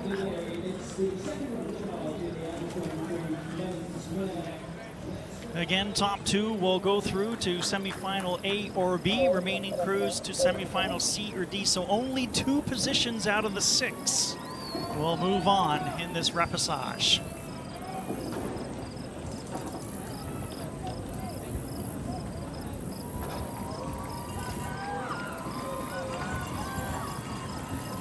Germany in the lead, 34 stroke rate. In front of Great Britain. Work to do for Bulgaria. 18 or 19 meters back of Great Britain. They want to go through to semifinal A or B.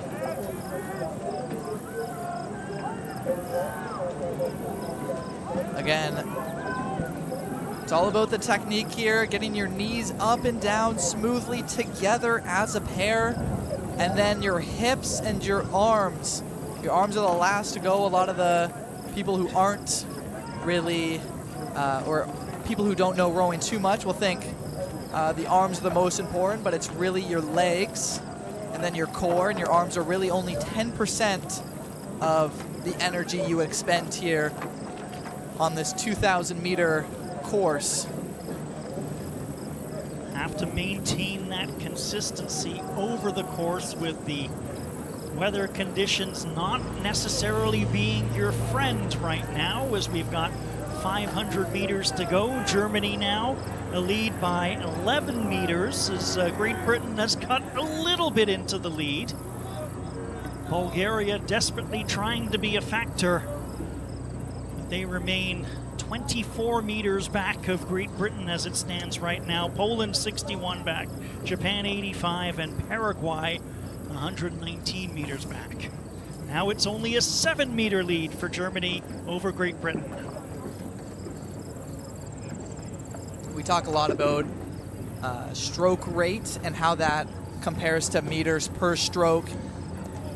The cleaner, the more efficient you are in the water with your oar, the faster you can be. So it doesn't necessarily mean you want a high stroke rate, but what it means is you want to be efficient enough to have more meters per stroke, which then correlates to your speed throughout the race. Really close between Germany and Great Britain, both in speed and stroke rates.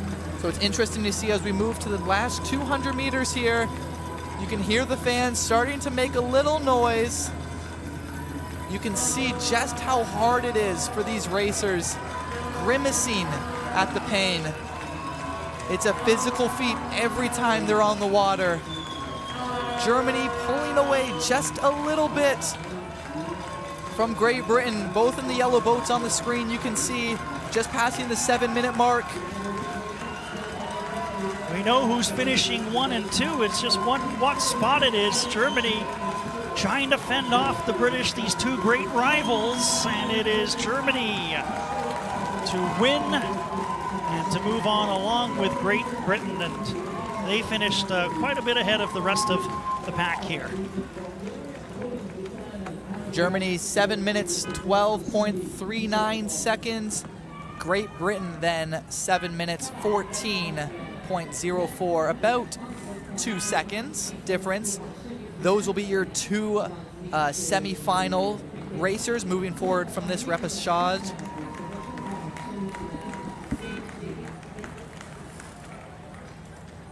Poland actually coming in third as they had a late push to beat Bulgaria, who are at 7:30.53. Japan fifth, Paraguay will finish in sixth.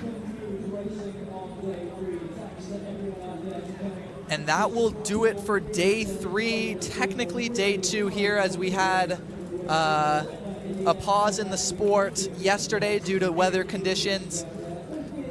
We had a little bit of a delay this morning, pushing our start time back 2 hours, but we finished. All the racers are either moving on or eliminated. Congrats to everyone moving on. Steve, any takeaways from today moving forward?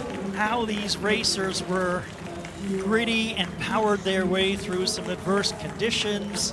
A canceled day yesterday, a 2-hour day delay today, still brought their best and still gave us some fantastic rowing and some spectacular finishes, and we haven't even hit the medal or the finals races yet. Fantastic. Yes, come back tomorrow around 9:30 is the first race scheduled. We have U19 starting tomorrow, as well as other events that will be racing due to the canceled day yesterday. So another rowing packed day tomorrow. We'll catch you then. Wave your flags, everybody. The Union Jacks are waving even though they finished second in this race. For Noah Vogel, Micah Newitt, Steve Clark saying goodbye from the World Rowing Championships. See you tomorrow at 9:30.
Niagara College programs immerse students with a highly experiential learning environment enhanced by digital technologies. We place students at the center of all that we do. We are Niagara College. Tired of searching for that one keyboard shortcut? We solve technology so you don't have to. At SkyComp, we are lifelong learners, always upgrading our skills and reading about the next new IT thing. Go to skycomp.ca/learn to better use the programs you work with every day. SkyComp Solutions, your technology support partner. What a beautiful day, right? So who was here in 2019? So we're 2024 now, and in those years we had about 300 people, right? Collecting a lot of pounds of waste. How many? 10,000 pounds, right? So give yourself an applause for that. So people come together to make communities more beautiful, and like Walker does, is build a sustainable future, right? Thanks for coming out. We know we have 2 days paid volunteering. 1,200 people, 2 days. That's 2,400 days of volunteering work, which is more than 10 people full-time every day doing volunteer work, which is fantastic. So let's have a great day. Let's collect a lot of waste. Be safe. Everybody has their gear on. Well, I think really, I mean, the greatest gift that we can give each other is time.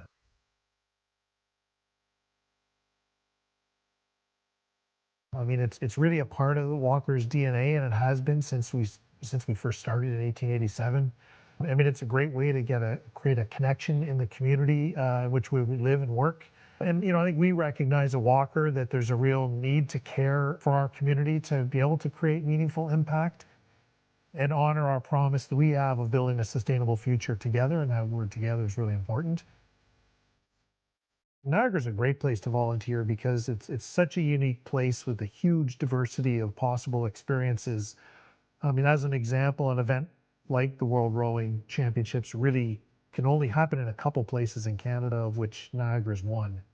When you do like the Canada Games, when you do World Rowing Championships, people from outside of Niagara come to volunteer. Some of the people I've met over the years would come in from Barrie and Peterborough to volunteer for events because they get such great enjoyment out of it. They take the experiences back with them, but they know deep down it's important to do what they do. They're not always necessarily a sport fan, but they're community builders, and they understand how important it is to the community. So I think this region is a great example of people that get it and understand that they get something back. I'm not talking about a t-shirt or a hat, but there's things you take away from sport that only sport can deliver emotionally and connection-wise. So I think that it becomes invaluable, and people get it here. I mean, there's no question about it. They do in other areas too, but this is a very fertile area of those that are interested in stepping up and stepping forward to help out because they know the result and what it does for the community. A lot of us have had experiences in our life where someone gave us their time. They gave us their talent, their energy, and that allowed us to become who we are. And so many of us want to have that opportunity to give back in the same way that others gave to us. Volunteering is that chance to give back, whether it's helping out young people in the community that are, experiencing the world for the first time, or it's working with folks who are disadvantaged, who maybe have had a tougher lot in life. It gives us that opportunity to give back in the way others have given us, and I think that's where that sense of pride comes from, right? Not just to show off what's amazing about our community, but to also demonstrate how important it is to be a good community member. So to all the volunteers supporting the World Rowing event, I know you're creating an incredible experience for our athletes and guests from around the world. You are making a difference, and we are thankful for your time and dedication. The Walker team is so very proud to be the official sponsor of the volunteers at the World Rowing Championships. We're very grateful to be a part of the Niagara community and really to all the volunteers supporting this event and creating an incredible experience for our athletes and the guests from around the world. Just thank you so much for offering a warm welcome from Niagara.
Definitely hard going into it, knowing that people might not have faith in you, might not think that you can do it. I've really had to work to overcome that misconception, those stereotypes. I've had a lot of coaches who kind of said to me, like, we can't really take you on as an athlete because of your impairment. You can't do the same things as your teammates. It's holding the team back. I've been called a liability.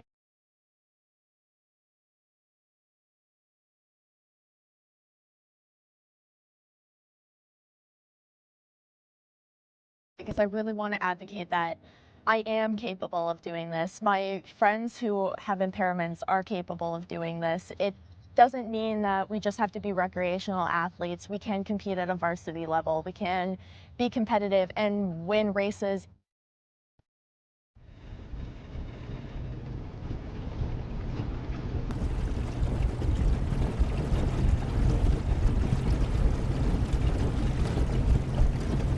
With sweeping, you have to be a lot more, like, put a lot more emphasis on things than you would sculling. If you're at a U23 senior level, you can start being a little bit more strategic in how you place the blade. And I can say that with trusting that you're not gonna pull like a U19, U17 and just The steering is primarily like a timing and like a tech problem. We'll figure it out.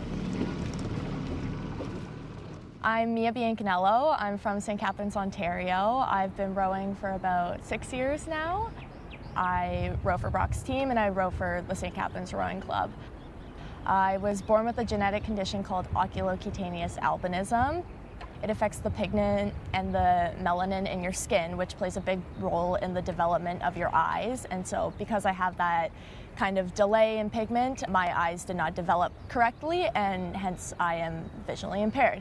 So my vision has affected me my whole life. I have depth perception issues. I have very big fatigue. I had a hard time seeing the ball when I was playing soccer, following along in a dance class. And so I was kind of looking for something new to keep me active, and one of my neighbors was very into rowing at the time, so I did like a learn to row camp and I just loved it. So when I transitioned from elementary school to high school, I signed up for my high school's rowing team, and I just have been going ever since. I've enjoyed it so much. This team has been really good. I've had really good experiences with my coach, Liz Iannese. Probably the reason why I've stayed in the sport is because I've had her support for so long from a coaching perspective. She's always been willing to put me in a successful spot, push me to my limit, just like she would any of her other athletes. When I started rowing, I looked for athletes who were like me, who had similar impairments, because they don't advertise that the same way they advertise other athletes that most people look up to in their sport. One of the first ones that I really did look up to was Victoria Nolan. So she's another visually impaired athlete.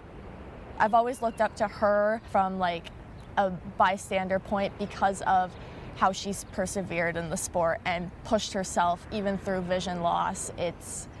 I was able to see a lot of the things I've gone through her, and that was really nice. And she's just a great person. When I've talked to her, she's so kind and so willing to give support.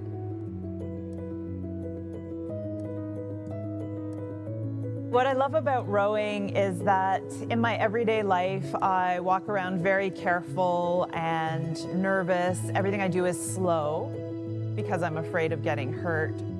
When I get in the boat, all of a sudden I have that freedom. I don't have to worry about where I'm going. There's someone else steering the boat. I can go as fast as I possibly can, and it's just so exhilarating. You feel like you're flying. One of my fondest memories was rowing here in St Catharines at the Royal Henley Regatta. It was Canada versus the US, and my husband actually brought a whole school bus of people down from Toronto to come and watch the race. So the stands, it was packed. All of my friends and family were there.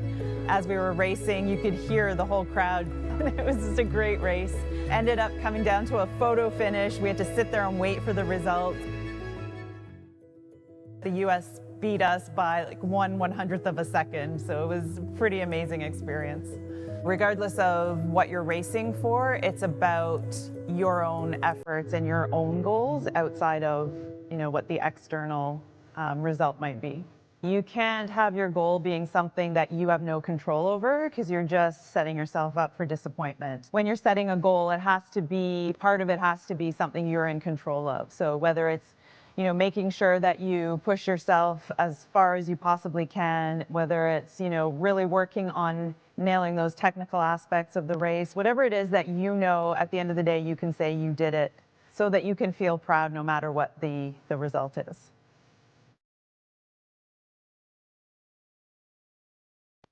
From an athletic standpoint, I'm trying to prepare myself for my university season, hoping to be the fittest I can be for our training camp and selection process. From an advocacy standpoint, I'm trying to just implement more para races where I can. I'm trying to advocate for para athletes to be included. So for me right now, my goal is our Ontario University Championships. I'm trying to make sure that we have an event for para athletes, that our race is set up and accommodating. I'm also trying to get that at our national championship, have that population show up and show that we can be competitive and we can do something hard like this.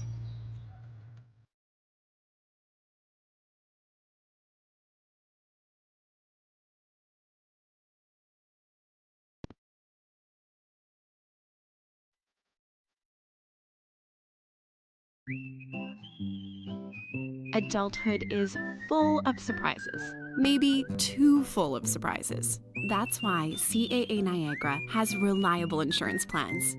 Be ready for the unexpected expenses with home, auto, life, travel, and pet insurance plans. Plus, CAA members get exclusive pricing on all of our plans. Because adulting is hard, but CAA Niagara makes it easy. Click today for your free online quote.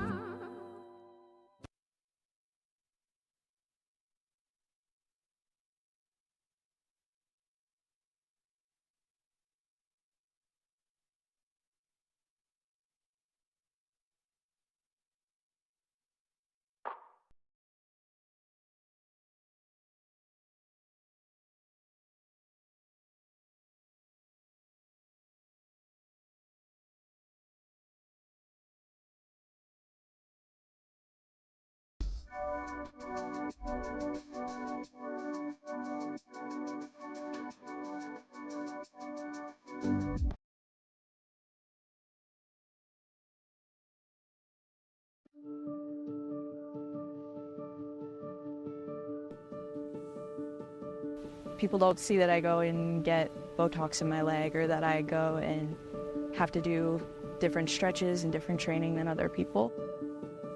Saying, like, you don't really have a disability, like, you shouldn't classify as para, and there's misconceptions on whether or not my disability is not that bad, and me kind of not telling people, and they don't understand how I grew up and all the stretching every night, and I would have to do walks and build my way up to things that went into getting me to where I am now that I don't think people realize, and they just see, oh, like, you fit in with everyone else, and it's because I've put the work in to get there.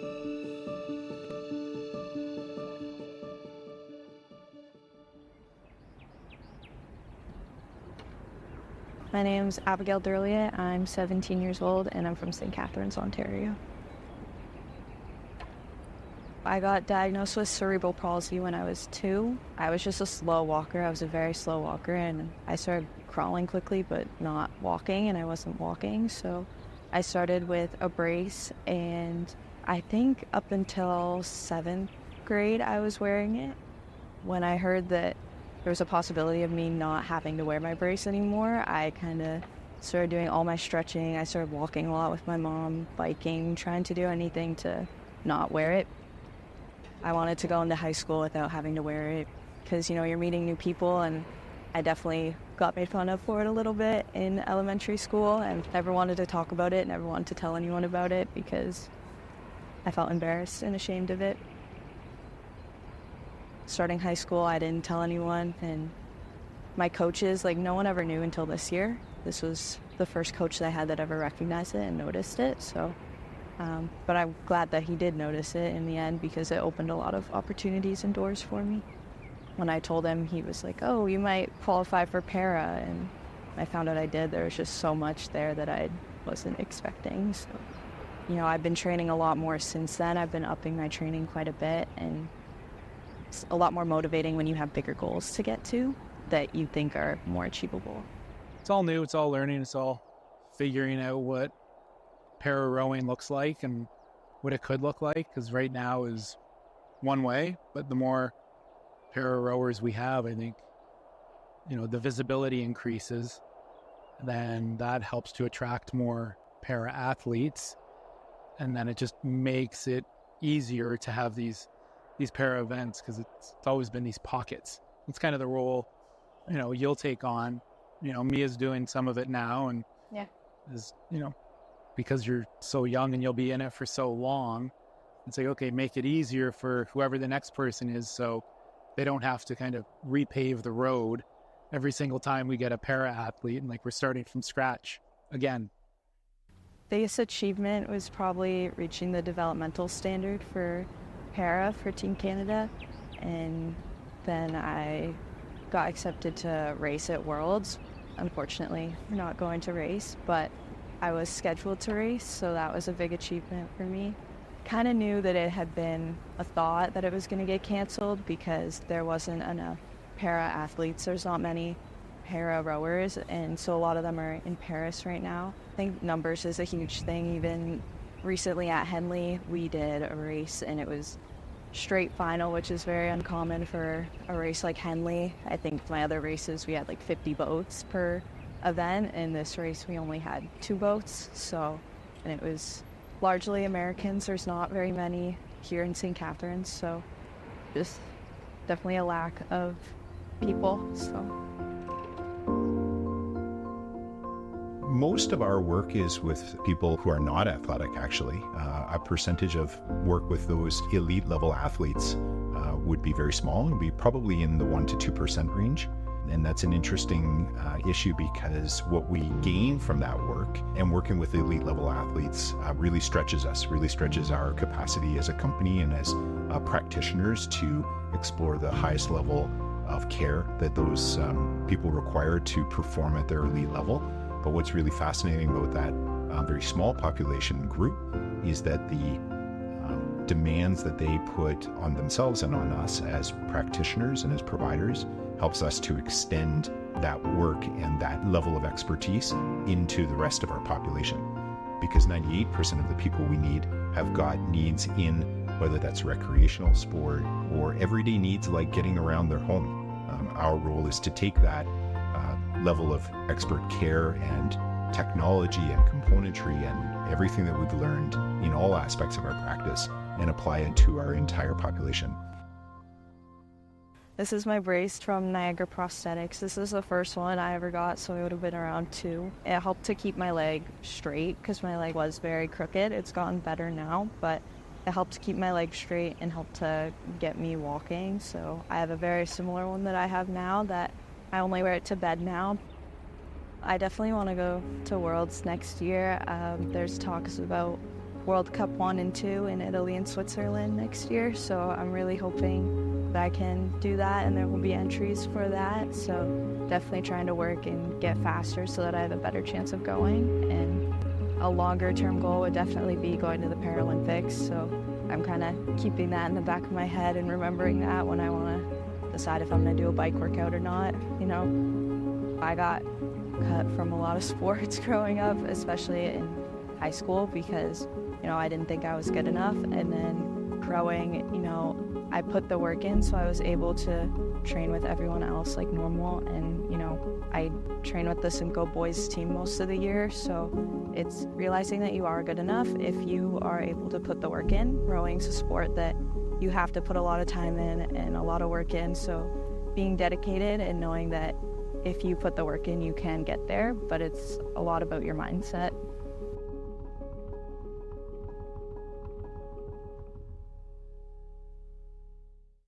At Genesis Niagara, the most important feature in every Genesis is you. Designed with the simple idea that the experience of owning your Genesis should be as exceptional as the vehicle itself. It's about valuing your time, respecting your lifestyle, and making things effortless, and building a relationship based on trust. Genesis Niagara serving Hamilton, Niagara, where you are at the center of everything we do. Team Canada and Pilataria Estates Winery unite with a perfect pairing of tradition and excellence. Deeply rooted in pride, respect, and the pursuit of greatness.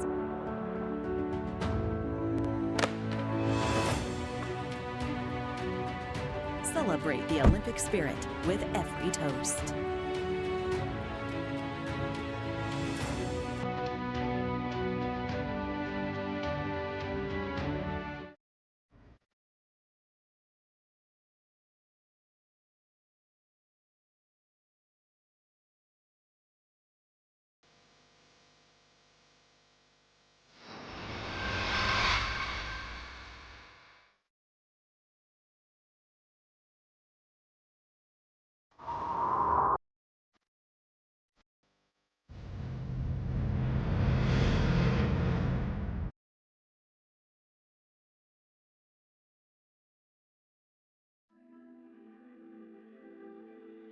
So I started Ridley back then. The earliest you could start was grade 5. So that was in 1987. So I started in grade 5 and continued through. I started rowing. A friend of mine in grade 7 wanted to do the rowing camp. And then in grade 9, when you could start rowing at Ridley as a sport, one of my friends told me that we needed some more girls on the rowing team. So I came out and started then. Back then, we didn't row in the fall. We started with indoor training. So it was a lot of rowing ergometers, strength training. I remembered it was really, really hard.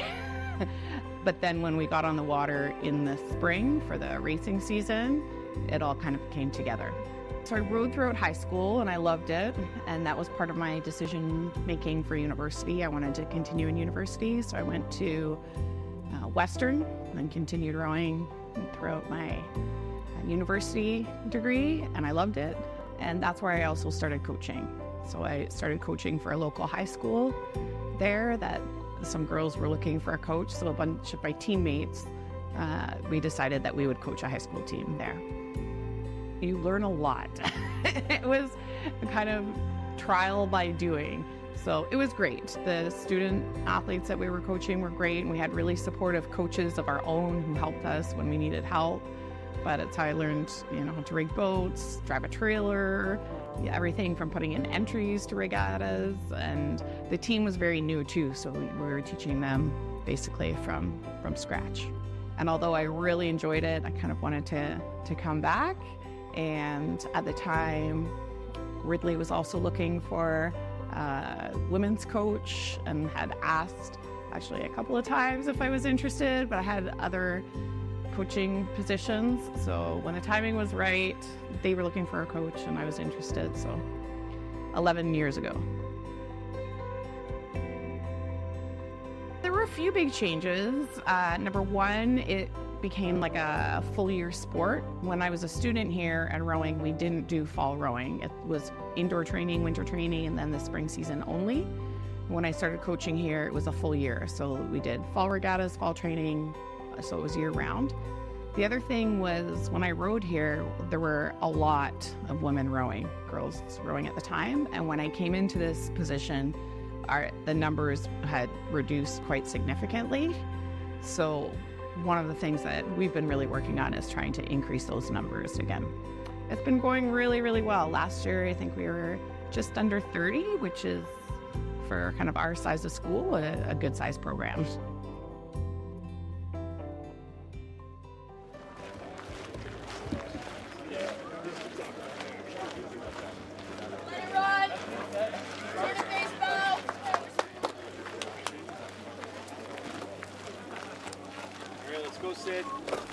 The Women's Championship 8. The Brock University 25th Anniversary Trophy Final.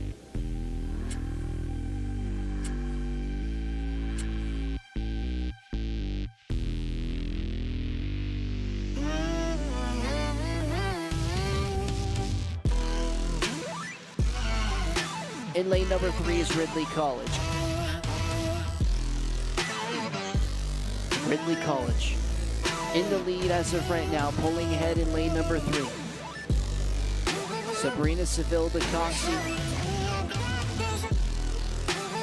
for the 8-person crew. Novella Russman, Rachel Dirks, Jade Postma, Sydney Swift, Charlotte Peakenhagen, Heather Clark, Tia Lampman, and Chloe Fortner.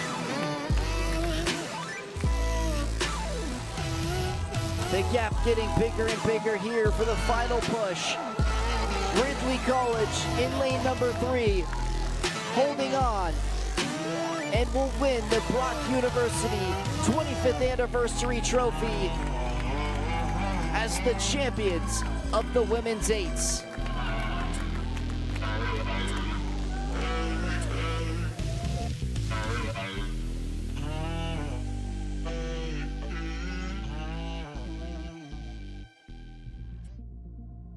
I think we are intentional in trying to support all of the programs. So the men's coach and I work really well together. Like, for example, this summer we're team coaching at Team Canada boat. They were looking for a place to host the girls' sweep project, as they called it.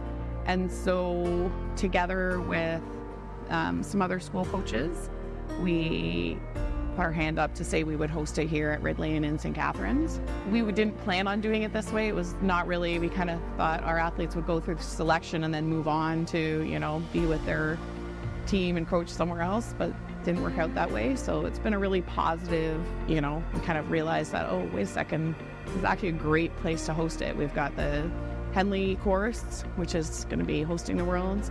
We have all the facilities here that we need. It's been really collaborative with the other school coaches in terms of, you know, building a program and bringing in the athletes. It's been great.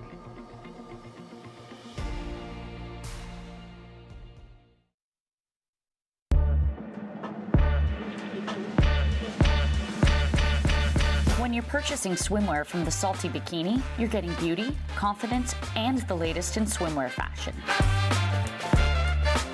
Every woman deserves to feel like a goddess in her swimsuit. Say goodbye to stress and hello to confidence as you shop with us. The Salty Bikini is proud to be a platinum sponsor of the 2024 World Rowing Championships. Good luck to all the competitors. Come see us in-store at the Salty Bikini. We're located in the Ridley Heights Plaza in St Catharines, Ontario. Or visit us online at thesaltybikini.ca. Welcome to White Meadows Farms. Join our Discover Maple Sugar Bush tour and explore the world of maple syrup. Meet our expert guide and discover traditions that have thrived for centuries. Hop aboard a tractor-drawn wagon and journey to the heart of our forest. Indulge in legendary treats like taffy on snow and experience our 100% pure maple syrup. Finish with a maple syrup tasting and see how we elevate maple beyond the breakfast table.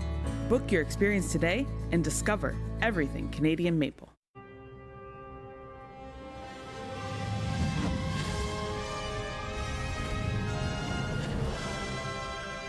The universe does it with a big bang.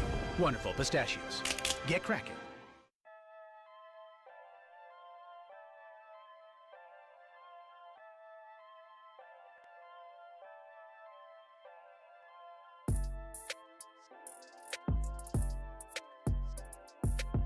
Oh.